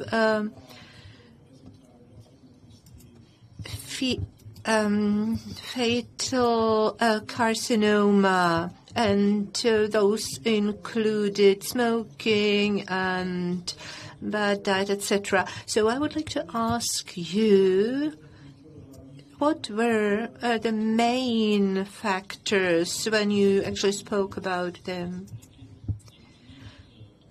Well, together with different specialists, we discussed harm reduction.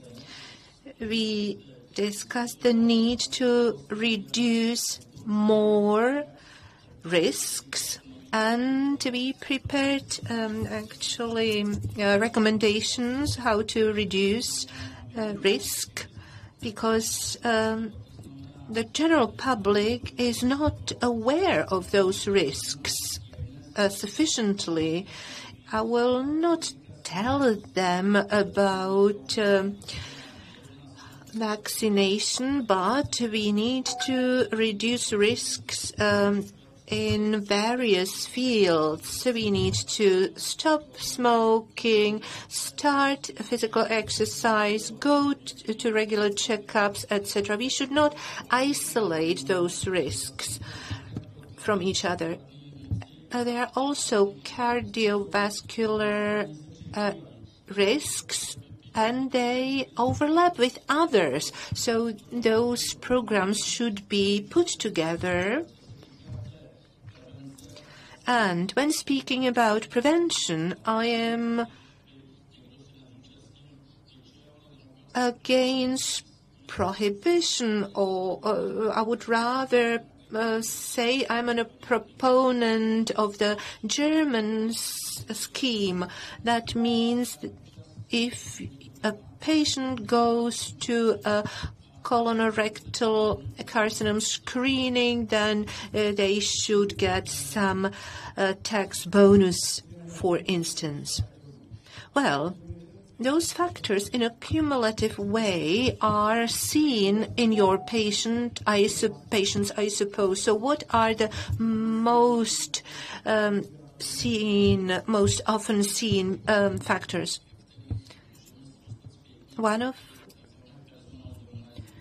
those factors are called personalized risk, and that will be smoking, of course, but we also speak about cumulative factors, overweight combined with no physical exercise. And what is important, there is another phenomenon, and that is stress. And we cannot measure stress, unfortunately. But if stress is very hard and protracted, and I have patients with carcinoma, and they have seen the death of their member of their family, for instance. So what we do is that we have the diagnosis, and in the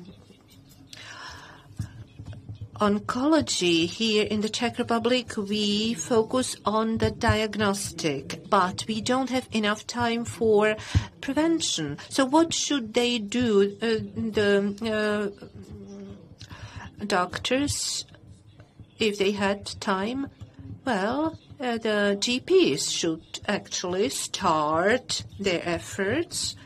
And then we should, of course, do more education towards the general public. The prevention strategy actually is focused on the individual. You have to have a better diet, you have to do exercise, etc., but they don't know where to buy actually healthy food and where to go and do exercise. So they don't know, and they stay at home.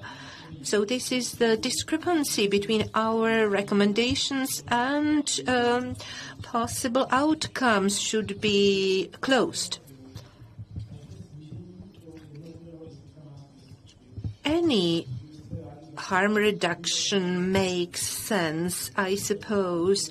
So you would be happy if alcohol consumption is lowered and also smoking is brought down.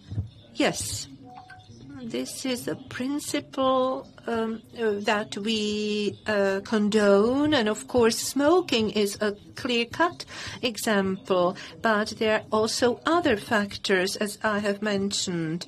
A healthy diet is difficult to define, but we could in the future also actually determine the risk factors.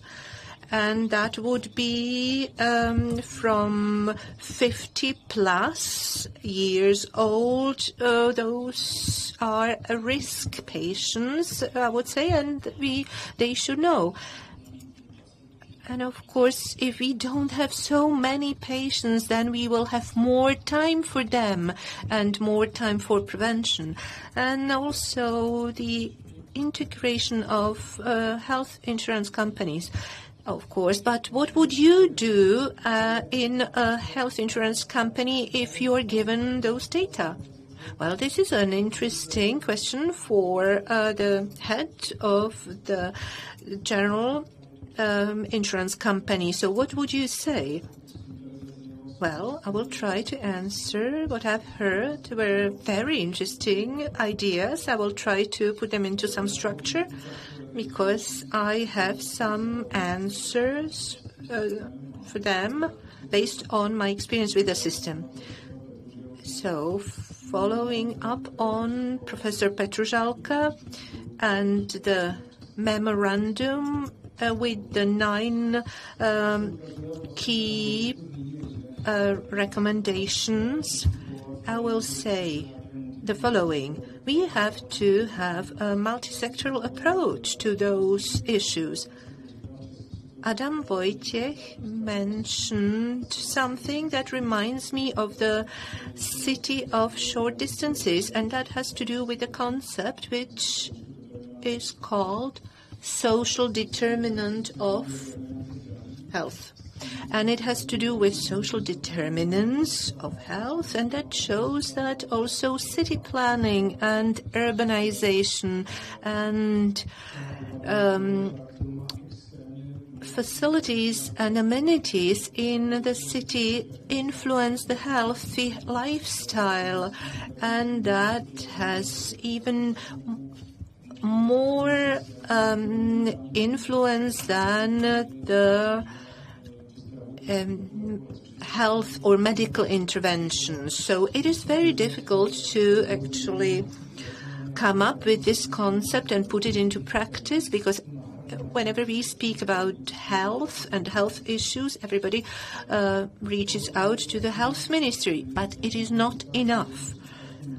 The Oncological Society came up with this multidisciplinary approach, and that is a revolution of itself in the Czech society, because we have all these silos between the departments, and it's very difficult to break it.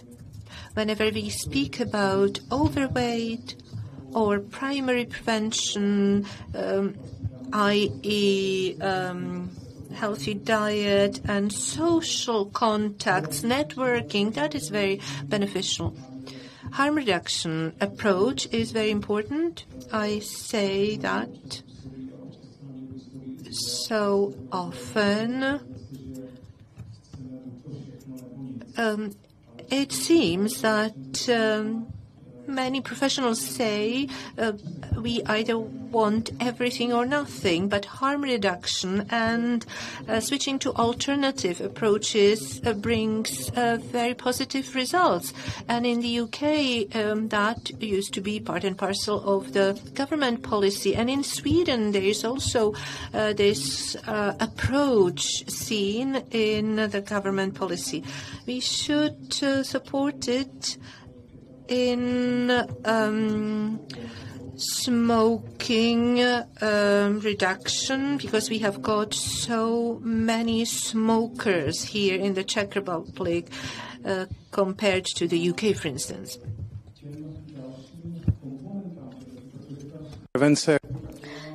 And because prevention as such is distinguished to primary, secondary, tertiary prevention, the example of the tertiary one is this harm reduction approach. In the secondary or primary, we have these oncological screenings where we, some 2 years ago, what we did, we started to give bonuses when participating on the national oncological screening, that the one who is eligible for this screening then gets some bonuses from the prevention fund. So we try to incentivize at least this way, because in the Czech context, you know, if it was different, somebody would start abusing it. And what is important is the health literacy as well. And I believe, as my colleague Adam Wojciech mentioned, in cooperation with the Ministry of Education, we should do much more, because any habit, be it a good habit or bad habit, when he or she adopts it at an early age, then it's becoming a lifelong habit. And then we need to focus on long-term explanatory campaigns, which is something we try to do partly. On the other hand, we have some fixed budget. Now we launch new campaign that should prevent secondary prevention. These are the national oncological screenings. It's better to go early to screening than late to go to Uncle Google to find some solutions to what's wrong with me. Because the detection at early stage, especially when we talk about cancer diseases, it gives a very good prognosis for complete recovery.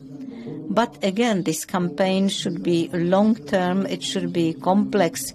It can't be just one particular activity of insurance company, which will be limited for 3 months, and later on nobody will even remember it. Thank you. We also discussed the importance of communication. We have Rob Cameron here.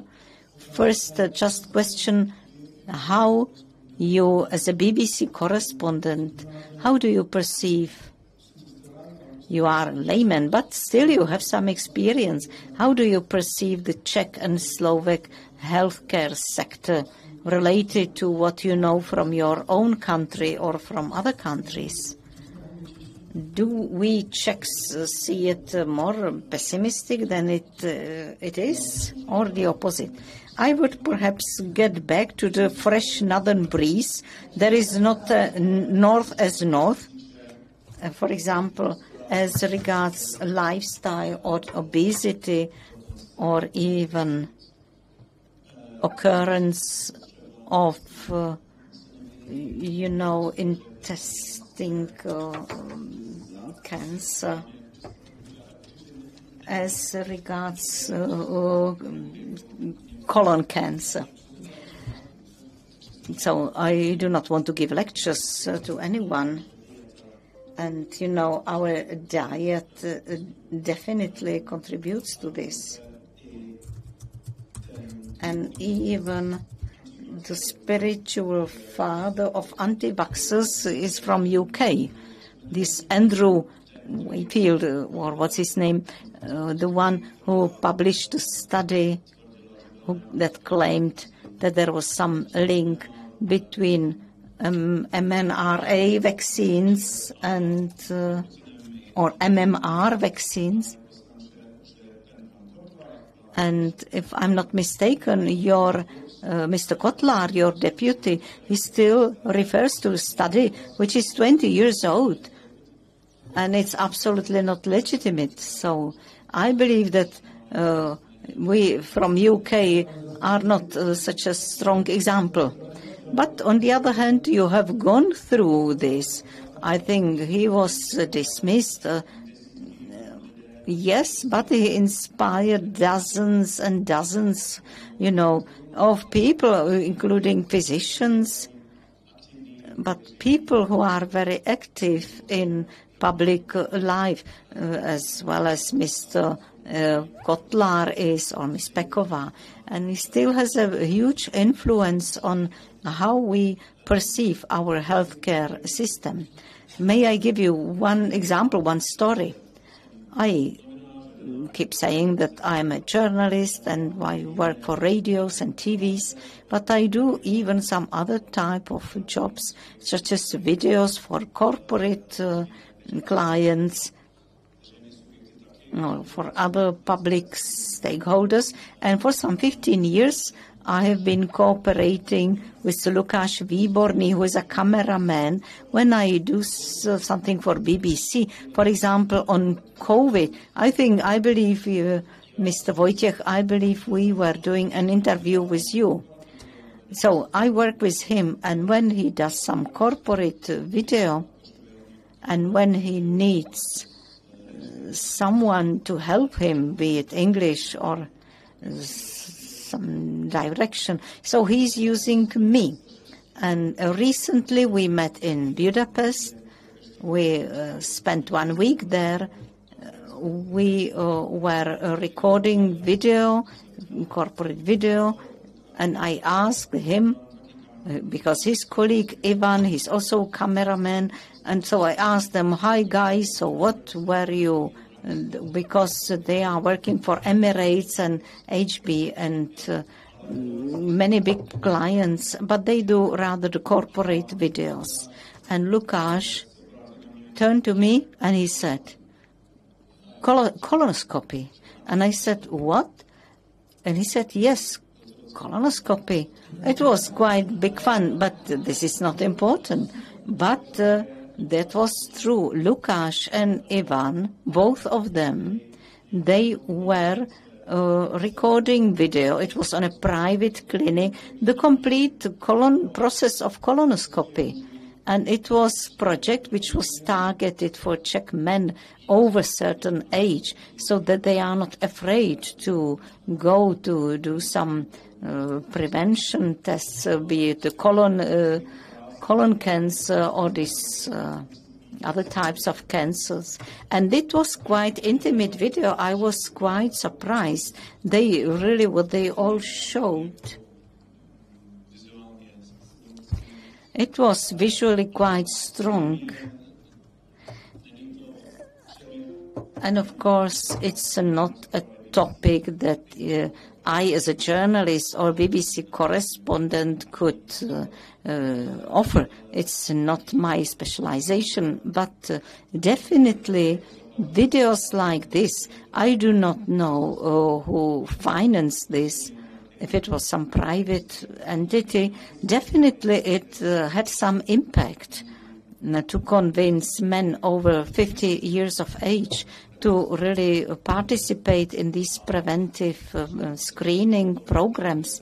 And perhaps a small cherry on the cake is that both Lukáš and Ivan, they both then decided to participate in this colonoscopic prevention check.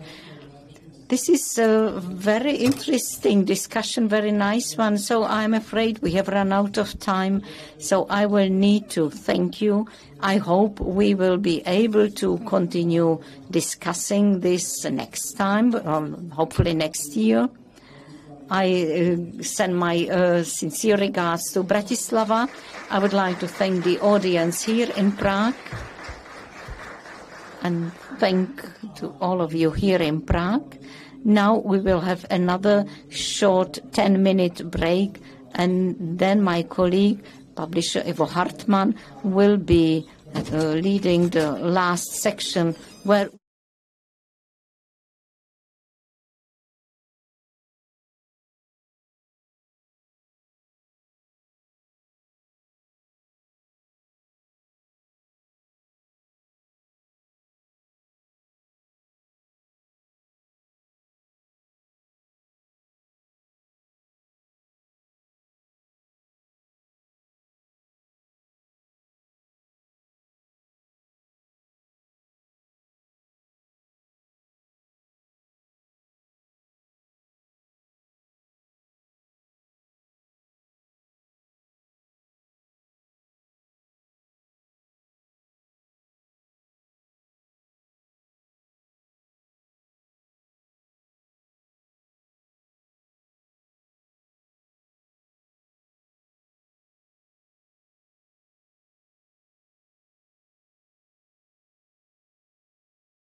Gentlemen, have a good afternoon. Let me open the fifth and last session of our international conference, Healthcare Daily, titled Economics of Health Risk Prevention. We will focus on the economics rather than medicine, which was the topic of the preceding panels. And before introducing our distinguished guests and panelists, let me excuse one of our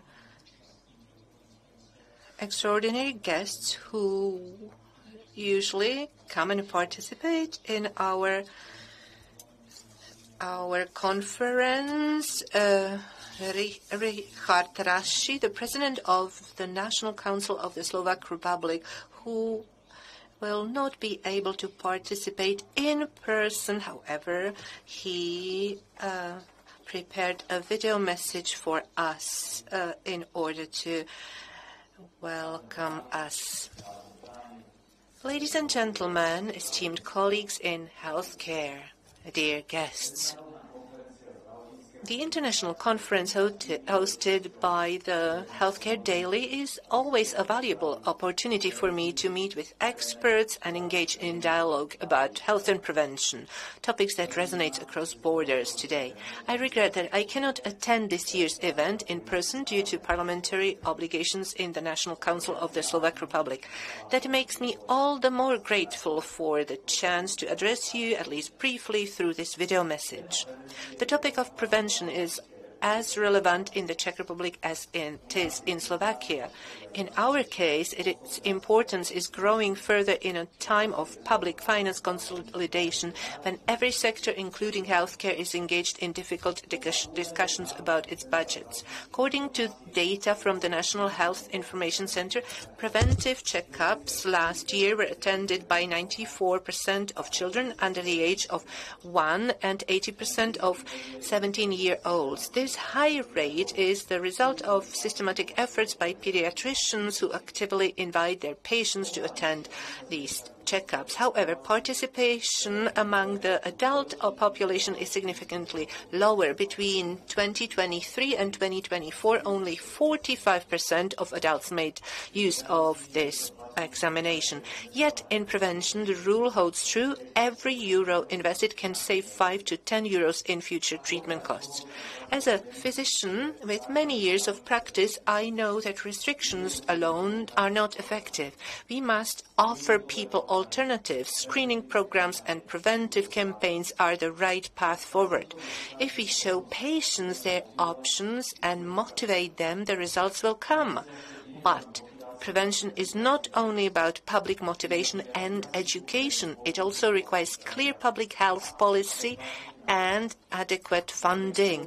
Despite the widely accepted belief that only a healthy state is a strong state, and only such a state can remain competitive, many governments still struggle to find sustainable ways to fund prevention. It is particularly difficult to allocate sufficient resources for prevention, as its effects often come visible only after 2 or 3 political cycles. This is why, during budget negotiations, the focus tends to fall on the most pressing expenses, while long-term investments in health are sidelined. However, at the end of last year, the Slovak Parliament passed a package of healthcare laws aimed at improving the functioning of the system.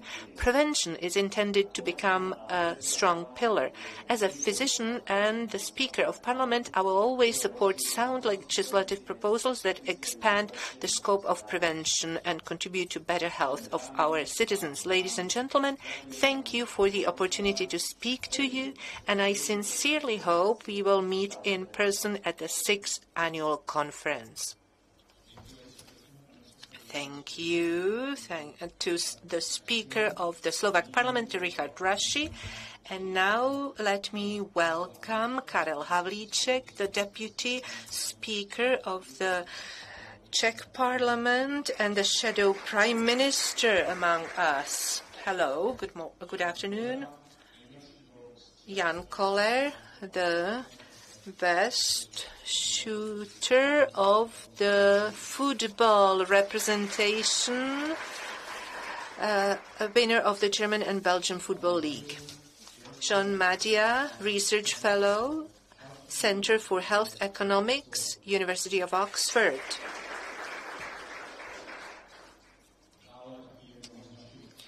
One of our traditional speakers, and we are so happy to have him again, the president of the Polish Society for Public Health, Andrzej Mariusz Fal. And another traditional speaker who focuses on prevention, Zdeněk Kabatek, the director of the General Health Insurance Company. Ladies and gentlemen, it is not only this conference, but there are various conferences and discussions in healthcare, and we are always addressed in terms of challenges and budgetary challenges and financial shortcomings. For that, healthcare becomes a very costly discipline that is seen in public budgets and especially in countries which have public health insurance. The pressure on public finance deficits are increasing, and that includes such a wealthy country as Germany. I will take the liberty to open this economic session with the question whether the light at the end of the tunnel could also be presented by prevention, because due to prevention we will mitigate the increase of many illnesses, which then cause a lot of costs. So my first question for the panelists is whether efficient and effective prevention could be the precondition for robust health systems that could also fight the deficits of budgetary measures. Good afternoon. Thank you for the question. Of course, I will say yes. Another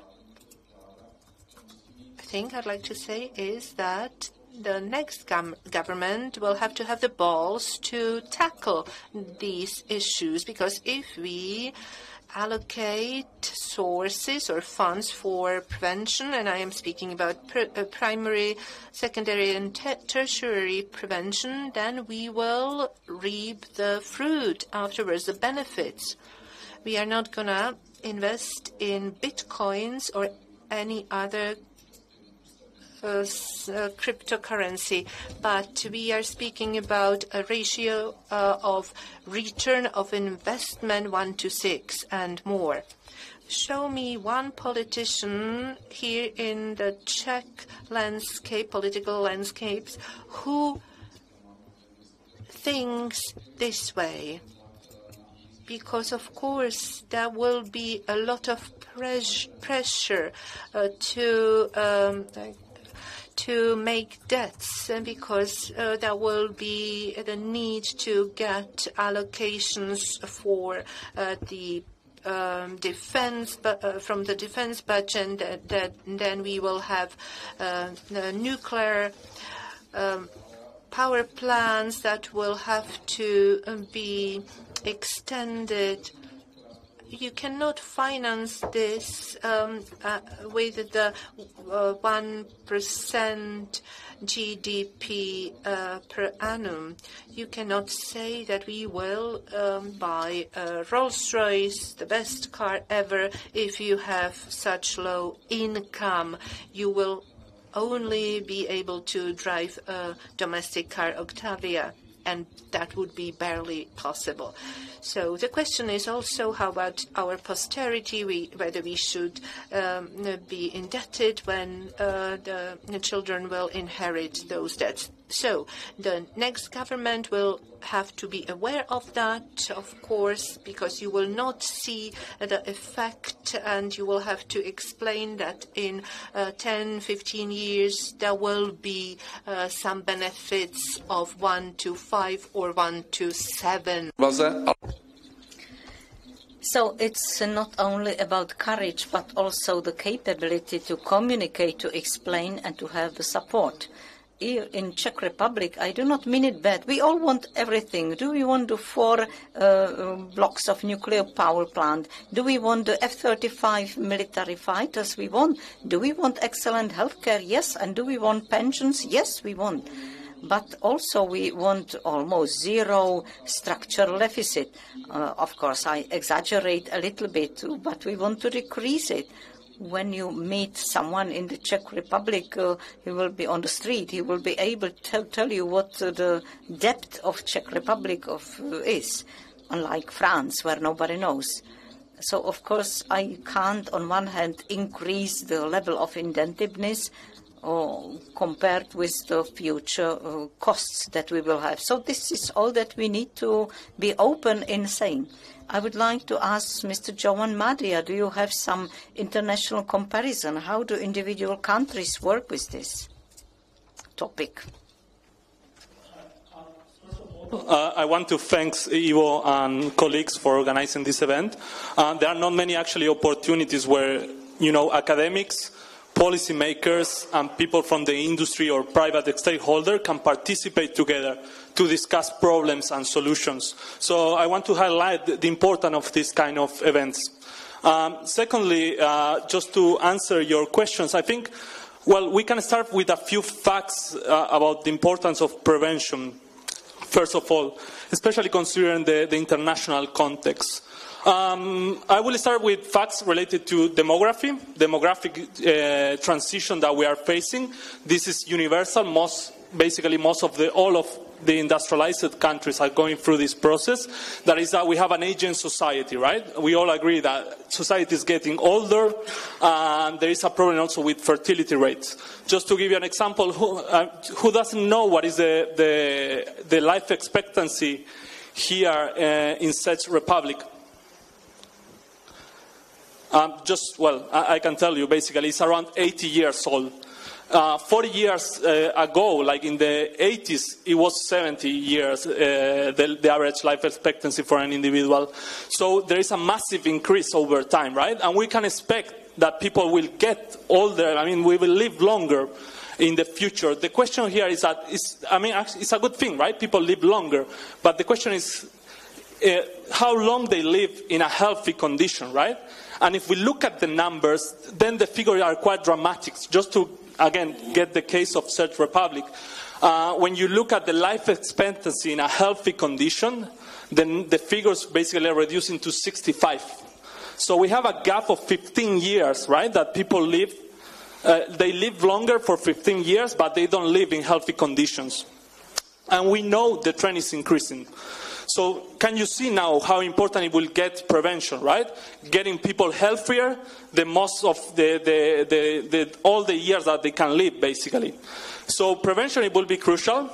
And now let's get into the international context, because I was in Asia. I was discussing the healthcare issues that Japan and Korea are facing. As you might know, these are societies that have like the longest life expectancy and the lowest fertility rate. Just to give you a number, and now here in Czech Republic, the fertility rate is 1.6. So for each woman, in average, you have 1 child and half, a little bit more than half. The replacement rate to have like a sustainable society is 2.1, 2.2. I mean, Czech Republic is not that bad compared to other cases. Just listen now, how is the situation in Korea, for example. Fertility rate is just 0.80. And if you look at Seoul, the capital of Korea, fertility is 0.50. So basically, they don't have any replacement now, and they are facing challenges for the next 10 years. I'm not talking about 20, 30, or 40 years, where you can improve the healthcare system and the health outcome of the populations. They are facing a massive challenge right now. They really need to adapt the healthcare system, not just to improve the health of the population that are coming in the future, right? But also for those that are already experiencing some health issues. Right. So in terms of policies that have been implemented so far, of course, we have been discussing so far many of them, especially with health literacy, right? Make people knowledgeable of the advantage of, for example, doing a sport. And this is something I guess Jan can tell us later on. This could be done at the community level. For example, in Asia, they are doing, at least at Korea, they are incentivizing not just at schools, but also at the community level to kids to participate in activities for becoming healthier, to do more sports. But also improving the healthcare system in the sense of, can we do better prevention as well, better diagnosis? Can we anticipate what are going to be the health issues? We know that most of the issues that we're facing now are related to non-communicable diseases. These are diseases that are not basically transmitted between individuals, but are related to our health choices, our health behaviors, right? Whether we smoke, we consume alcohol, we eat fat food. So this is something that we can improve through health literacy programs. But on the other side, not just on the patient side, we can also look at the hospital, right? What hospital can do. And this is something that we are working a lot in Oxford, is to utilize all the data that is available now to create models that can actually do better diagnosis, better prediction of what is the diagnosis of a patient, and also help people to access in a prompt way to health care. Just to give you an example, in England, actually, we have a massive issue. It's not just a fact whether you have available healthcare resources, right? Whether you can go to GP doctors or to hospital. It's the fact that maybe people, especially from high deprived areas, it's not that they don't have access sometimes, it's that they wait too long. They don't do prevention, they don't do tests, investigations, they don't go to the GP to see how their health is now, right? They wait until the last minutes. So there are a few things that we can do there. There is the literacy, and on the other side, as an academic, we can innovate with better models that do quick diagnosis, right? Identify the issues quite quickly and help doctors to make better choices for the treatments. And this is something that is related also with economic growth. And this is why I want to mention again this sort of triangle, right? Academics, the government, who set basically the rules and policies, and the industry, because these are three engines of innovation and economic growth. I think in Europe we have a huge potential now, given especially all the experience, knowledge, and the amount of high-skilled people that we have. We have a huge amount of human capital to create better models that can help to improve health and improve also diagnosis. So I think these are examples that could be done now in the short period at least, not just focusing on the long term. Děkuji velice pěkně. Já bych se nyní posunul do Polska, protože vlastně... Thank you very much. I would now move on to Poland because Andrzej is also a physician and economist. I would amend the question slightly. We talked about public finance deficits, and Poland is a country which did a number of very important progresses, be it in income, in building road or rail infrastructure, even healthcare infrastructure, which was financed from, say, deficits of public budgets. So I would like to ask about the Polish experience, whether this deficit or perhaps sustainable financing in Poland, if it also contributed to development of healthcare systems in Poland. Andrzej, do you see any measures that could be used in preventive policies that could contribute to decreasing costs for long-term health policies or programs? First of all, good afternoon everyone. Thank you for inviting me for the fourth time, I presume, to this conference. It's a real pleasure and honor to be here. First of all, when we look at the countries that spend public money on healthcare in the OECD group, we see that somewhere between 5 and 12.5% of the GDP is being spent on health. And actually, most of the economists say that the countries will not afford spending more than 12%. Simply, spending more than 12% will mean that they'll have to spend less on education, military expenses, and so on and so forth. So 12%, it's, at present, the uppermost amount that can be spent on. We spending even fewer or less on prevention, because when we look at the average, also in Europe, not OECD, it's 220 euros per capita per year. So for every EU citizen, the EU spends 200 euros, but it depends in which country, because both Czech Republic and Poland spend far less than 200 euros. Well, Poland is the last one in the row, spends only 20 euros per capita. So, we really do not look forward to what's going to happen with that. As Mr. Chairman just said, it's very important to invest in the prevention, because the return rate is extremely high. If I were a businessman and I would hear of an investment that brings me six-fold return in 10 years or in 20 years, I would invest. The problem with the politicians is that a return on this investment comes in 20 years. And they usually want the return to come in 4 years, because another campaign starts and they need to show something. So in 20 years it's nothing. The opposition usually is taking the fruits. So at least it was always in Poland. And coming back to your question, the prevention leading to lowering costs of the medical care in the future, is a very wise way in economics. But, of course, there are three sides, as you said, three sides are winning. Well, the employee is winning because he doesn't take the sick leave. He works, and the sick leave, at least in Poland, is 20% less paid than regular. So he saves the 20%. The employer says around 40% of the daily income generated by this worker, and the last 40% it's being earned by the country budget. This is not my estimate. EY 10 years ago in Poland made this estimate. I think that it's still reasonable to assume this 20-40-40 schedule.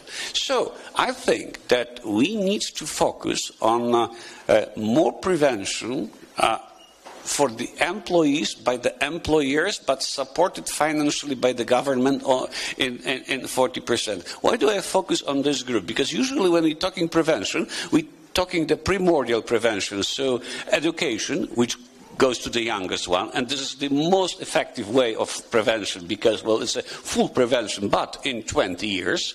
And I already commented on that. Or we're talking about prevention in, elderly, in those who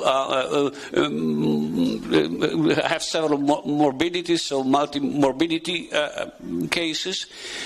But let me tell you one thing. We're getting older. The age pyramid inverted. And in 20 years in Poland, we'll have 35% of people 65 plus. So there are three financial, economical possibilities. Either their pensions will be dramatically low, or the working at that time, so the younger generation, will have to pay much more taxes than they do today to support the pensions of the increasing old generation, or we need to extend the age of workers. So not to send them to pension when they are 60 or 65. It's women and men in Poland at this age, they are pensioners. But we need to make them healthier. So we need to invest in this people's health. Sorry, just as it has been compared with the expensive car today. Yeah, I do agree. Just as we invest in things that we really find precious to us, crucial for us. So these workers, these employees are crucial to the system because these are the only ones who pay for the system. Nobody else does. We are all beneficiaries of that, but only those who work, who produce, they are supporting everything. So, if we do not do that, if we do not have projects addressing the health and the workplace, the employer included in the project, co-financing with the government, in 10-15 years, we need to remember that our pensions, well, most of you will not be in a pension in 15 years, but still I will. So my pension will dramatically drop because there will be no public funding available. So we need to fight for health. We need to go for prevention. Unless we do want to, live a very, very poor life on our as pensioners. Děkuji. Thank you. In the Czech Republic, we see a situation when even health insurance companies have got deficits. I would like to ask the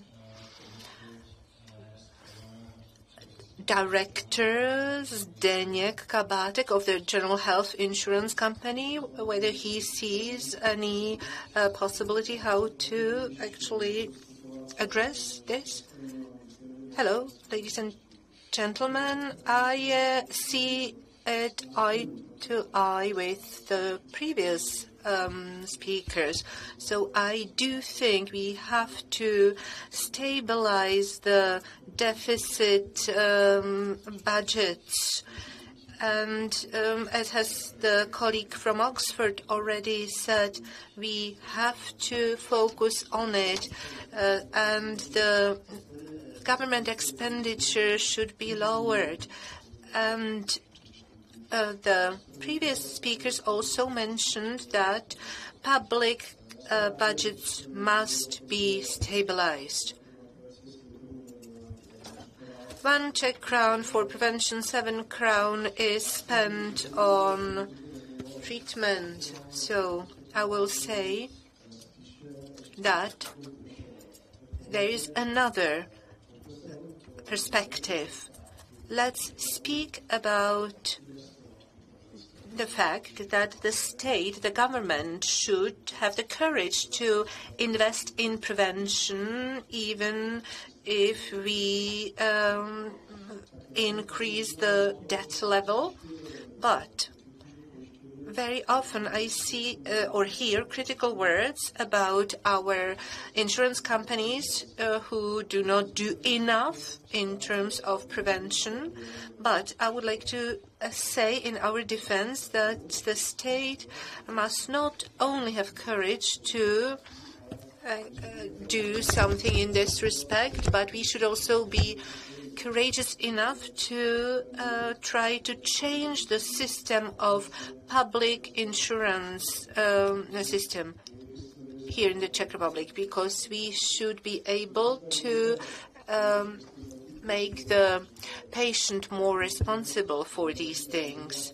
What we have mastered so far was to have the prevention fund, and the colleagues in the previous sessions were also speaking about those preventive programs, 23-24%. Those numbers are not great, but at least we are going in this direction. We have got screening programs for the most severe diagnosis. But where we fail is to actually tell the people how worthwhile it is for them economically. here we have the system when the insurance companies are active. They should actually do what is necessary. We have been trying for at least 1 year to introduce the project focusing on demographic change and also on various other things like the fertility rates and replacement rates. And what we are trying to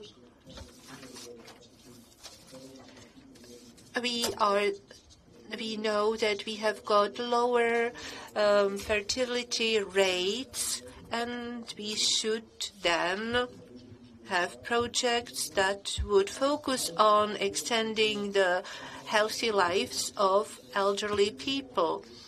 What has Havlicek been saying about municipalities and about regional administrations? I do understand what he meant, and every good step is then criticized.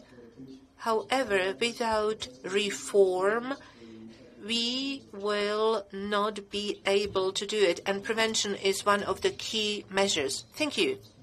This morning, it's been said that in all those preventive measures, sports is very important, and also physical exercise. And then we see the effect in other areas. And obesity is something negative. And now I'd like to ask Mr. Koller about Czech population. Do you think we are more active? Do we do more physical exercise or less? Hello, thank you. Well, thinking back, before the change of regime under communism, everybody exercised it, and then the digital revolution came, and with the ascent of digital technologies, people sit in front of their devices. But what I see is that when they grow older, they start exercising. So those people starting with 30 years of age, they take up sporting activities. However, young people are not very enthusiastic about sports, especially up to 18 years old. Okay, the youth. Do you think that there are any economic barriers why they don't do sports? No, I don't think so, because if the parents buy tablets and smartphones and gaming consoles, then why would they not be able to pay for any physical activities? And they can, of course, just put on some sportswear and run around in the woods. So whoever is keen to do sport can do that. So I don't think there is any economic hurdle. And there are also new bike paths around where we live. That means that kids can bike around. And I myself live in a village, and I see that there are biking paths. And unfortunately, whom I see is people who are a bit older. Okay, so you don't see any economic hurdles, but we have representatives of the states, of health insurance companies. Do you think that government or state could support financially sporting activities somehow? Well, the main thing is the kids. If they should take up sports, they need actually an example to follow, and that should be their parents.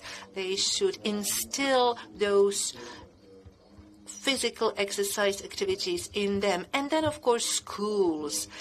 In schools, they should be given different sporting programs, something that would motivate them. Thank you. Deputy Speaker, what do you plan in terms of sport support?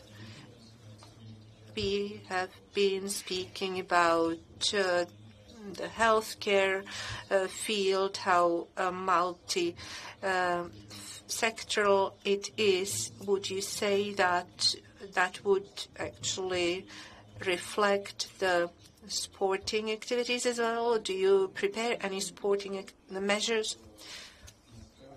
We will have to try to change the thinking, mentality of people. In 2021, we had 12 billion in the budget. We have 6.9 billion, and the inflation is on the rise. However, we have to also explain for which the money is allocated. If you say it's allocated for sports, then it's actually always associated with scandals, financial scandals in sports associations, which have been widely covered by the media. And then what the public thinks, that the money is then given to sports associations, which then are corrupt. And in most cases, it's not the case. We should actually allocate the money for the physical exercise for children. And this is where we should intervene, because the kids will have some conditions, and then they will have fun sporting. Mr. Koller has said it. We are a rich society, affluent society. And how come we had the best footballers? For instance, in Brazil, they have got great footballers. How come? Because they are not living in an affluent society. They don't have distractions. They just do outside, and they actually run behind the ball. And here you have the choice, but we have to tell the kids, hey, you either read a book or you go out and you do some physical exercise. So it's up to the parents and schools and also family, extended family. We should do it in this very natural way. We should tell the young people that they should do sports, and we will help them, we will support them. This is a kind of prevention also, health risk prevention, and that will actually be beneficial for their future. And we should also show how much it will positively influence our economy, because we will save some money that will have to be spent for health treatment. And it will also be boosting the GDP, and we will have a higher income. This is what I would speak about. It's not only about restriction. We need to look for tools how to be on the increase. And we are speaking about the gross domestic product. We need it to be running up. We have Poland here. This is an inspiration for us. But some years ago, it was not the case. But it changed dramatically. Look at Poland, and they have a gross domestic product of almost 3%, and we have 1% only. Just imagine if we had plus 2%, that would be 160 billion Czech crowns per year. I know that it is also associated with the expenditure, but what we would have if we had 2% more, then we would have 50 billion Czech crowns, and we could do anything with that amount. We could either lower the deficit or we could allocate it for prevention. So let's look for ways how to actually follow Poland. Well, Poland has been noticed as a positive example. Can you say something more about it, Andrzej? Well, thank you so much for these nice words. Well, it doesn't look that good from inside, but still I'm glad that Mr. Chairman said these nice words about the situation in Poland. Yes, of course, there are so many proofs in evidence-based medicine that the moderate but constant training is the most influential, the most influential compound that can extend your life. There's nothing else that has more impact on the life extension, what more, a life in good quality of health, because the quality adjusted life years, as already has been said, it's quite different from years life lived. But looking at this that way, it's good to remember that physical training is only one of the things that already also has been mentioned, the investment in your health. The other thing is cigarette quitting. Well, of course, we try to quit cigarettes, but both our countries, both the Czech Republic and Poland, we do not have much success in that. Well, actually, Czech Republic has much more success in cigarette quitting than Poland does, because in the last research we did in Poland, we have 30% daily smokers. So every third Polish guy, smokes every day almost. Well, extensive drinking. Please look at the map of Europe and you'll see that extensive drinking is usually the problem of the post-communist countries. So usually is a problem of this part of Europe. So we need to approach it as well, because otherwise, well, those who drink too much will not go to sports. Those who smoke too much, they will not go to sports because they can't. So we need to look at the public health and the prevention as absolute complex. And I think that the basics for the complex is so-called primordial prevention. So the zero step of prevention, which is health literacy. If we are not aware of something, we will not do that. Those who are not aware, who are illiterate, health illiterates, they will not get vaccines, they will not go for regular medical checking, they will not go sports, they will not quit smoking, they will start smoking and refuse to quit, and so on and so forth. So the basics of everything is telling people, teaching people how to live long and good. As I mentioned before, we need to do that because otherwise there will be no workers. Will be only those pensioners and a couple of small children and nobody supporting this. So we need to first teach people how to live healthy and then execute it. And I think that it's a very important thing that Mr. Chairman said in his first part, that the Parliament, the policy makers, have a powerful tool in their hands. And they need to use this tool because the investment, 6-1, is an average. In the case of cigarettes, it's even 12-1, or in bad diet. In bad diet, it's also 12 or 13-1 in a 20-year perspective. So I keep my fingers crossed for both the success of the Czech Republic, in Poland, in the risk prevention, because, well, we're talking that we have things to do, that we have a long way to go. That's true.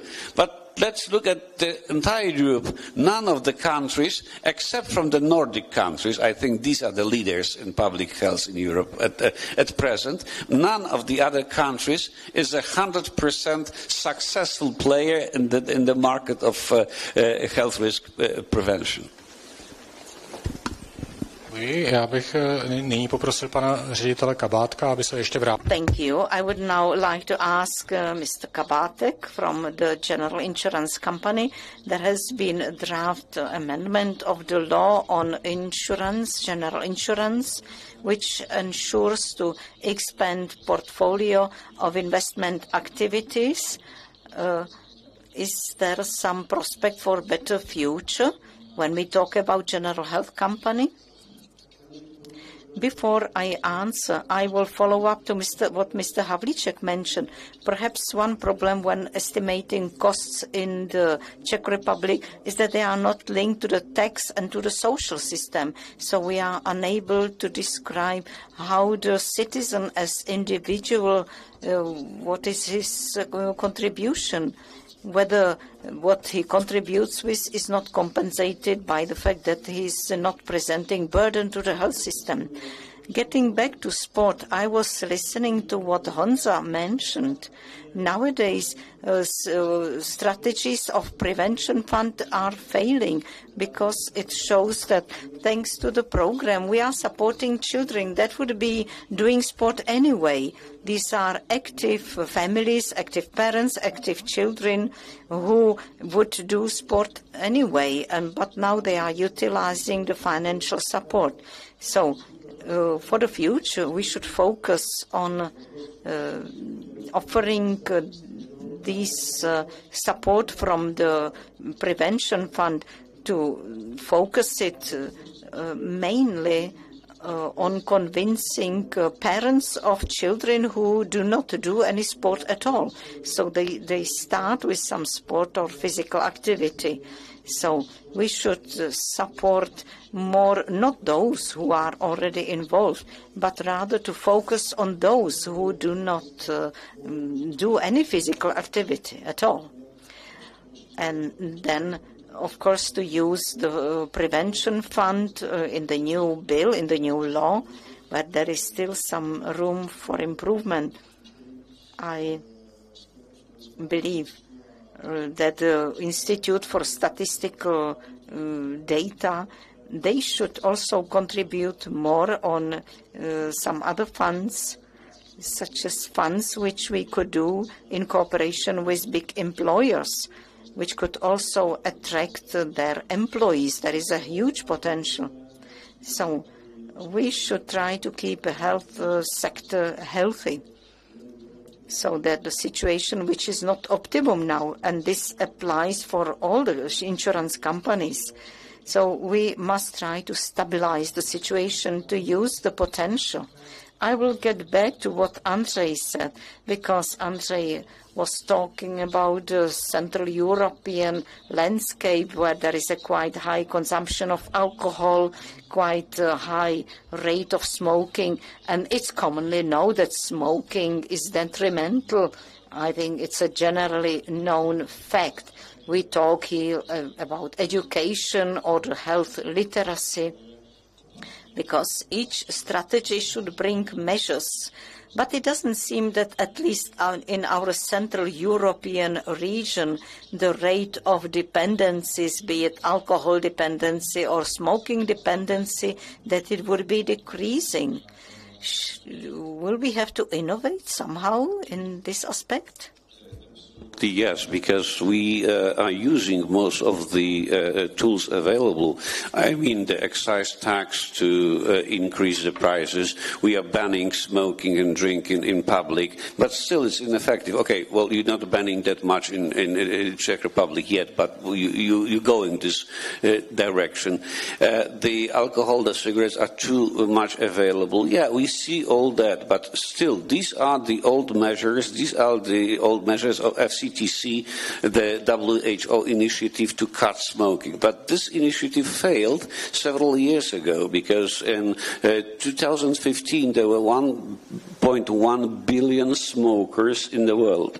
Now we have 1.3 billion smokers in the world. So the number is increasing, of course. Well, the smokers shifted from a little bit from Europe to Eastern Asia. But look at Europe. Which countries succeeded? Succeeded Norway, succeeded Sweden, a little bit, you may say, Great Britain, but they were not following FCTC only. They were using alternatives. Well, these alternatives, we do not have any healthy alternatives for smoking or for alcohol. Well, none of them is healthy. They are some of them are less harmful. And we finally need to start a discussion to convince everyone, is less harmful the right way? Can we support prevention? Because this is the tertiary prevention. Tertiary prevention in medicine, in public health, means avoiding complications or lowering the risk of high complications.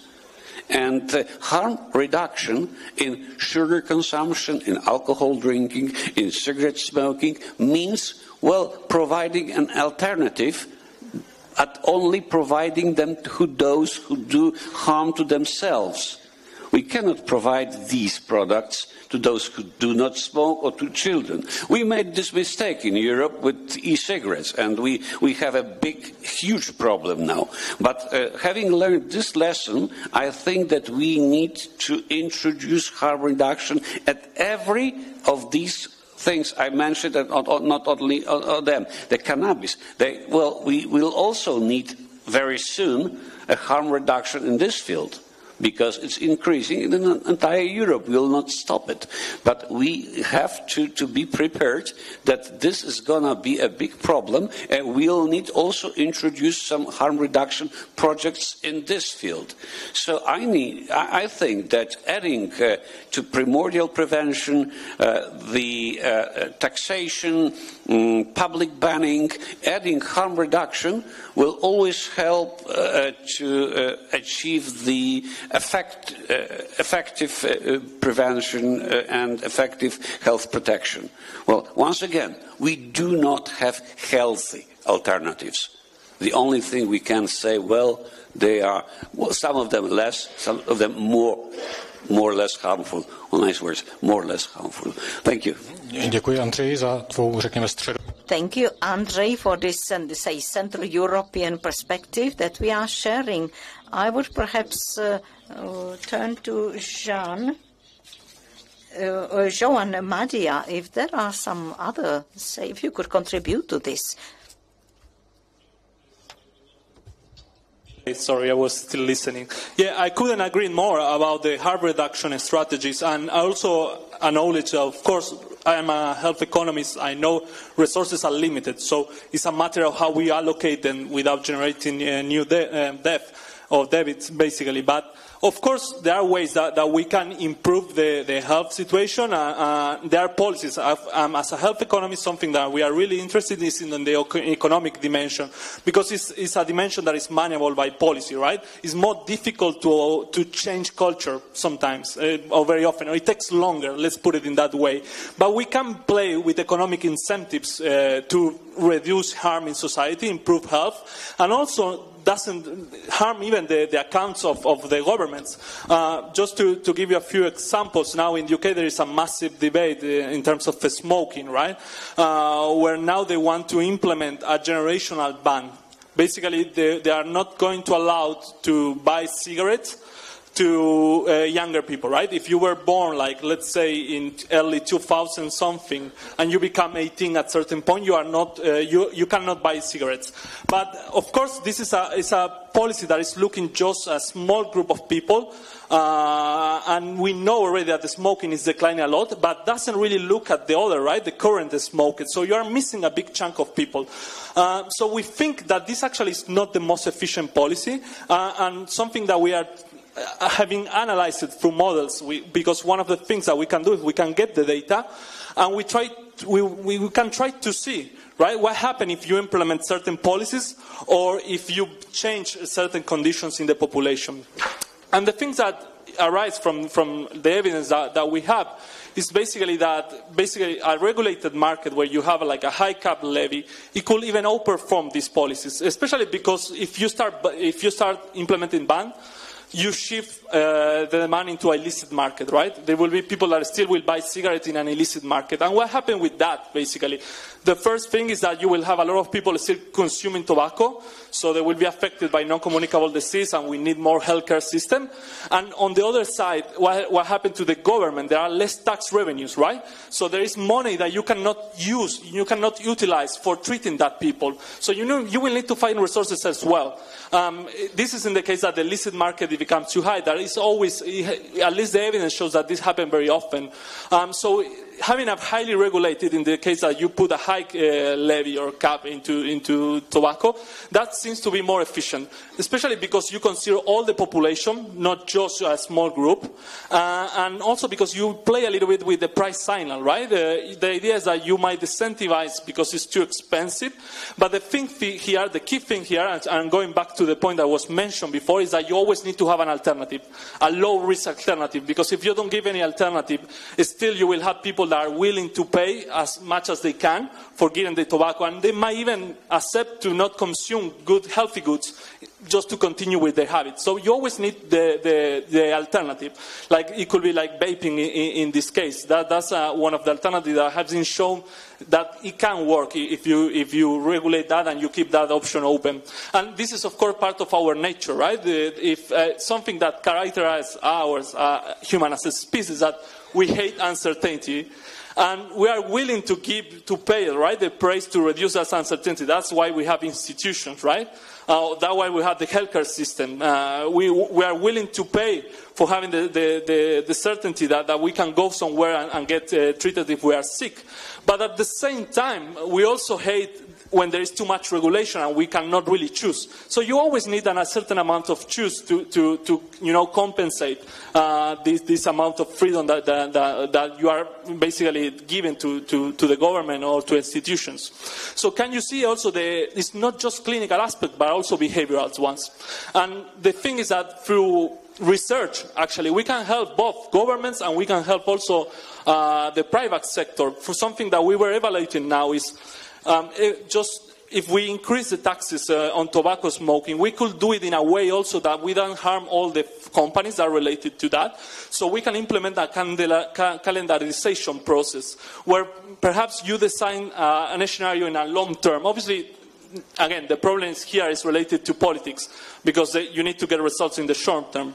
But sometimes if you can find an agreement in the long term and you can show that there is stability in terms of also taxes, you might allow even companies to do the shift to low-risk products. So that could be scenarios in which you can compensate. Something that I want to stress, and I will conclude about that, is that there is no silver bullet, right? That you can implement a policy and you will solve all the problems. There are always pros and cons. If you implement a policy, you need to understand that there are going to be benefits, like, for example, in the case that if you put this sort of levy, you might reduce the consumption, right? But you might affect somehow the economy. So there are always pros and cons. As economists, we try to understand this. Through simulation, through data analysis, and so on, we try to understand what are these scenarios and what it could be the point where you can outperform, the advantages can outperform the disadvantages. So we can work together in that sense and try to design. And I believe that this is also a way of fostering economic growth. If you have better, policies and you also invest in innovation, like helping firms to move to low-risk products, for example, or also improving the healthcare system in terms of new technologies or new prevention campaigns. Děkuji. Já bych se teď chtěl zeptat. Thank you. Now I'd like to ask the deputy Havlíček, who is a shadow prime minister. Now I don't want to ask you about specific measures in health risk prevention, but if you should actually enumerate the main three measures that you would in the next government you would actually introduce sports and also incentives to do sports, and also the motivation, which is sports from the very scratch, not only allocate funds to sports associations, but we should know that not everybody will be the top sportsman like Jan Koller, but the kids need some inspiration. And I used to play football. Sometimes I do that still, but what I was reading books on football, and that was a big motivation. It was a fiction book. And now when the kids see some star footballers or some motivation, they will be interested.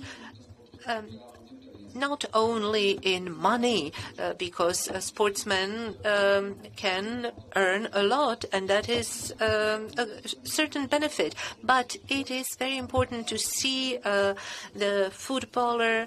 And do you remember when the biathlon became so interesting for everyone 10 years ago, when our sportsmen were very successful? And then prevention. Second, prevention. That is very important. We have to repeat it to the people. You need to go to prevention checkups, examinations, regular prevention examinations. They are so important. You need to know about it, and you need somebody who will tell you, because this is the only way how we can lower the incidence of illnesses. And then when we are sick, then we need to have high quality health care. In the Czech Republic, we have good health care system, although I also see that there are some issues emerging because of the population getting older and older, and that costs a lot.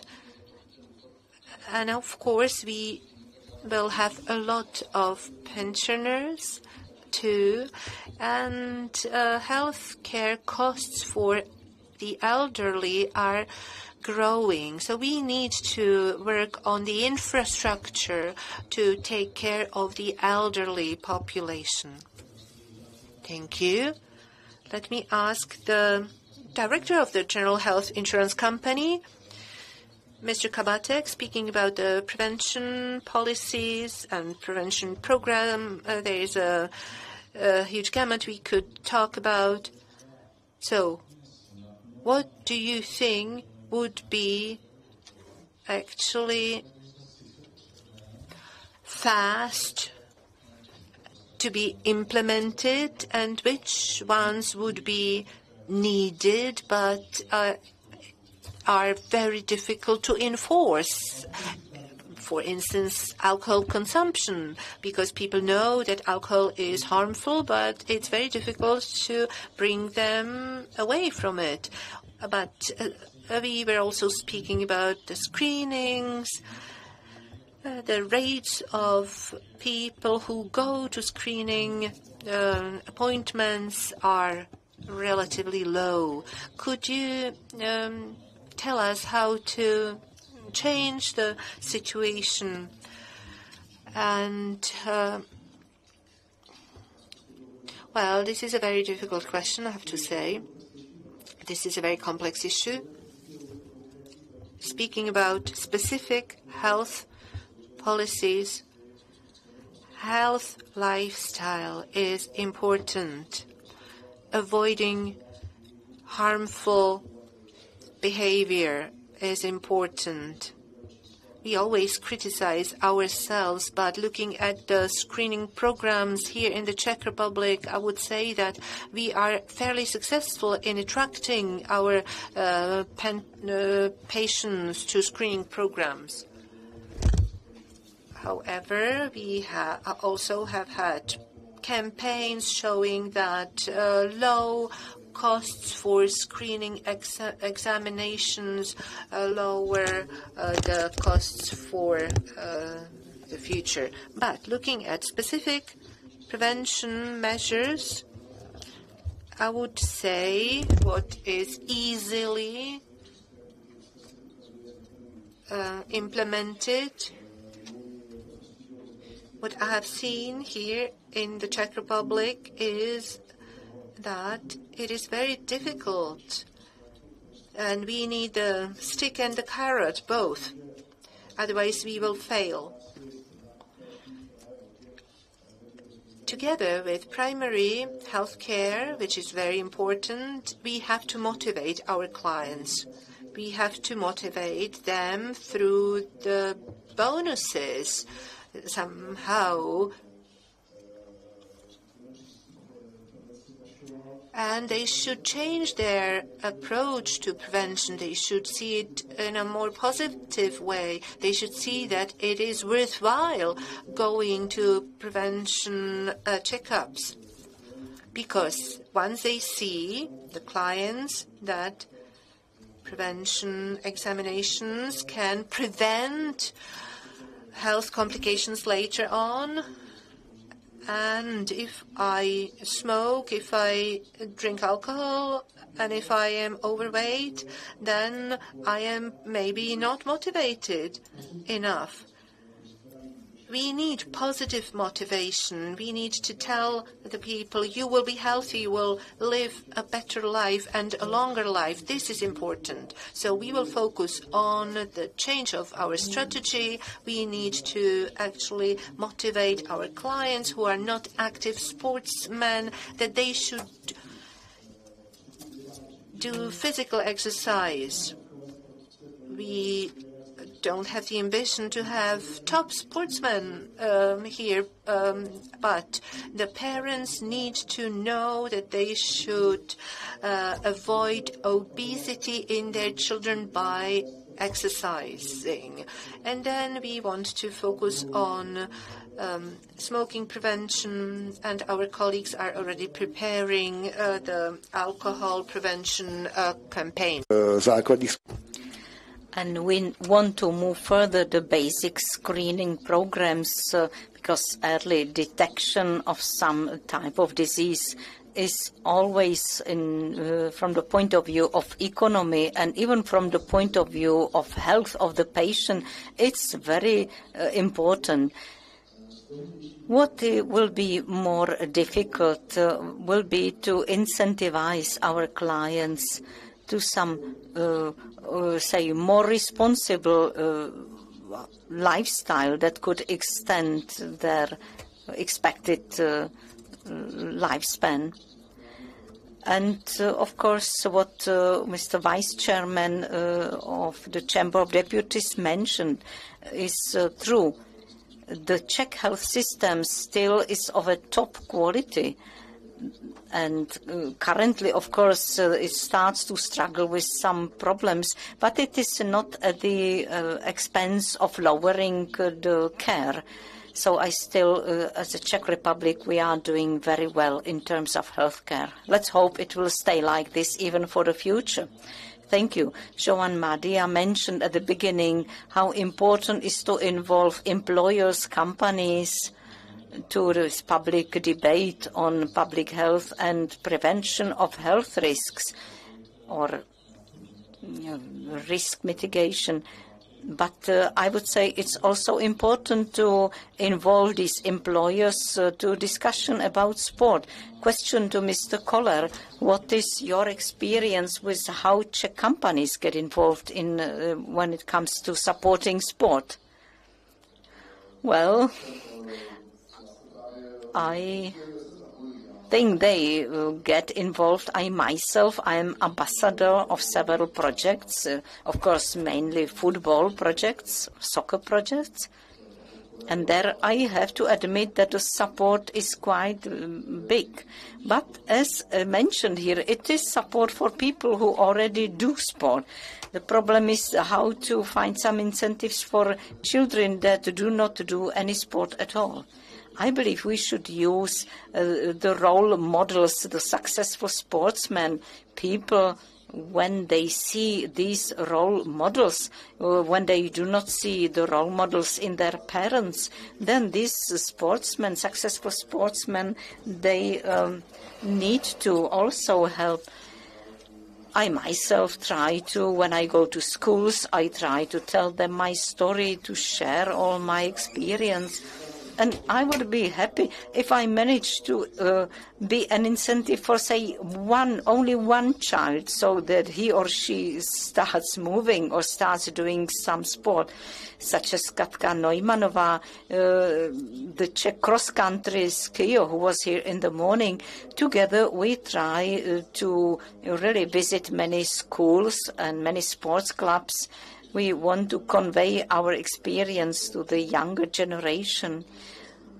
When we talk about companies, how much they are, or employers, how much they are involved, I'm unable to say whether this support is sufficient.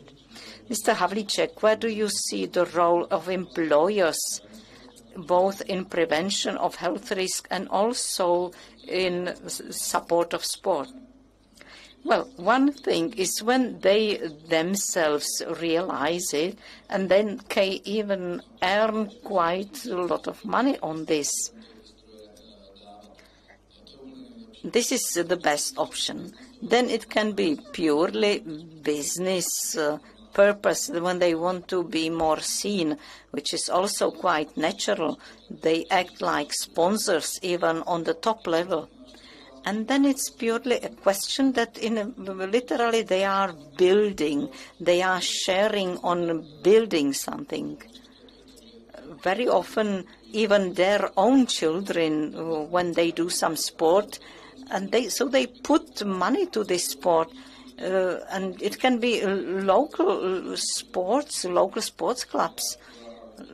A lot of people, it can be on a village, some local competition, but these companies, they contribute by paying for the football uniforms and for the balls and these type of things. But once you put money on this activity, of course, it must be there must be some evidence for this. I myself, I am in favor of rather depreciation policy rather than subsidies. You know, the subsidies, it's getting a little bit damaging or detrimental. No government will have money enough to be able to be subsidizing. But, you know, working, going the way of tax depreciations, this may be helpful, because companies will put money to some successful activities, among others also to R&D. So when you put some money nowadays, when a company invests to R&D, they can, for example, when they invest 1 million, but they can depreciate 2 million. So then in the end, they can save a lot of money. And companies feel that this is an interesting opportunity, be it as an investment or some activity which helps them in tax issues. So this may be a way. I will try, of course, provided we will win the elections and will be forming the government. So I will try to find the ways on an infrastructure level. We need to put money to infrastructure, and also on the level of tax benefits or tax depreciations, because this is linked with in building the infrastructure which I mentioned. Ladies and gentlemen, we are getting to an end. I'm glad that even here in the final part we heard some specific suggestions or ideas which perhaps in a few months from now will be implemented. I would like to thank all the panelists who took part in this last panel. It has been mentioned a couple of times that there are personal examples, the role models are needed, and I'm convinced that all panelists who are present here are very successful in their fields of activity. The more I would like to thank them for taking part in this, and thank you for taking part in this discussion and conference, which is being streamed through several social media and publishing houses. So it was very interesting to hear what was their contribution, not only in sport, but in many other fields. So thank you again, and I very much look forward to the 6th year of this conference. Thank you very much, and enjoy the rest of the day.